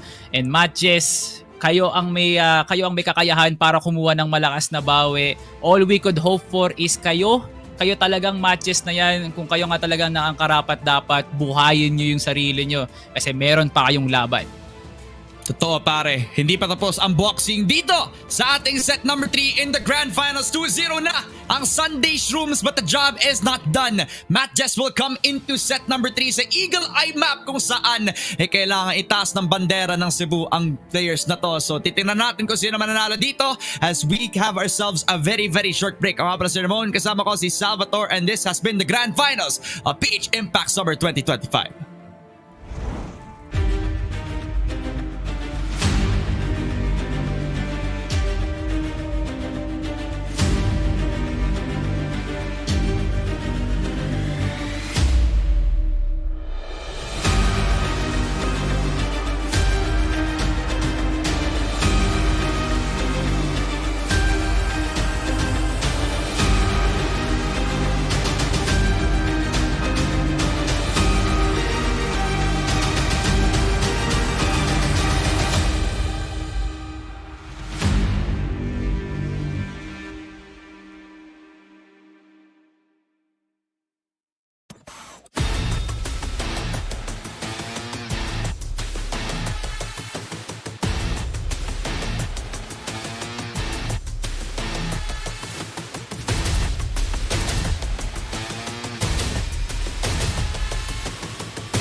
Wala nang patumpik-tumpik pa. Diretso na tayo sa set number 3 kung saan may pagbawi ang MATTJESS ngayon in a 0-2 deficit laban sa Sunday Shrooms. Grand Finals tayo para sa CFS PH IMPACT Summer 2025. At kami nga pala ang inyong kaso sa nga pala si Ramon. Kasama ko si Salvatore and this has been a blast to watch. Pero grabe talaga, Sunday Shrooms putting up one heck of a force sa first 2 sets natin. Ang MATTJESS, nasaan ang pagbawi pare? Man, parang pinapaabot sa point ng Sunday Shrooms na umaasa si MATTJESS na makakapag-OT or makakabawi pa. Pero Sunday Shrooms with one of the amazing sequences we have seen from them no? From the past 2 rounds na nakita natin sa Ankara, pinakita nga naman talaga nila na makakabawi talaga sila at the end of the day. Mag-a-adjust kami sa tamang timplahan lang. Kasi nakita natin na MATTJESS was trying to force the defaults during the Ankara, no? Doon sa second half na yun na alam na nga naman natin crucial. Pero man, Sunday Shrooms just played it very smartly sa pag-hold ng site at kudos din para kay Ram tsaka kay Zoren. Sila pa rin yung nagdadala ng consistency netong team na to. MATTJESS, Ninkyu and Yaba, nasa kanila talaga yung galing ngayon at yung gulang na meron sila sa labang to makikita mo nga naman na impactful living up to the tournament's name. May bawi sila dito sa Eagle Eye. Kayang-kaya to ng MATTJESS, nakikita ko yung kakayahan at potential nga naman nila. Pero Sunday Shrooms, kung maaalala nyo pre, iba yung pinakitang Sunday Shrooms kahapon during the fight up against Heroic. So kung titimbangin mo yun Ramon, parang tabla lang pero at the same time hindi mo maturo kung sino yung clear cut winner dito Definitely not pare. There is still that looming threat talaga. Parang sa kalikod-likuran ng utak ko, kahit nakikita natin yung 2-0 na very obvious for Sunday Shrooms, you can't help but feel that MATTJESS has the skill and the star power para lang mabawi ito no? Pero medyo malaki yung challenge nila coming into this game kasi Eagle Eye, it has been Sunday Shrooms all throughout Impact Summer talaga. Whenever they pull this out, talagang nagugulantang lahat ng mga kalaban nila kapag pinupull out ito ng Sunday Shrooms. So this has been a pocket pick for them all throughout. Hopefully MATTJESS has been preparing for this since this is gonna be one of the maps that really will swing into Sunday Shrooms' favor. They will start on GR side where MATTJESS on the pacing and the tempo will have all the time in the world to get the map spacing that they need. Now, all we could see para sa Sunday Shrooms dun sa unang dalawang sets is for them to have the tendency na maging aggressive nga talaga. Far from the usual that we saw during the group stages, yung pagba-blacklist nga talaga nila dito yung mas nangingibabaw compared to their defensive side kasi hindi naman talaga ine-emphasize ng global risk kung paano ka nga naman talaga nakikipag-duel. It's the ability for you to hold the site. Pero pre, etong Sunday Shrooms na to, Kid from Hell and Zoren, the lurks are just pretty good. MATTJESS, parang kahit nga ba talaga nagti-3-man execute sila sa A-site, hindi pa rin talaga gumagana. Pero eto na pre, ito na ba ang huling hantungan ng MATTJESS para makuha ng Maynila ang kampyonato? O makukuha na ng Sunday Shrooms itong oras na to. Sa oras na to pre, kailangan na nga nilang umangat sa competition para masabi nating Sunday Shrooms the champion. MATTJESS, bumawi na kayo! Pero yun nga yung ginagawa dito ni Ninkyu. As he starts it off with a kill over to Jay. Vice now forcing the 5v3. Kid from Hell papaslangin ni Rels. Ram kumukuha din ng patay. Pero now 4v2. Oras na para kumilos si Ram tsaka si J. Kim. Si Ram, naspatan pa nga ni Zach, the superstar sniper. Knocking down now one of the most important players para sa Sunday Shrooms and they even find out kung nasan si J. Kim. Knocking down Sunday Shrooms on the first round. So far, this has been the only time na nakita natin na makakuha sila ng first blood sa matchup natin. 1-0 for MATTJESS. Yeah, huge start para sa MATTJESS, no? Like yung timpla nila dun sa pag-aatake ng mid door. Pwede na. Nagamitin nga nila dun sa mga iba pang rounds. Ram, nakakaramdam na may mga nagpo-push through the smoke. BR0 para dito kay Ram at nakita niya nga talaga yung pagkakataon para mag-spray down. Jason gets the trade over to Zoren. Pero tinan mo naman yung fallout na nangyari pre no. Jason gets tagged over to the collateral damage. Si Ram hindi pa tapos magpaliyab ng mga katawan. Dalang-dalang garbage bag na yun si Ram. 4 kung kukunin ni Ram sa round na yun. Ubos ang MATTJESS dito sa may LB. And that is the round para kay Ram. Janitor na naman si Ram, nilinis ang 4 sa pagpasok on that hotel setup. Where you could see that Jacob was fully confident on holding hotel but he needed support, he needed more than that. And that was the firepower. Si Ram na naman. through the smoke, through that LB push, MATTJESS, they thought they had a chance. Pero agad-agad na wala sa liwanag. Agad para sa MATTJESS this time around as Ninkyu get himself si J-Bice finally. Some surprises coming forward. The AWM para sa kanya. As now MATTJESS will split off all the forces to get themselves all the pushes that they need. As Kid from Hell will get another shot kay Jason. 4v4 to equalize the numbers. Next phase para sa MATTJESS. They like to keep it, pretty quiet, no? Doon lang sa mga pagkakataon na may makita silang kalaban, it's either they try to run away to get a better position or talagang ilaban na lang talaga. Kid from Hell, kanina ka pa talaga na nagmimistulang panusok sa mga lalamunan ng MJ nga naman. J-Kim holding down hotel, walang makakapasok, walang makakapag-check-in. Now, isa na lang natitira. Rels nakahawak pa rin dito lang sa may EB. Pero, not really sure what Rels is going to do. Teka lang, may kayahan siya para mag-pick off. Pero si Ram, lalaso na naman ang Sunday Shrooms para makuha nila ang panalo. 2-1 Sunday Shrooms. Nakakabawi. The force of Ram and Jakem really undeniable pagdating sa defense on Hotel. Where LB is one heck of a strong point for Sunday Shrooms that MATTJESS have been struggling to find an answer into. As now LA looking at the possibility. Jason with a dropping shot. J-Bice with one, but an Ninkyu makes the difference. MATTJESS have full control of the site, especially that they kill off J-Bice. Ram also follows suit as everybody from MATTJESS kills off everyone from Sunday Shrooms. Agad ang pagbawi. Hindi na sa hotel pare, sa A-site na umarangkada ang MATTJESS. Yun ang gusto ko, pre. MATTJESS nabubuhayan ng dugo kasi hindi sila nagpapalampas ng pagkakataon. MATTJESS pumapaldo sila pag nagiging aggressive. Ninkyu pinakitaan si J-Bice, umora nga naman talaga dun ng sa may LA, pre. What a sequence so far para dito sa MATTJESS. Pero si Kid from Hell binawi kagad at binigyan hustisya yung pagkamatay ni J-Bice. MJ pushing every angle dito known to man. Dalawa na lang natitira para sa SS. Kid from Hell, pabalik na nga dito ng mid. Sakali man, makakuha na naman sila ng lason dito from both Kid from Hell and Zoren. And you can definitely see them forcing out some plays. Kid from Hell, grabe nga naman yung 6 sense doon ni Yaba. Nakaramdam na mayroong tao sa likod. Yaba kinakalaban pa rin si Prando. Pero yun na nga, nakuha na nga ni Yaba yung kill. Zoren na lang natitira to force the 1v4. Pero parang bibigay na nga si Zoren. Iwawagayway na nga ang puting bandila. Gagamitin ng oras para makapagnilay-nilay as MATTJESS convincingly takes the round. Grabe. Full force na ulit from LA all the way towards LB. And one of the only times na na-counter pa nga si Ram. Where Jacob also, pagkatapos mapatay si Ram on that LB setup mismong na-force pa nga yung position niya where Yaba just steals it all away from him. Definitely a good showing for MATTJESS.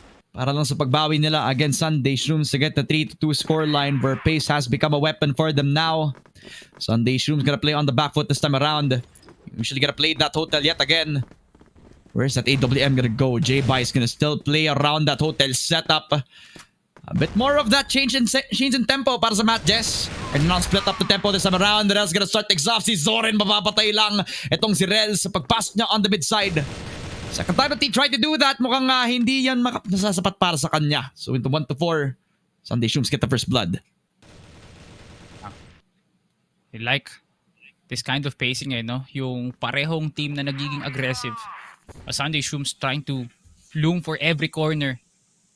At si J-Bice lang ang pwede maging passive dito. Unang dugo dito para sa Sunday Shrooms now makes it a 5v3. Make it a 5v2 quickly at pinalatan din to kagad ni Zoren. Wala pang nakukuhang pick-off dito ang MATTJESS. Usually in this time and age, nasasabayan na nga nila dito yung hangin na binabato ng SS. Pero sa kaguluhan na tatawag at pagpuposition sa mapa, hindi nga nila mahanap yung pwesto. Yaba gets the kill to start off this mid-round pero hindi talaga kakayanin ng MATTJESS ang angas ng Sunday Shrooms. 3-3. Dikit ang labanan natin, SS utilizing the power positions.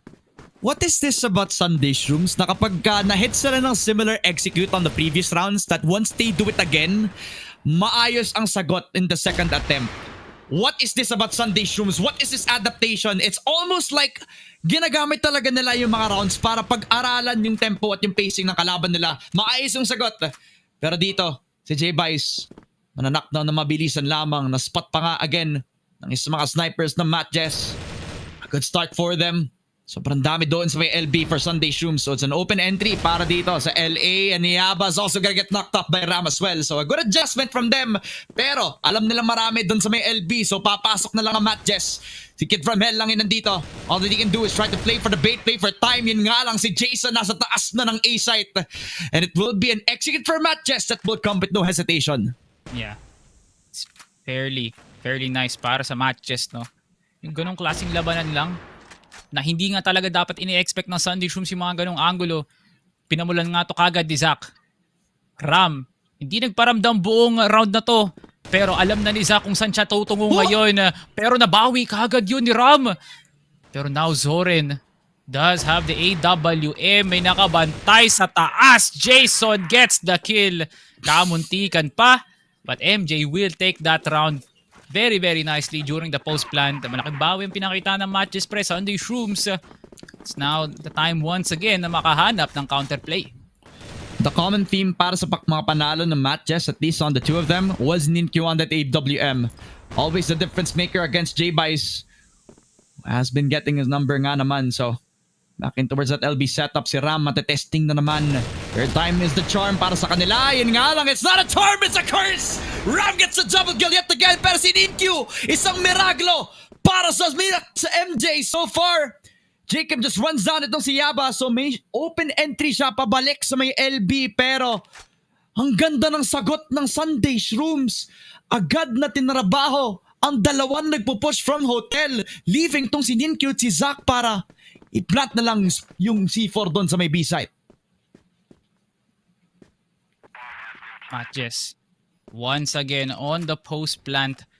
Familiar na to. Ilang beses nga nilang nakukuha yung mga gantong klaseng senaryo, but Sunday Shrooms does have the numbers. Magkasabay ngayon si J-Kim tsaka si Prando. Si Zorin pwedeng mag-late entry para ma-throw off ang kalaban, pero Ninkyu nakantabay lang sa mga bungo. Buti na lang nakapag-follow up dito si Kid from Hell, and Zorin gets the last kill. MJ, hindi mo na makukuha ang patented retake nila. Sunday Shrooms nagpaliyab doon sa round na yun as they set the pace 4-4. One round bago tayo mag-half. Grabe naman. Yung mismong synchronized na flank galing dito from Sunday Shrooms, and the rumble continues sa mid-side. A perfect flash. Kid from Hell gets to spray. Spots 1, gets 2, and 3 para kay Kid from Hell. Welcome back, Frando. Gising na gising sa Eagle Eye at mukhang ang Sunday Shrooms ang kukuha ng 5-4 sa first half. Eagle Eye so far has been a very good map para sa parehong teams. Ganto pala ang Prando na kompleto ang tulog, pre. What a performance so far by Kid from Hell. Double negative siya sa mga mapa, pre, nung mga nakaraan. Pero dito sa Eagle Eye, parang nakikita na nga natin that he is indeed a Kid from Hell. Pinapapaba niya talaga ang MATTJESS papuntang lupa as he soars through the mid-side. At ngayon, pre, mabibigyan siya ngayon ng pakonsuelo. Atake na siya, so dito na mapupunta yung prime spot ng SS. Pero si Rels nagpapaliyab din ngayon, gumagawa ng play, ume-eksena, pinapatay ang Sunday Shrooms. And just like that, MATTJESS pinigilan kagad ang selebrasyon ng SS. Di na binigyan ng entrada at hindi na binigyan ng kahit anong sagot. Jason and Rels lighting the kill feed, taking the AWM away from Sunday Shrooms. Literally, a beacon of defense doon pa lang sa may EB, pare. And just like that, they split the forces of Sunday Shrooms. On the swap itself, you can tell that this is a different MATTJESS now. Fighting the forces of Sunday Shrooms this time around as they try to make their presence known. But Zach, what a quick shot! Papunta kay J-Vice. Slowing down the tempo of Sunday Shrooms where they back off into the mid-side. Yaba cooking up a flank of the century. At kung tama yung timing niya, hindi sila makakaabot sa mid-house, pare. Kita mo, nakayaba na. Nakayaba, he spots 1. Possibly a second, he does spot out tong si Zoren. He catches one of them dito sa pag-rotate onto the mid side. Pero si Jason nandito lang din, and a beautiful spray from him. MATTJESS with the setup and a 6-5 para sa GR nila. And MATTJESS, binabaliktad na nga nila. Sila naman ngayon yung may power position at abusong-abuso nga naman talaga. Beautifully played by MATTJESS. Tinan mo pre, hindi na nga sila nag-overextend. Alam nilang malakas yung pwesto nila sa may top A pre. At yung bait na ginawa ni Yaba para magpumilit ang Sunday Shrooms dun sa door mid. That was just the icing on top of the cake. Pero paulang bala na naman para sa MJ. Jason gets a double kill. Zoren kukunin si Yaba. Setting the 2v3. J-Vice kompleto pa rin ang buhay dito. Pero ngayon si Zoren hindi siya makahanap ng iba pang pick-off dito. Zoren, narinig yung pa. Zack naka-anticipated. Zoren! Lights up the life of Zack. Ninkyu nahanap yung backstab. At si Zoren nga na naman, ginawa mo to kanina. 13 ang buhay mo na hindi nagmimistulang malas. Sinuwerte ka pa nga kanina. Ngayon, 3 HP. Now bomb plant. Ide-delay mo ba o ilalaban mo si Ninkyu? Ay. Rinig na. Alam na kung nasaan si Ninkyu. Kumuha ng Om. Sasala yung unang bala. Hindi ka mabibigyan ng pangalawang pagkakataon, Zoren. Lights out para kay Ninkyu. MATTJESS secures the round. The full read. Knowing that that LB push was coming. Fully investing 3 of their riflers. 3 of their most aggressive riflers. Sa pag-hold from either Hotel or LB pare. Fully trusting in the push over from Sunday Shrooms, and when they had the full info, dun pa lang nag-spray si Jason at si Ninkyu. This deadly combo, but Ninkyu now has the AWM. Kid from Hell knocked down to the ground. Sunday Shrooms not trying to find the reset, find an answer dito, pero Rels cooking another flank para sa kanila. This is another team para sa MATTJESS. Kapag maayos yung frontline, meron pa silang backline access. Si JK isa, si J-Vice makakaluto ng isa pa. 4v3 pero si Rels mukhang kuwang-kuwa yung leader ng SS. Si Ram masuspadan ba pero mapapatay nga lang niya si Rels dito. It was 3v2 where Jason and Zack, they have to win the fights. Yun nga lang, dalawa silang nasa B at alam na alam nun yung Sunday Shrooms. 3v2. MATTJESS medyo nadudulas dito sa gantong klaseng senaryo. Pero oras na para bumawi at umangat na ulit para makatayo na nga sila. Pinigilan ka agad to ni Zoren as they take down the 1 HP player. Zack nakabantay lang dito sa may LA pero na-trade din kagad. Sunday Shrooms now finds a decent round para mabalik sa kanila yung momentum ngayon, but MATTJESS still has a good amount of lead pre. Not just on the scoreboard pati na nga rin sa firepower tulad ng ginawa dito ni Ninkyu. As he goes lights out dito lang sa may LB. Jake yung pangat na nga ng Hotel may kasamang Ram. Zoren hinohold nga muna yung angulo ni Ninkyu. Try and go for a high-low. Jason nakahold lang sa may connector. Si Yaba tumesting. At yun nga ang kinalabasan dito. Man, Yaba overextending once again. MATTJESS, fumble after fumble. Pero SS just using it for punishment. SS could still get traded dito lang sa may LB. Pero ito ang MATTJESS na gumagamit ng angulo at ng aggressiveness, no? Feeling ko, pwede nga nilang gamitin heading into the mid-round. Yep. Which is one of the strengths as a team para sa Sunday Shrooms now. Jason's gonna be invested in this position dito. And unless maimbestigahan ito agad ni J-Vice, agad-agad yun magiging threat. Si Zoren ang papatay sa kanya. Si Jason nag-peak na masyadong maaga. Now let itong si Ninkyu to play the same position. C4 in the hands of si Ram since he is low on HP, kaya every shot will count for him. As it will be a 4 versus 2 where Ninkyu and Zack, no information whatsoever except for the spray onto the mid side as well. Zoren holding the C4 in hand, trying to rotate back it towards that A site. And Zack with his position now, knowing where Sunday Shrooms are gonna come from, he's gonna have to go back to the mid side as Jacob will spray on and ring through papunta dito kay Zack. 1v3 now para dito sa side ni Ninkyu at mukhang popcorn lang. Isang bato ni J. Kim, sumabog ang mukha ni Ninkyu. Into a 7-7, nakabawi na mabilisan ang Sunday Shrooms. Yeah man, yung pacing talaga, yung sequence na pinakita din ng Sunday Shrooms was just all fit para talaga matablangan na itong laban na to, no? Confidence now oozing from Sunday Shrooms, aggressively picking LA and LB. para i-challenge talaga ang depensa ng MATTJESS. And also stopping down Ninkyu at Yaba na kanina pa nga nagpapahirap dito sa SS as MJ just couldn't get a very consistent sequence no? J-Vice may iwan dito lang sa may LA. Parang guguluhin ata at gagawa ng sandwich kung kailangan mo na i-clear yung RS. Pero i-commit na nga to ni Ram dito lang sa may mid. Nakikita si Rels. Nice flash from J-Vice. Ninkyu nakatago pa din. As J-Vice now pushing the angle of Ninkyu. Sunday Shrooms. Sa huli talaga nagpapakita ng mga pagbabago pre. Kid from Hell. What an entry as well pre. Si Zach paikot na nga dito sa LA. Nagulat na lang ang sambayan ng Crossfire. May execute pala kayo dito lang sa may A. Kid from Hell. Ginulat si Yaba. And now a last man standing. Last ditch effort para kay Zach. Nasaan ka na? Apat ang nakatungo sa'yo. Ito na ang bagyo. Jakim pinapush na nga. Zach gets taken down. Sunday Shrooms reclaims the lead. 2 rounds na lang. May kampiyon na tayo. Akala mo ubos na ang strats para sa Sunday Shrooms pero may niluto na naman si Boss Gerald na mid-execute where Rels was wide open.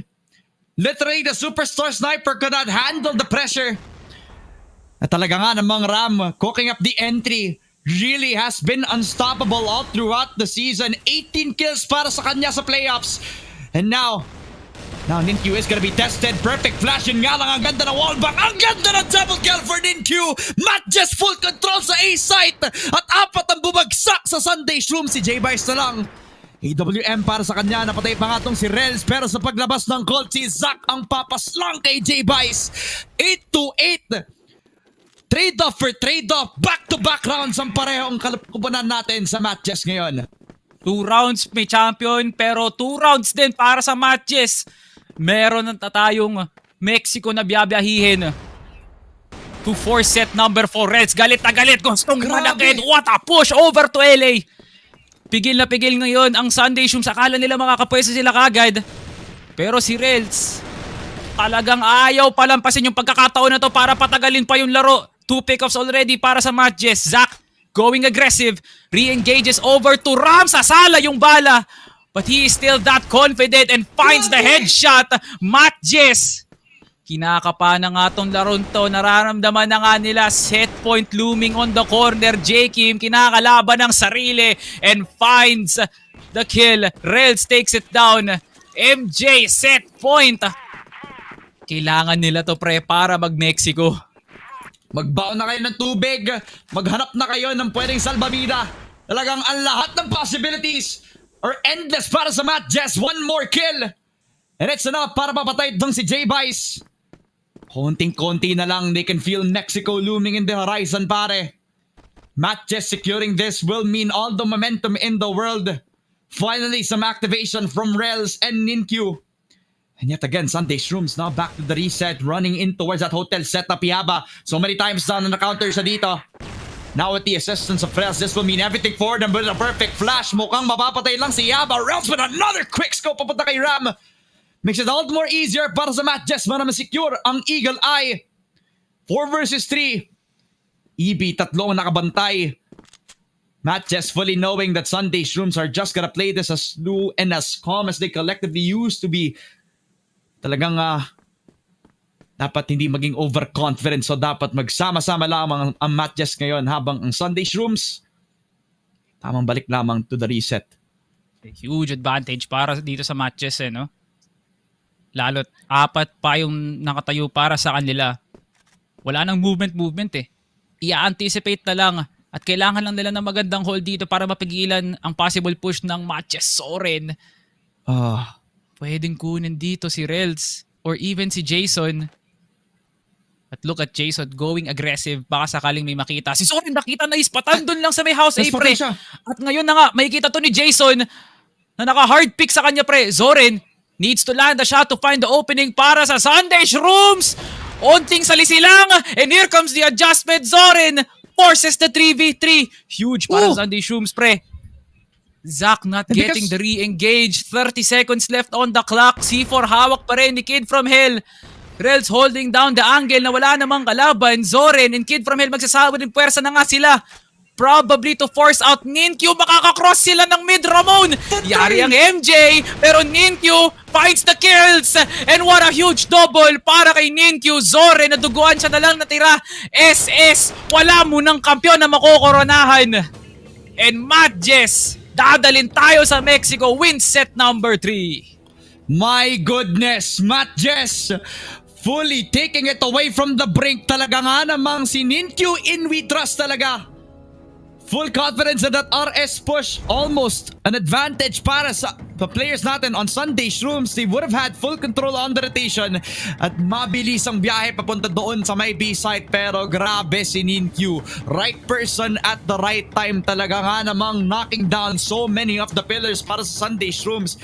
And they also had a 50-50 choice nga naman. Kasi kung magpupush nga sila papunta doon sa may A site, edi it would have been the same exact similar scenario. Kasi parehong si Jason at saka I believe itong si Rels, they were at the same positions nung nag-push sila papunta doon sa may mid-side na makuha nila yung A-site, and it would have been a really good entry para sa kanila. Yun nga lang, they took the other shot, they took the other way papunta doon sa site itself. It was on RS kung saan si Ninkyu ang naghihintay. All the patience in the world, all culminating into a 10-8. At pare, ang akala nating magiging 3-0 para sa players on Sunday Shrooms ay talaga nga namang in-extend pa ng MATTJESS. Ganun sila kalakas, pare. And MATTJESS naman ang magpapaasa ngayon. Akala ata nila makaka-overtime. Nandun na pre, maganda na yung vision ni Zoren.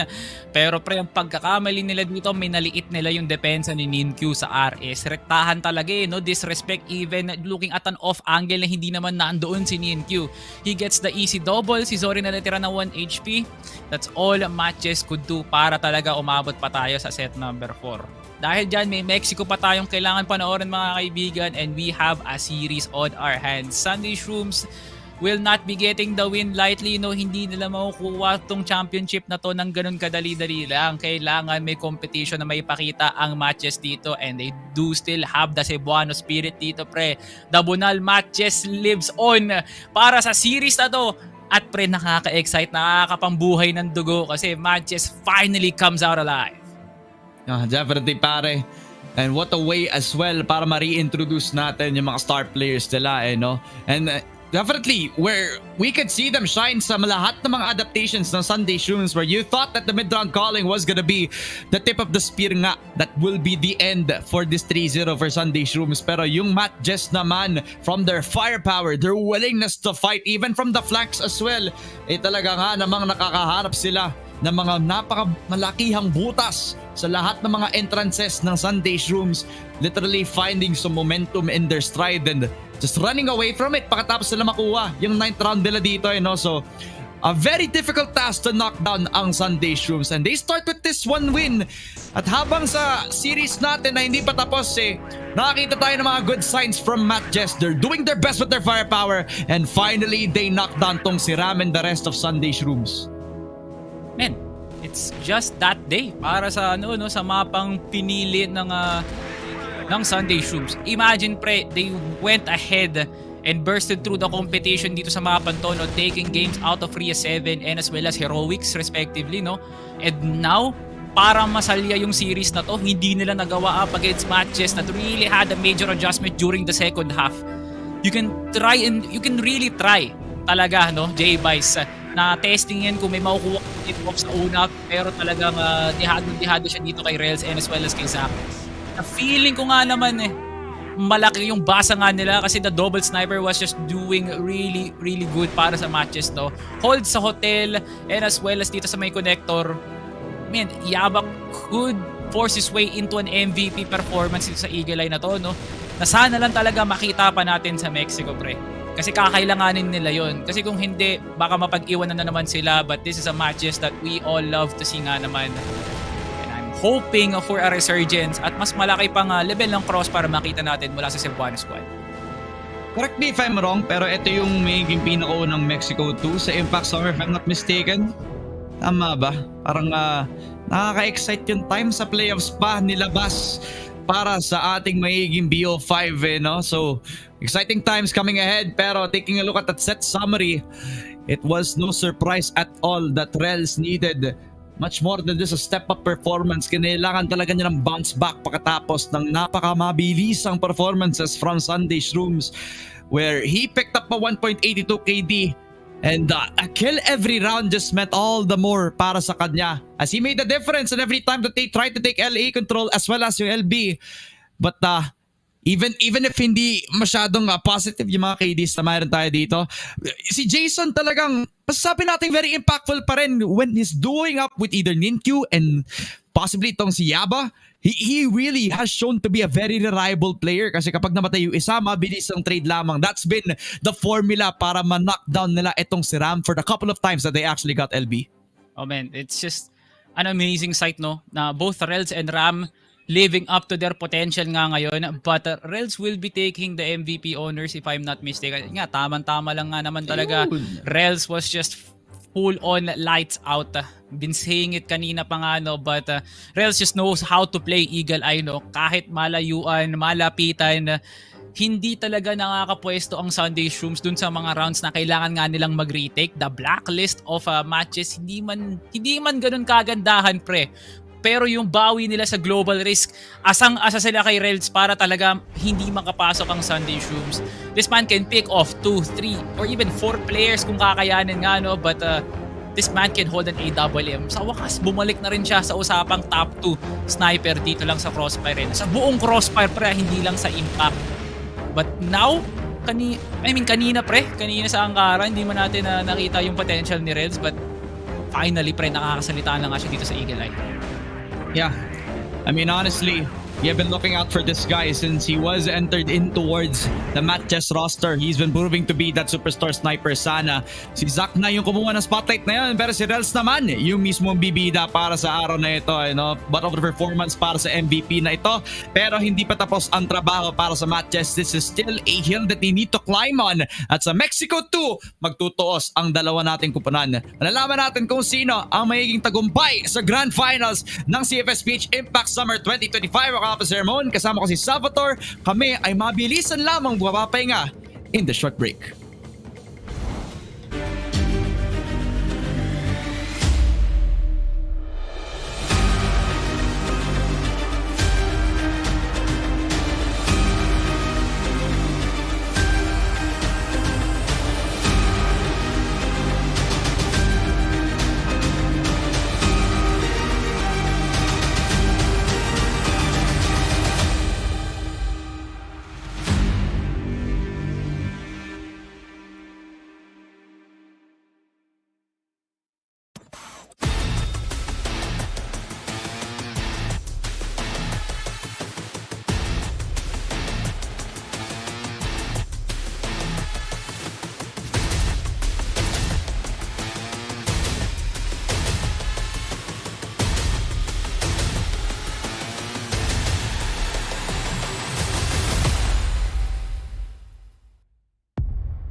Welcome back mga tropa sa Grand Finals ng CFS PH IMPACT Summer 2025 between MATTJESS and Sunday SHROOMS. Nakabawi na ang Cebuana squad on that Eagle Eye map as we turn our heads towards Mexico, to one of the only times that we've seen this map being picked on an Impact stage sa Grand Finals pa nilabas ng Sunday SHROOMS, pare.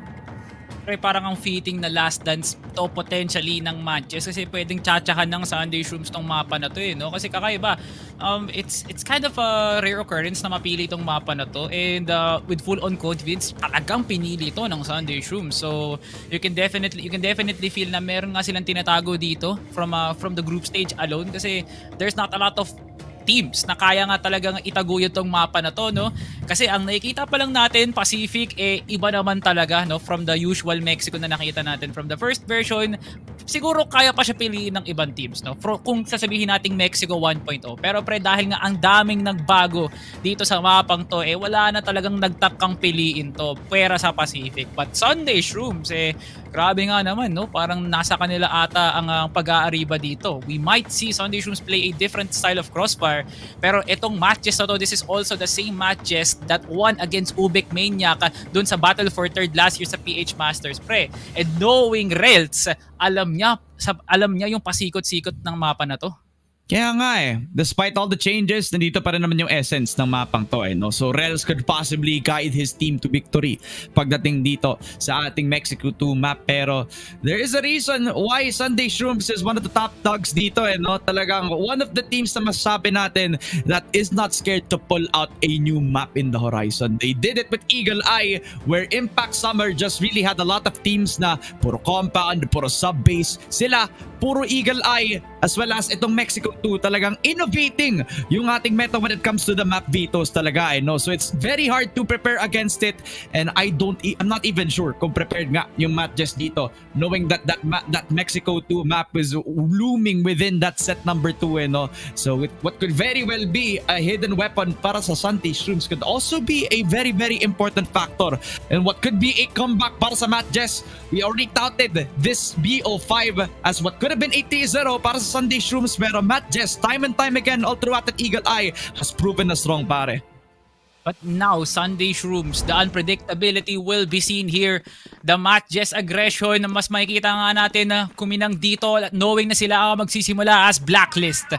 It's now time for set number 4. A deciding set number 4 kung meron na nga bang kampiyon o kailangan nga natin bumiyahe ng isa pa. J-Bice lights up bridge as he finds Ninkyu. Yun na nga ang panimula dito. Binato na nga ng SS ang unang dugo as they find the pick. So many times that Ninkyu had the number of J-Bice. Finally, J-Bice gets revenge from them on that Eagle Eye map this time. Setting the tempo, what could have been the opening dun sa may under.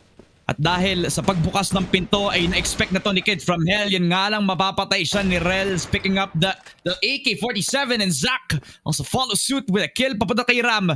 MATTJESS quickly. Nawala na yung impact na nakuha ni J-Bice kanina sa opening round as J-Kim will spot na tong si Yaba papunta sa under. Yan yung maging careful dito. Peeks on yet again, and a second time in a row, J-Kim will run him down into a 3v3. J-Bice perfectly crane the crosshair papunta kay Zack. As Jason and Rels fully investing yung under push nila papunta sa balcony. Yung nga pre, shoutout nga pala kay Aljon Sarmiento no, na pakabait ka na pre, no? Dami mga ata inaaway dyan sa comments natin, no? Pero alam ko kung sino yung pambato mo dyan. Tulad ng pambato mo dito pre, grabe nga naman yung defense ang pinakita nila. from that B-hold. Tignan mo si J-Vice, napakasimple lang talaga ng hangarin niya. I-hold ko lang yung sarili kong RS kasi doon naman talaga papasok ang matches. And with them, kahit pumasok sila doon sa water, nandoon si Kid from Hell as an added layer, no? So buti na lang talaga Sunday Shrooms has the high ground in the first half. And this is not a map na usual na talagang global risk na yung mamumuno. Medyo mahihirapan na nga sila kasi ang daming panlason dito. Pero hindi natin sure kung saan aatake ang matches para makuha nila yung control na yun. Pwede nga nilang gawin, bruskuhin nila kagad yung water para atakihin yung outer dito. And at the same time, they could just force their way out of EA. And then yun, doon na sila kagad gagawa ng play. Pero medyo mahirap. Kailangan muna nila ubusin yung util ng SS bago nila gawin yan.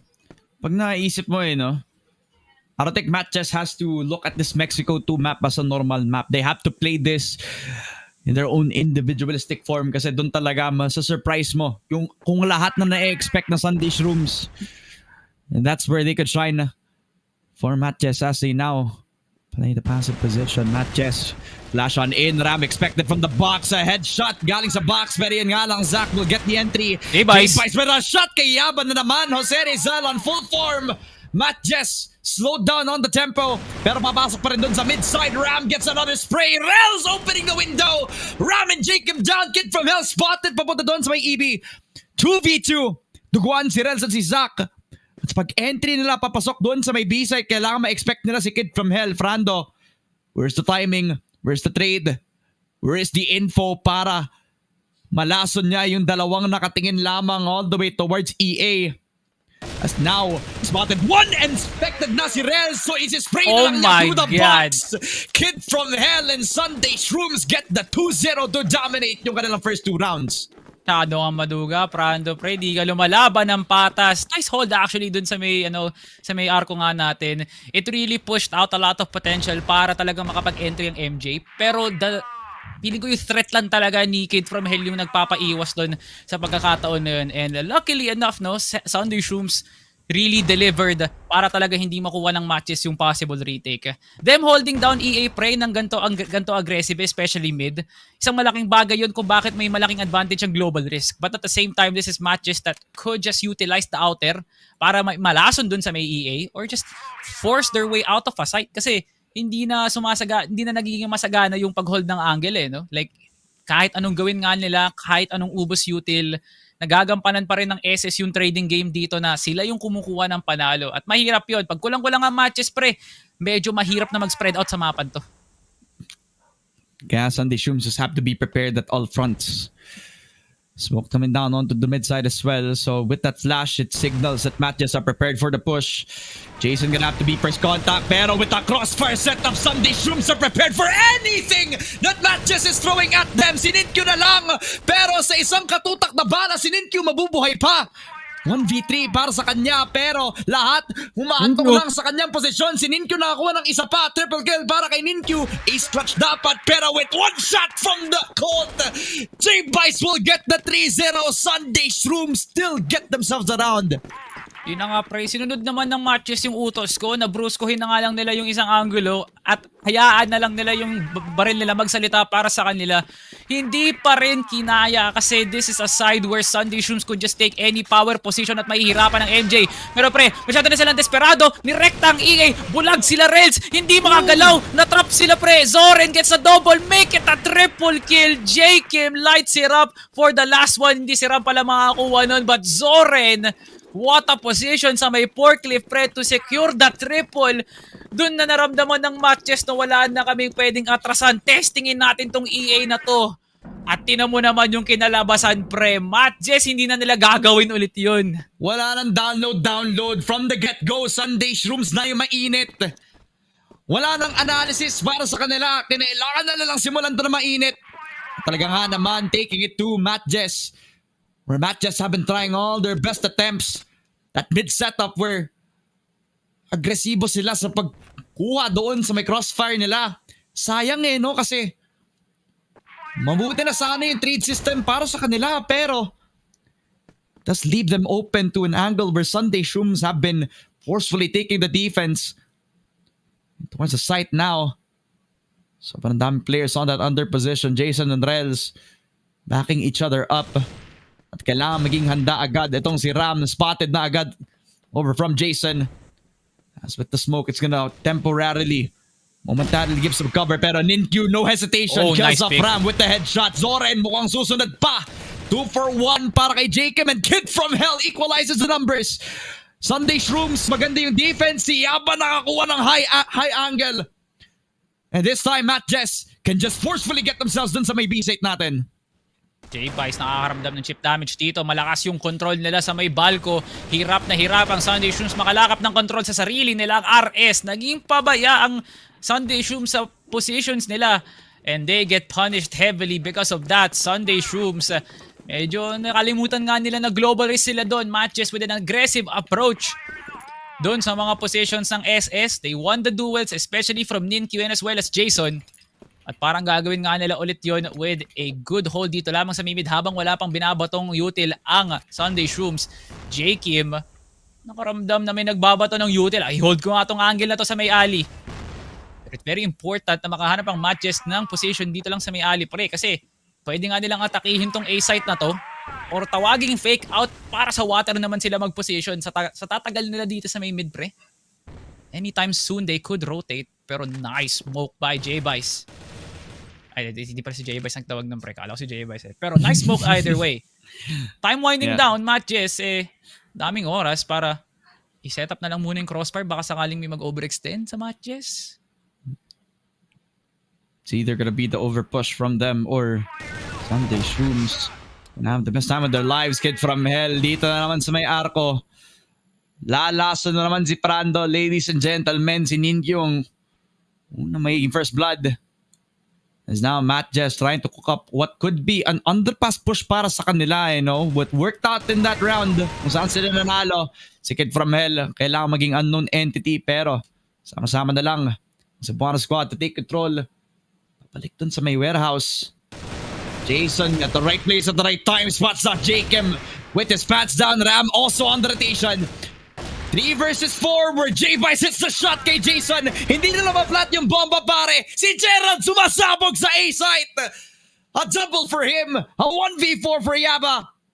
And where does the superstar headshot machine go? He does find tong si J-Vice, pero sa dinarami-rami ng Sunday Shrooms, tama lang yung info at tama yung timpla para malason si Yaba into the 1-5. Nakakalawang yung makina ng NJ, no? Parang naubusan sila ng gasolina doon. They had control in the early game. Pero nagulat na lang sila. Nasa may simento na si J-Vice getting that control. Those 2 hits, pre. Grabe nga naman. Parang lumuwag sa paghinga doon ng SS kasi grabe naman yung pag-overtake ni Ninkyu sa round na yun. Napigilan din kagad Jake with an aggressive position dito lang sa may mid. Nakakuha ng 2 kaluluwa. Sunday Shrooms proving the early game na para sa kanila ngayon, pre. And now, the fallout continues. Jason hindi makahanap ng position. Nahanapan nila dito yung bridge. Haling makuha nga nila yung control na yun. Ninkyu yung Jason pwede magsanib puwersa at ipilit na lang yung alley. There goes the flash. Ninkyu with the execute pero hindi makasama si Jason na bait out yung buhay ni Boss Jason, pre. Buti na lang nakapag-trade si Ninkyu pero 2v4. Make it a 2v3 quick like that as Yaba finds the opening dito lang sa may water. Jakey nagro-roam around. Pumapatrol, rumoronda. Nakahanap ng Ninkyu. At magiging masagana ang hapunan ngayon ng Sunday Shrooms as the hunting is now in full-on effort. Grabe nga naman, J-Vice. Wala nang bantay-bantay ng sight. Hinahanapan na nga nila ng angulo, pre, para matapos na itong laron to. Sunday Shrooms with a commanding 5-point lead. Seems family pa nga sa setup nila. Where si Jacob hindi na nagpa-play for the Crossfire. He was the one who stepped foot in towards that first engagement. From the smoke, you can see that MATTJESS, they still wanted to take the fight towards Sunday Shrooms pag-execute nila on EA, pero hindi sila makapasok at all. As in, yung mid-setup nila talaga nga namang flawless so far. No entrance whatsoever now, forcing themselves onto Zoren from underpass. It will be him to try to take control of this game so far.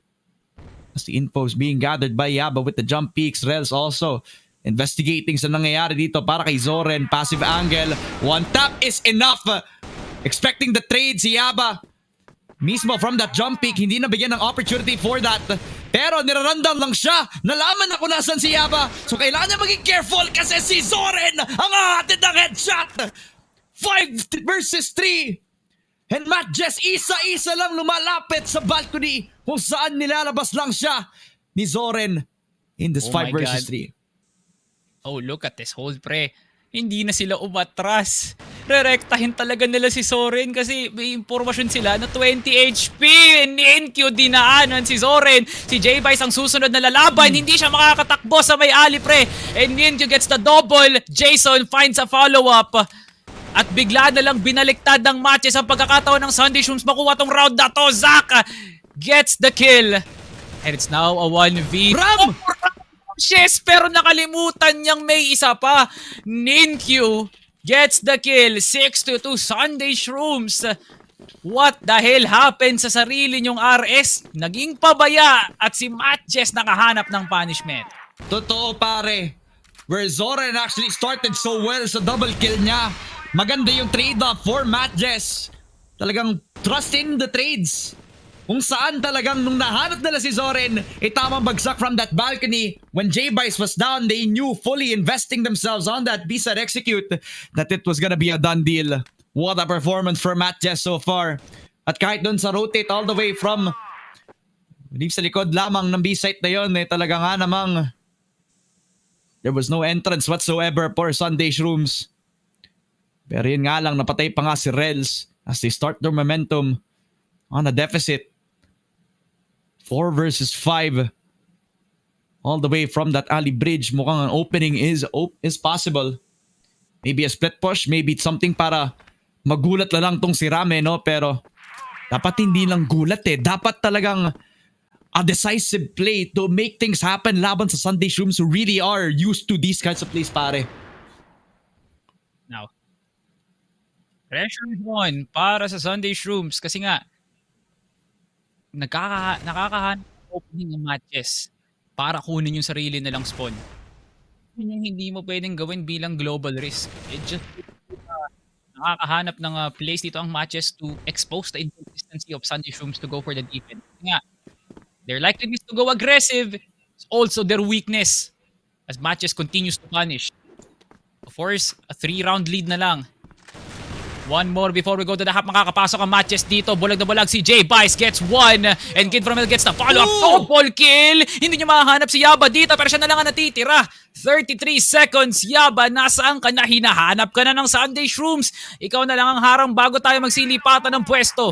Yaba, makakapasok sa may bintana as he goes for the house. Teka lang. Atras si Yaba. Pabalik ng alley. Hindi niyo talaga mahanap yung pwesto. Pre 71 HP. Hindi niya mahiwa-hiwalay dito si Ram tsaka si J-Vice and Ram gets the kill. Sunday Shrooms, look at the lead. Ramon 7-2. Paano gagawin ng matches tong second half na to? Hindi ka talaga makaka-request na mas maganda pang start. Kung ikaw yung nag-pick ng mapang to, pare, Sunday Shrooms on their GR. Heavily prioritizing yung paglabas nila ng arko, pare. Every mid setup, every counter on that underpass push. Always finding an answer ang Sunday Shrooms, whether it's Zoren on that balcony or it is Jakim, as well as tong si Ram on that Crossfire. It does not help that talagang maayos yung pag-prepare ng Sunday Shrooms para sa Mexico 2 map. MATTJESS surprised by the attempt and now they're the ones forced on the back foot ngayon.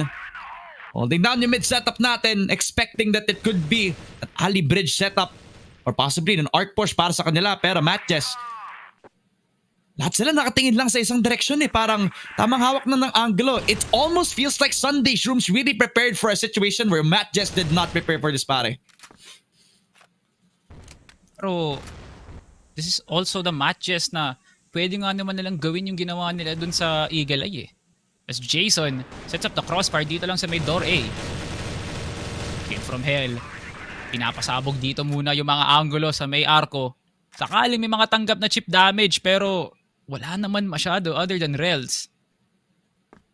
Pero it's not really that usual sight na okay lang makatanggap ng chip damage kasi anytime soon Rels and Zack could swap weapons. Kid from Hell nakabantay. J-Vice nakantabay lang din sa may alley. Yaba mag-isa sa site. feeling ko pwede naman to. And it's now looking like a 3-man push. May iwang sniper sa mid. Si Jakim, papasimulan nga to. Total, low HP na siya. Magandang impormasyon to. And here comes the retake. Zack, makakasama niya na nga dito si Yaba na full blinded. Hindi pa na clear yung house dito. Si Yaba pwedeng magpaliab ng mga buhay. Si Kid from Hell uunahin si Zack. He gets the 1-for-1. Yaba buhay na buhay pa rin. Sa wakas patatahimikan na siya ni Kid from Hell. And SS is just lighting up the A site. Ubos ang MATTJESS. What an execute! And Sunday Shrooms puts the round para sa kanila 8-2. Tawa na lang ako, napahipak agad si J. Kim sa sobrang stress ng round na yun, pare. Sunday Shrooms just knew that they needed to make this in one swing. And they did it with perfection, pare. The execute kung saan Yaba would have been the difference maker. Eh, agad-agad na sa round siya ng dinarami-rami na Sunday Shrooms. Pero si Rel, si Ninkyu, may panlaban pa. So pag-drop nila from under, they're able to bounce back in towards J-Bice and Kid from Hell. 2 versus 5 after Zack hits the shot. Jakim opens the window for an opportunity. Yun nga lang, Yaba also gets the headshot. Rails also with another one. As MJ gets the 3rd round. Despite Sunday Shrooms' comfortability, this is still MATTJESS we're talking about. Yeah, Sunday Shrooms limit testing. Hindi na nagiging maganda yung pag-aggressive nila, no? Nakahanap na magandang play ang MATTJESS doon. And you have to commend Rels and Ninkyu still holding their own. Buhay pa rin ang spirito ng MATTJESS. The fight continues, the legacy lives on. Pwede ka pa nilang kansilahin dito ang Sunday Shrooms sa mapa na to. With one of the strongest sides of the map, that being the global risk. But Sunday Shrooms, they could still play the 50-50 really well. Kung gagayahin nga nila yung ginawa nilang execute doon with a 3-2, iwanan si J-Bay sa may EA, JK magpapasimula doon lang sa may alley, they could go for a repeat. Zorin and Ram, iibahin na nga muna nila dito ang playbook ng Sunday Shrooms. Scout muna dito lang sa may water. At ngayon, aatras na ang mga miyembro ng Sunday Shrooms. Maghahanap na sila ng ibang angulo dito. Walang masyadong nahanap si Zoren sa pagroronda niya. Alam naman natin na MJ, they do have a good hold lang sa may exit. Kaya it's now time for Sunday Shrooms to go for their execute, pre, kasi napag-iiwanan na sila ng oras dito. Nako, every clock winding down is an opportunity para sa MATTJESS. Kaya kailangan lumapit na ng Sunday Shrooms. EA full force smoked up by MATTJESS. They are gonna be prepared for this. Yun nga lang, ang Sunday Shrooms, a team that likes to play aggressively when they need to, is gonna run in towards that A site. Yaba has to activate these spots. Nice flush. And possibly just kay Jakim. A nice flash from Jason, and it keeps on going for MATTJESS. Double kill para kay Ninkyu. Si J-Bice na lang ang natitira. He hits the shot kay Jason through the smoke. And with a cold shot, wait. it's enough kay Ninkyu as well. Wait lamang. Di pa tapos ang laban. Di pa tapos ang boxing for Gerald. In his 1v2 setup, Yaba gets spotted, pero it's a lot of damage done. And Rels, possible window timing, just spots him out, jumps it, and shoots it papunta kay J-Bice. 8-4. Lumalaban ang MATTJESS. Men, kulang sa adjustment. Kamuntikan pang makuha ni J-Bice yun. But it's looking like Sunday Shrooms hindi na nagiging effective ang pambubrusco, pre.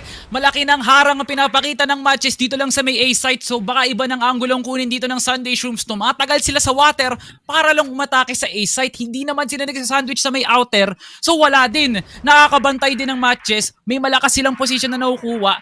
Nakakansila sila Ram at si Kid from Hell. Lalong-lalo na rin yung flash doon ni Jason. Napigilan din kagad si J-Bice para talaga makakuha sila ng frags.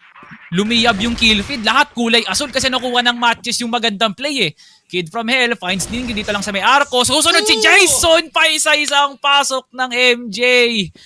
Nasaan ng double swing or even triple? Kid from Hell puts the stamp sa buhay ni Jason tsaka ni Ninkyu. Nakontratahan ng Rels. Gets the pick. Gamit ang head glitch dito lang sa may site. Si Zack magko-cross pero makukuha ni Jakim ang kill. Si Rels nakabantay pa rin. Swinging pero Kid from Hell gets the kill. Yaba mag-isa na lang. Sunday Shrooms is 1 round away to go for championship point. Eto na nga talaga, pare. The prime of Sunday Shrooms, surprising them on a map pick that any Impact team has avoided. Banned out or let it dust to the wind. Yun nga lang, si Yaba Ang nag-iisang harang si J-Vice ang mismong sasarado para dito kay Yaba. A 9-4 and it's championship point para sa Sunday Shrooms. One more round means that they're Impact champions and they get the most amount dito sa ating prize pool. Pre, it's now time for matches. Kung may gagawin kayong kakaiba, eto na yun. Wala na kayong pwedeng atrasan pa. Isang pagkakataon na lang sa SS, makukuha na nga nila ang corona dito. Si MATTJESS lumalaban pa. What an opening by Rels dito lang sa may alley. Ninkyu nakabantay. Kid from Hell pa cross. Double swing incoming. Yun ang kailangan nyo dito para mapigilan ang sniper. And Ninkyu still finds the kill. Kahit maraming umiswing, 3 na ang nakapwesto sa may outer. Pero duguan naman ngayon si Kid from Hell. Boy na boy pa rin ang MATTJESS dito at aatakin nga nila dito ang B-site. What a hold by Jason. Inaabuso ang mga bulag. And now MATTJESS finds the defense. And Yaba seals it para sa MATTJESS. 9-5. The Cebuano lives on dito sa game na to. Grabe pre. Now punishing the over-aggression from J-Vice for MATTJESS. Now fully investing on the executes. Tamang hanap lang sana tong si Kid from Hell pero from Jason, full trust in him to hold the site for himself. Enough para hindi sila makapasok dun sa site itself. That sets up all the flanks in the world para kay Yaba. Starts up the angle dun sa may alleyway para hindi sila makapasok at all. Ang hirap na. Knowing that they're still on set point. Itamang aggression lang yung Sunday Shrooms na agad-agad na counter dahil sa mga setups ng MATTJESS. So now they're gonna play the slow tempo this time around. Wala nang oras para i-download ng kahit ano pang data laban sa MATTJESS. Kailangan nilang tapusin to if gusto nilang i-deny yung momentum. Yeah, that's what MJ does eh.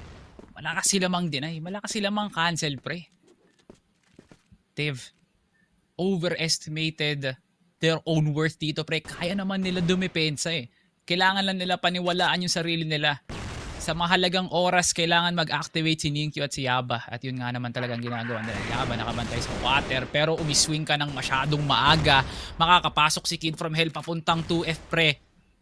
At now, kailangan na ngayon mag-ingat ng Sunday Shrooms. Lahat ng miyembro ng MATTJESS, alam kung nasaan kayo lahat. 53. Nasa may RS pa rin ng Sunday Shrooms. Naghahanap pa rin sila ng magandang execute ngayon. Amang ubos oras lang. Kasi yung pwede mangyari dito pre ha, 5v5 retake kung hindi to papasimulan kagad ni Jason. And Jason gets the kill. Nice trade mula kay Ram. Oh! Zorin! 35 seconds! Ram and Zorin! Okay to para sa kanila si Ninkyu. Patay! Babato ng plapla sa mukha dito ni Ram. And what a hold by Zack dito lang sa may house. Zack gets another kill para maging double na nga to. Si Zorin mapapas lang kay Yaba. 9-6, 2 rounds straight nakuha ng MATTJESS. Wala munang makokoronahan dito. Naku po, hawakan nyo muna yung corona at wala pa. Wala pa mananalo dito so far, MATTJESS. Cutting it a bit too close sa kung kailan na patapos na sana yung laro. Ngayon pala nag-activate si Jason as well as Yaba to get themselves perfect timing sa lahat ng Sunday Shrooms and now it's an aggressive push. A-site wide open for them si Zack. At saka si Yaba kailangan ng magdepensa with a double peek. Zack and Jason sumabog! All the way towards Sunday Shrooms! And J-Vice, last known entity, pero Zack gets another spray down! Grabe! Yung MATTJESS sa depensa, hindi nakapasok ang SS. Pre, Sunday Shrooms, what the hell was that? Lahat kayo grumupo sa site na maraming miyembro ng MATTJESS ang nakabantay. Nasa na yung default, nasa na yung pag-iisip. Binato na nga na lang nila sa hangin dito just to get a desperation push. At ngayon, Sunday Shrooms, babalik na nga sila dito sa kinagisnan nila. Wala na pre, hindi gumana eh. Kala nila mabubrusko nila yung ali pre. Pero masyado ata nilang in-overestimate yung sarili nila. Buti na lang naka-power position sila Zack using the forklift. Grabe nga naman talaga MATTJESS. Grabe pre, yung legacy buhay pa rin. Antigas talaga ng passion ngayon ng MATTJESS. Hindi pa rin sila bumibigay dito. Habang may laro pa, may pag-asa pa. Ram sumiset up. Kid from Hell, umi-scout ng arko. Tumatakbo ang oras, Sunday Shrooms. Kinakalmahan na yung sarili nila. Ako po. One of the oldest orgs dito for Crossfire Philippines. Finding resiliency on knife's edge now. Still set point for Sunday Shrooms as they're setting up an EA push. One of the times na nagkaroon sa mistake was fully investing on one entrance, but now the split push is real. Si Kid Framel mag-entry, si Zoran at si Ram magsisimula na maayos. Nakapasok sa A-side at mukhang tapos na to sa isang bala lamang. Matutupad ang lahat ng pangarap ng Sunday Shrooms, pero si Jason na lang ang magta-try na mag-bounce back in the comeback in the making, pero sa bawat kill ng Sunday Shrooms, unti-unting mawawalan na ng pag-asa ang MATTJESS. Si Ram at si J-Vice na lang ang kukuha para sa tagumpay ng Sunday Shrooms. And for the first time, sila na ngayon ang CFS PH IMPACT Summer Champions. Bangsag ang mga nagduda sa isang taong purong dismayado. Sa wakas, masasabi na rin ng Sunday Shrooms sila ay nagkampiyon. Kay tagal nilang nag-ensayo para sa araw na to, pre. Lahat ng mga nagduda, mananahimik na ng tuluyan. Because this is now the year of Sunday Shrooms, your PH IMPACT 2025 champions for the summer season. Isang malaking palakpakan para dito sa Sunday Shrooms. Grabe nga naman, pre. Pinakaba muna nila tayo bago nila masabing sila ay magiging champion dito, pre. MATTJESS hard fought nga naman talaga tong series na to. Pinahirapan talaga nila ng tuluyan ng Sunday Shrooms. Pero pre, lahat ng mga nanonood maaalala tong araw na to as the day that Sunday Shrooms proved everyone wrong. Akala nila, pre, sa simula lang ang Sunday Shrooms, pero pre, kaya nilang tumapos ng isang buong season na sila pa rin ang nasa taas. Hindi sila mapapababa ng kahit sino. Sunday Shrooms is that team. Congratulations para sa SS. Pare, imaginein mo, no? The last time that we saw this team before Impact Summer was when Cetra was still on the team. And he was the lone firepower for the team. Despite them very talented, despite them all having the experience that we could say, they had to change the system kasi they all played around Cetra from that old age of Sunday Shrooms. Nung biglang kinuha siya ng players on EVOS Esports, kinailangan nila mag-adapt. And adapt they did. Binigay nila yung AWMK J-Vice at agad-agad nagkaroon ng confidence at kailangan ng step-up performances yung mga riflers. Kasi alam nila na dapat hindi sila mag-rely sa isang sniper lamang. Dapat lahat sila mainit. At ayun ang pinakita ng tatlong riflers dito na si Ram, si Kid Framel at si Jakem. From this whole Mexico 2 map, sila talaga ang pundasyon para lang maging mahirap para sa MATTJESS sa Mexico 2. Oh man, MATTJESS.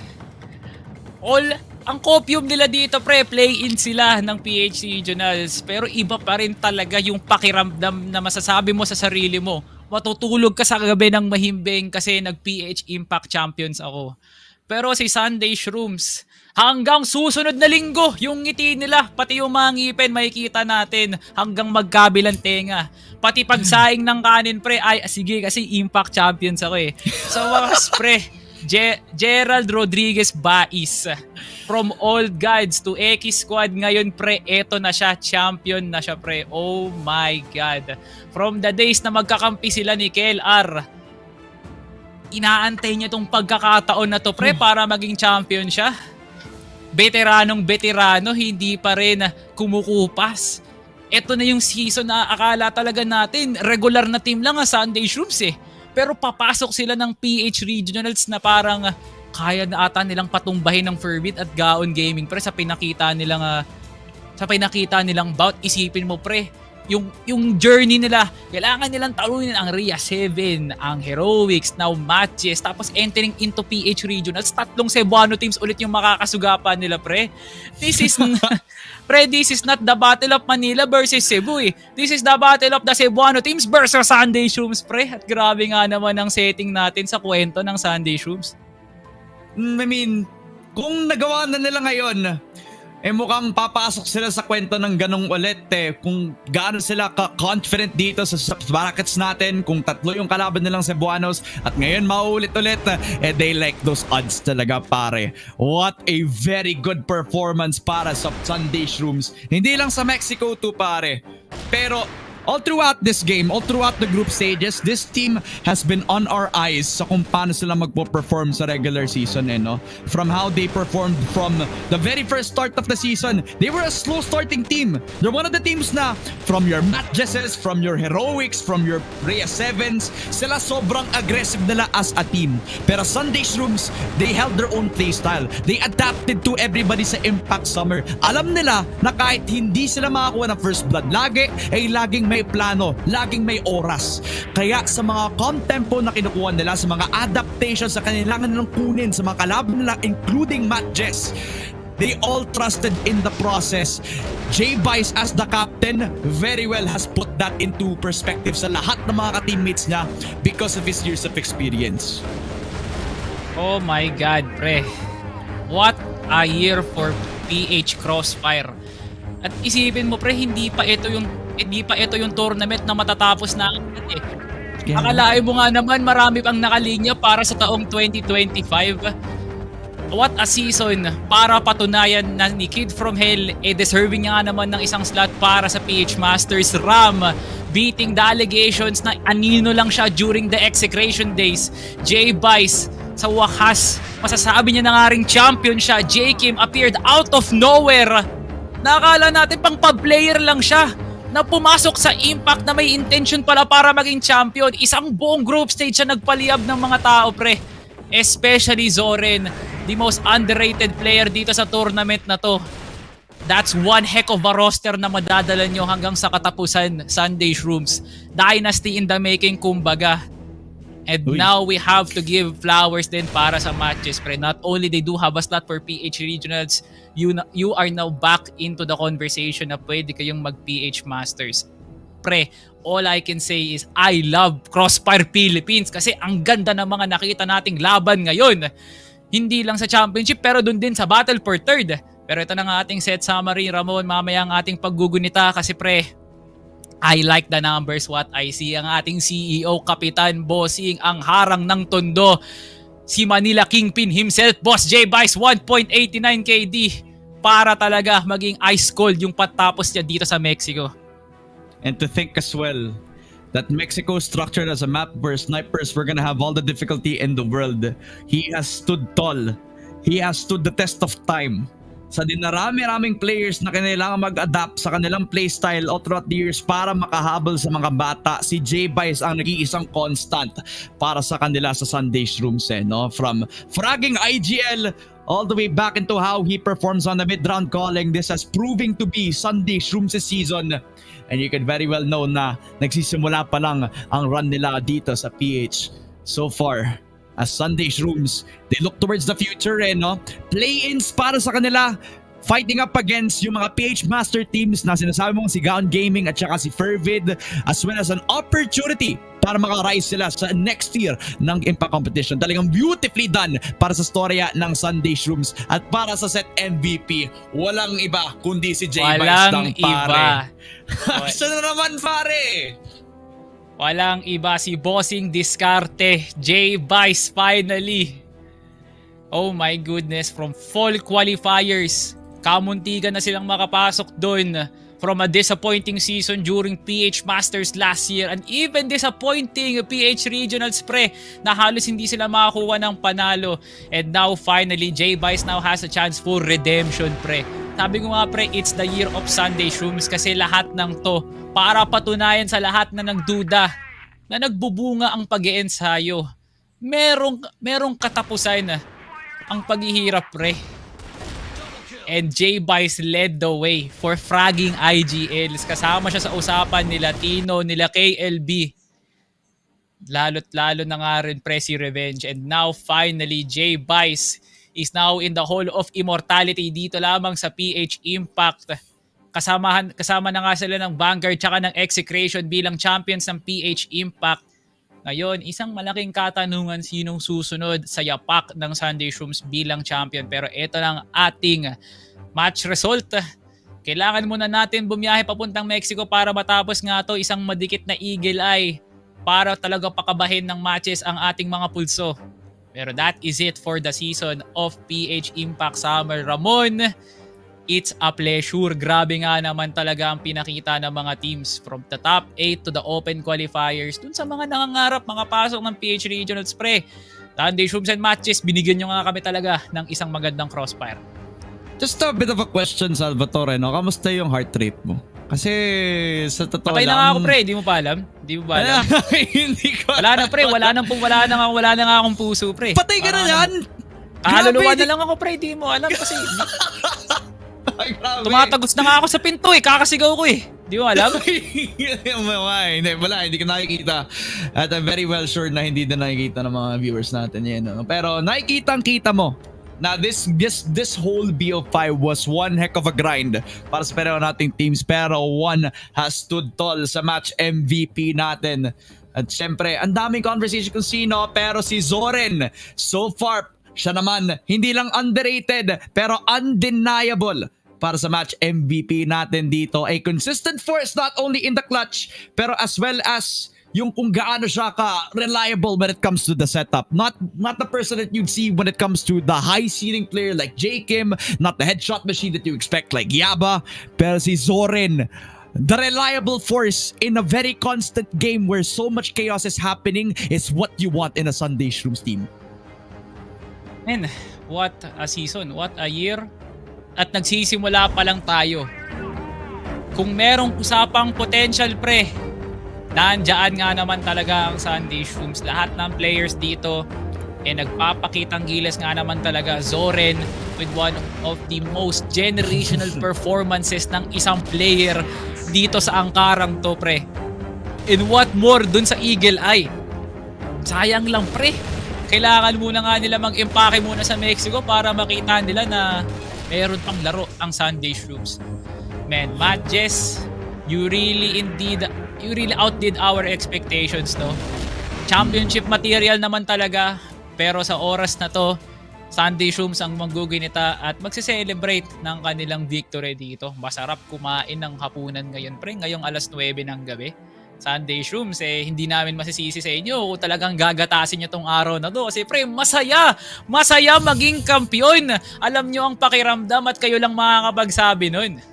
Kaya nga so mamaya, kakausapin din natin ang mga players ng Sunday Shrooms. So medyo sit tight muna tayo kasi medyo nagpe-prepare lang tayo for that. Pero because of this, not only are they gonna be able to play in that regional playoffs, sa play-ins natin, may karoon din sila ng $700 as the champion as well. So talagang malaki, pumaldo ang Sunday Shrooms kumbaga. Sa pagpasok nila from the grand finals, it was almost like it was destiny for them. Pero mukhang kinakausap na natin siya, naririnig ko na siya, boss. Salvatore, let's all welcome si J-Vice, ang ating consistent fragging IGL ng Sunday Shrooms. Kamusta ka, Boss Gerald? All goods lang, boss. All goods. Buti na pangalan namin yung laro namin. Boss. Rig ba? Grabe nga naman, no? Pinasaya nyo lahat ng mga nanonood. Kaming dalawa dito ni Ramon, talagang kanina pa humihiyaw at sumisigaw kasi grabe nga naman ang pinakita ni Sunday Shrooms. Heading into the season pre, from open qualifiers, ngayon nakapasok kayo sa top 8. Ine-expect nyo ba na magcha-champion si Sunday Shrooms the moment na nakita nyo kung sino yung mga magka-qualify?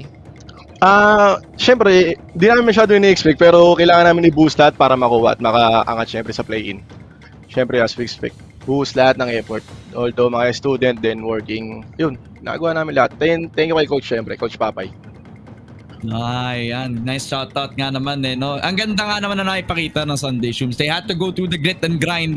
Alam nila na hindi sila instantly magcha-champion no? Pero eto J-Vice tatanungin kita about this grand finals no? Nung nakita mo na MATTJESS yung inyong mga kalaban and from the very first 2 games, nung napanalo nyo yung Ankara Map na yun, or I believe yung second set as well, ano yung feeling? Sa tingin nyo ba, 3-0 nyo na ba yun? Or do you believe that MATTJESS was gonna be the type of team na gagawing mahirap yung susunod yung games? Oo, prepare na namin talaga na gano'n na mangyayari kasi talagang pinag-aandaan na namin sila Sa kanila namin nakagad pinag-aandaan namin kasi mula nung simula pa lang, alam sila na yung threat pati yung Rhea. Heroic din naman also threat pero siyempre mas focus sa makakatapat namin na sure. sa MATTJESS. Solid, oh. Kaya pinag-aralan Solid namin words talaga. Yeah. No.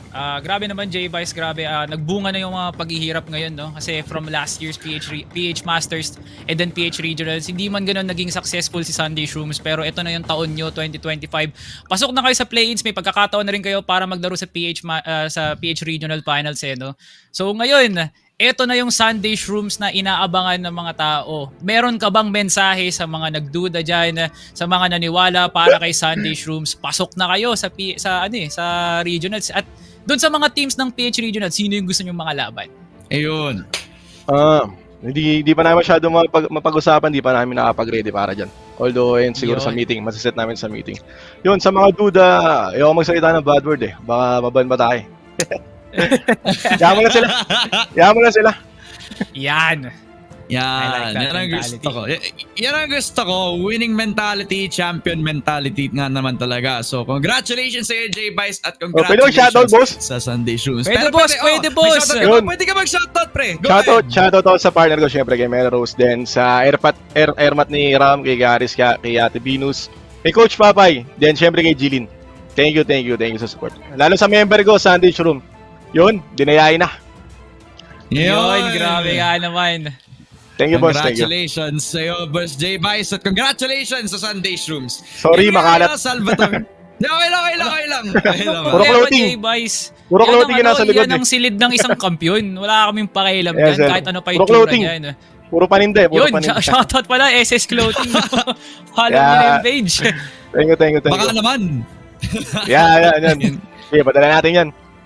Okay, boss J-Vice, maraming salamat sa oras mo. Okay. At congratulations Thank you. again para sa panalo ng Sunday Shroom. See you sa play-ins at hopefully sa ating PH Regionals. Thank you. Grabe nga naman na naipakita ni J-Vice. Well-deserved as your PH Impact 2025 champions ang Sunday Shrooms. And it all came from a pure grit talaga, pare. Alam nila sa sarili na lang they needed to go through all the practice, go through all the difficult teams, pero in the end, talagang worth it all. Pakatapos na laban nila against MATTJESS, they fully knew that they were the top of the team. The cream of the crop, kumbaga. Nandun na pre. Sa wakas, naabot na nga ng Sunday Shrooms yung pinaka-taas netong competition na to, no? They have now outranked the likes of Heroics, Ria 7, MATTJESS, Cypher Pro Team. Lahat ng mga teams na yun, pre, wala na sa usapan ngayon dito sa summer kasi lahat ng maalala ng mga tao is kung sino lang ang nasa pinaka-taas at kung sino ang nagwagi. Congratulations once more para kay Sunday Shrooms. Gagatasan talaga natin yan, Ramon. Purong congratulations lang ang marinig nila sa araw na to. Kudos para sa ating top 4, Ria 7, MATTJESS at Heroics. Possible na makita pa natin yung dalawang yun sa susunod na season ng Impact. Di natin alam, question mark kung meron nga ba. Pero sa MATTJESS at Sunday Shrooms, kayo makakasama natin sa regional play-ins, no? Pero eto na nga ang naging katapusan ng kwento ng CFS PH Impact Summer via the bracket, pre. Ito ang nangyari, pre. MATTJESS and Ria 7, pinakaba din nila tayo ang dikit ng mga laban, pero tinapos ng MATTJESS ang pangarap ng Ria 7 para maging kampyon. Doon naman sa kabilang banda, Sunday Shrooms and Heroics, pre, grabe nga naman. Alam mo, Ramon, kung paano tayo pinahirapan ng SS tsaka ng Heroics, pre. Pero eventually, SS, sila ang makakamit ng kampyon dito. Ria 7 Heroics, pinadali lang ng HRC. At ito na nga, ang pinakamalagang kwento at pinakamalagang araw sa buhay ng Sunday Shrooms. 3-1 para maging champion ng PH Impact Summer. And you can't help but wonder what's the next point para sa lahat ng mga teams natin sa PH Impact. We'll be back to practice. Magpapahinga ba sila ng mandalian lamang habang nagpe-prepare sila sa susunod na Crossfire tournament? It's just the possibilities are endless dahil sa sobrang buhay na buhay ng Crossfire community. Talagang tamang hanap lamang ng mga opportunities para makapag-improve at tamang hanap lang ng opportunity. Most of all, para maglaro ng Crossfire talaga. So, yan nga Sunday Shrooms wrapping up a 3-1 victory versus MATTJESS, and it has been one heck of a privilege and a pleasure nga naman. Hindi ako si bipolar, hindi ko pa masabi yun, pero honestly, it just calls for celebration. Kasi now we actually find ourselves in a situation where Sunday Shrooms can actually breach the next level. At kahit masasabi nating PH Impact, PH Masters silang tier na team, Parang hindi nga parang pwede na nga silang makapagbakbakan against the likes of yung mga EVOS natin, yung mga UM natin. We'll never know unless we get to the regional playoffs, pare. Yeah, man. I can't wait, pre. Tapos na ang Impact. At inaantay na lang din natin kung anong pwedeng mangyari sa PH Masters, pre. Kasi ito nga ang linggo ng playoffs, pre. Lahat kaabang-abang nga naman talaga. And kailangan na nga natin isarado ang libro ng PH Impact Summer. Papangunahan ko na, Ramon. Maraming salamat, Crossfire Philippines, sa lahat ng mga taga-suporta dyan, sa lahat ng mga naniwala sa kalidad ng Impact Summer. Sana napasaya kayo sa 8 linggo ng pagsasama at competition dito lamang sa CFS PH Impact. No? Sana makasama pa namin kayo sa susunod na season at hindi namin kayo papabayaan. For sure, mas lalong tataas ang competition dito. No? It has been a pleasure na makasama ang production, si Sneaky Frog, ikaw Ramon, at sa lahat ng bumubuo sa tournament na to, kay Smilegate at kay Crossfire Philippines. In behalf of everyone here, maraming salamat sa patuloy na suporta.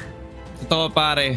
And you know, you can't help but think that the job's not over and done just yet kasi sa buong week natin ay talagang walang tigil ang Crossfire. Sa podcast, sa ating preview show tomorrow ay talaga nga namang tuloy-tuloy lang ang kwentuang Crossfire kasama si Vil at saka ang ibang mga CFS talents natin tomorrow on Friday. So be sure to check that out kung gusto nyo makipagkwentuhan at makipaglaruan with a special guest as well. At syempre, na-mention mo na kanina, uulitin ko lang ngayon, PH Masters BO5 playoffs sa lahat ng ating weekend at sure na sure akong yun ang kailangang hindi ma-let go ng kahit sino na gusto manood lang ng Crossfire. No? So be sure to check all of that out at syempre it has been yung PH Impact Summer 2025 from me, Salvatore, and as well as Sneaky Frog. It has been a privilege and a pleasure para makas ang buong season ng CFS PH Impact Summer and we'll see you sa next season ng Impact.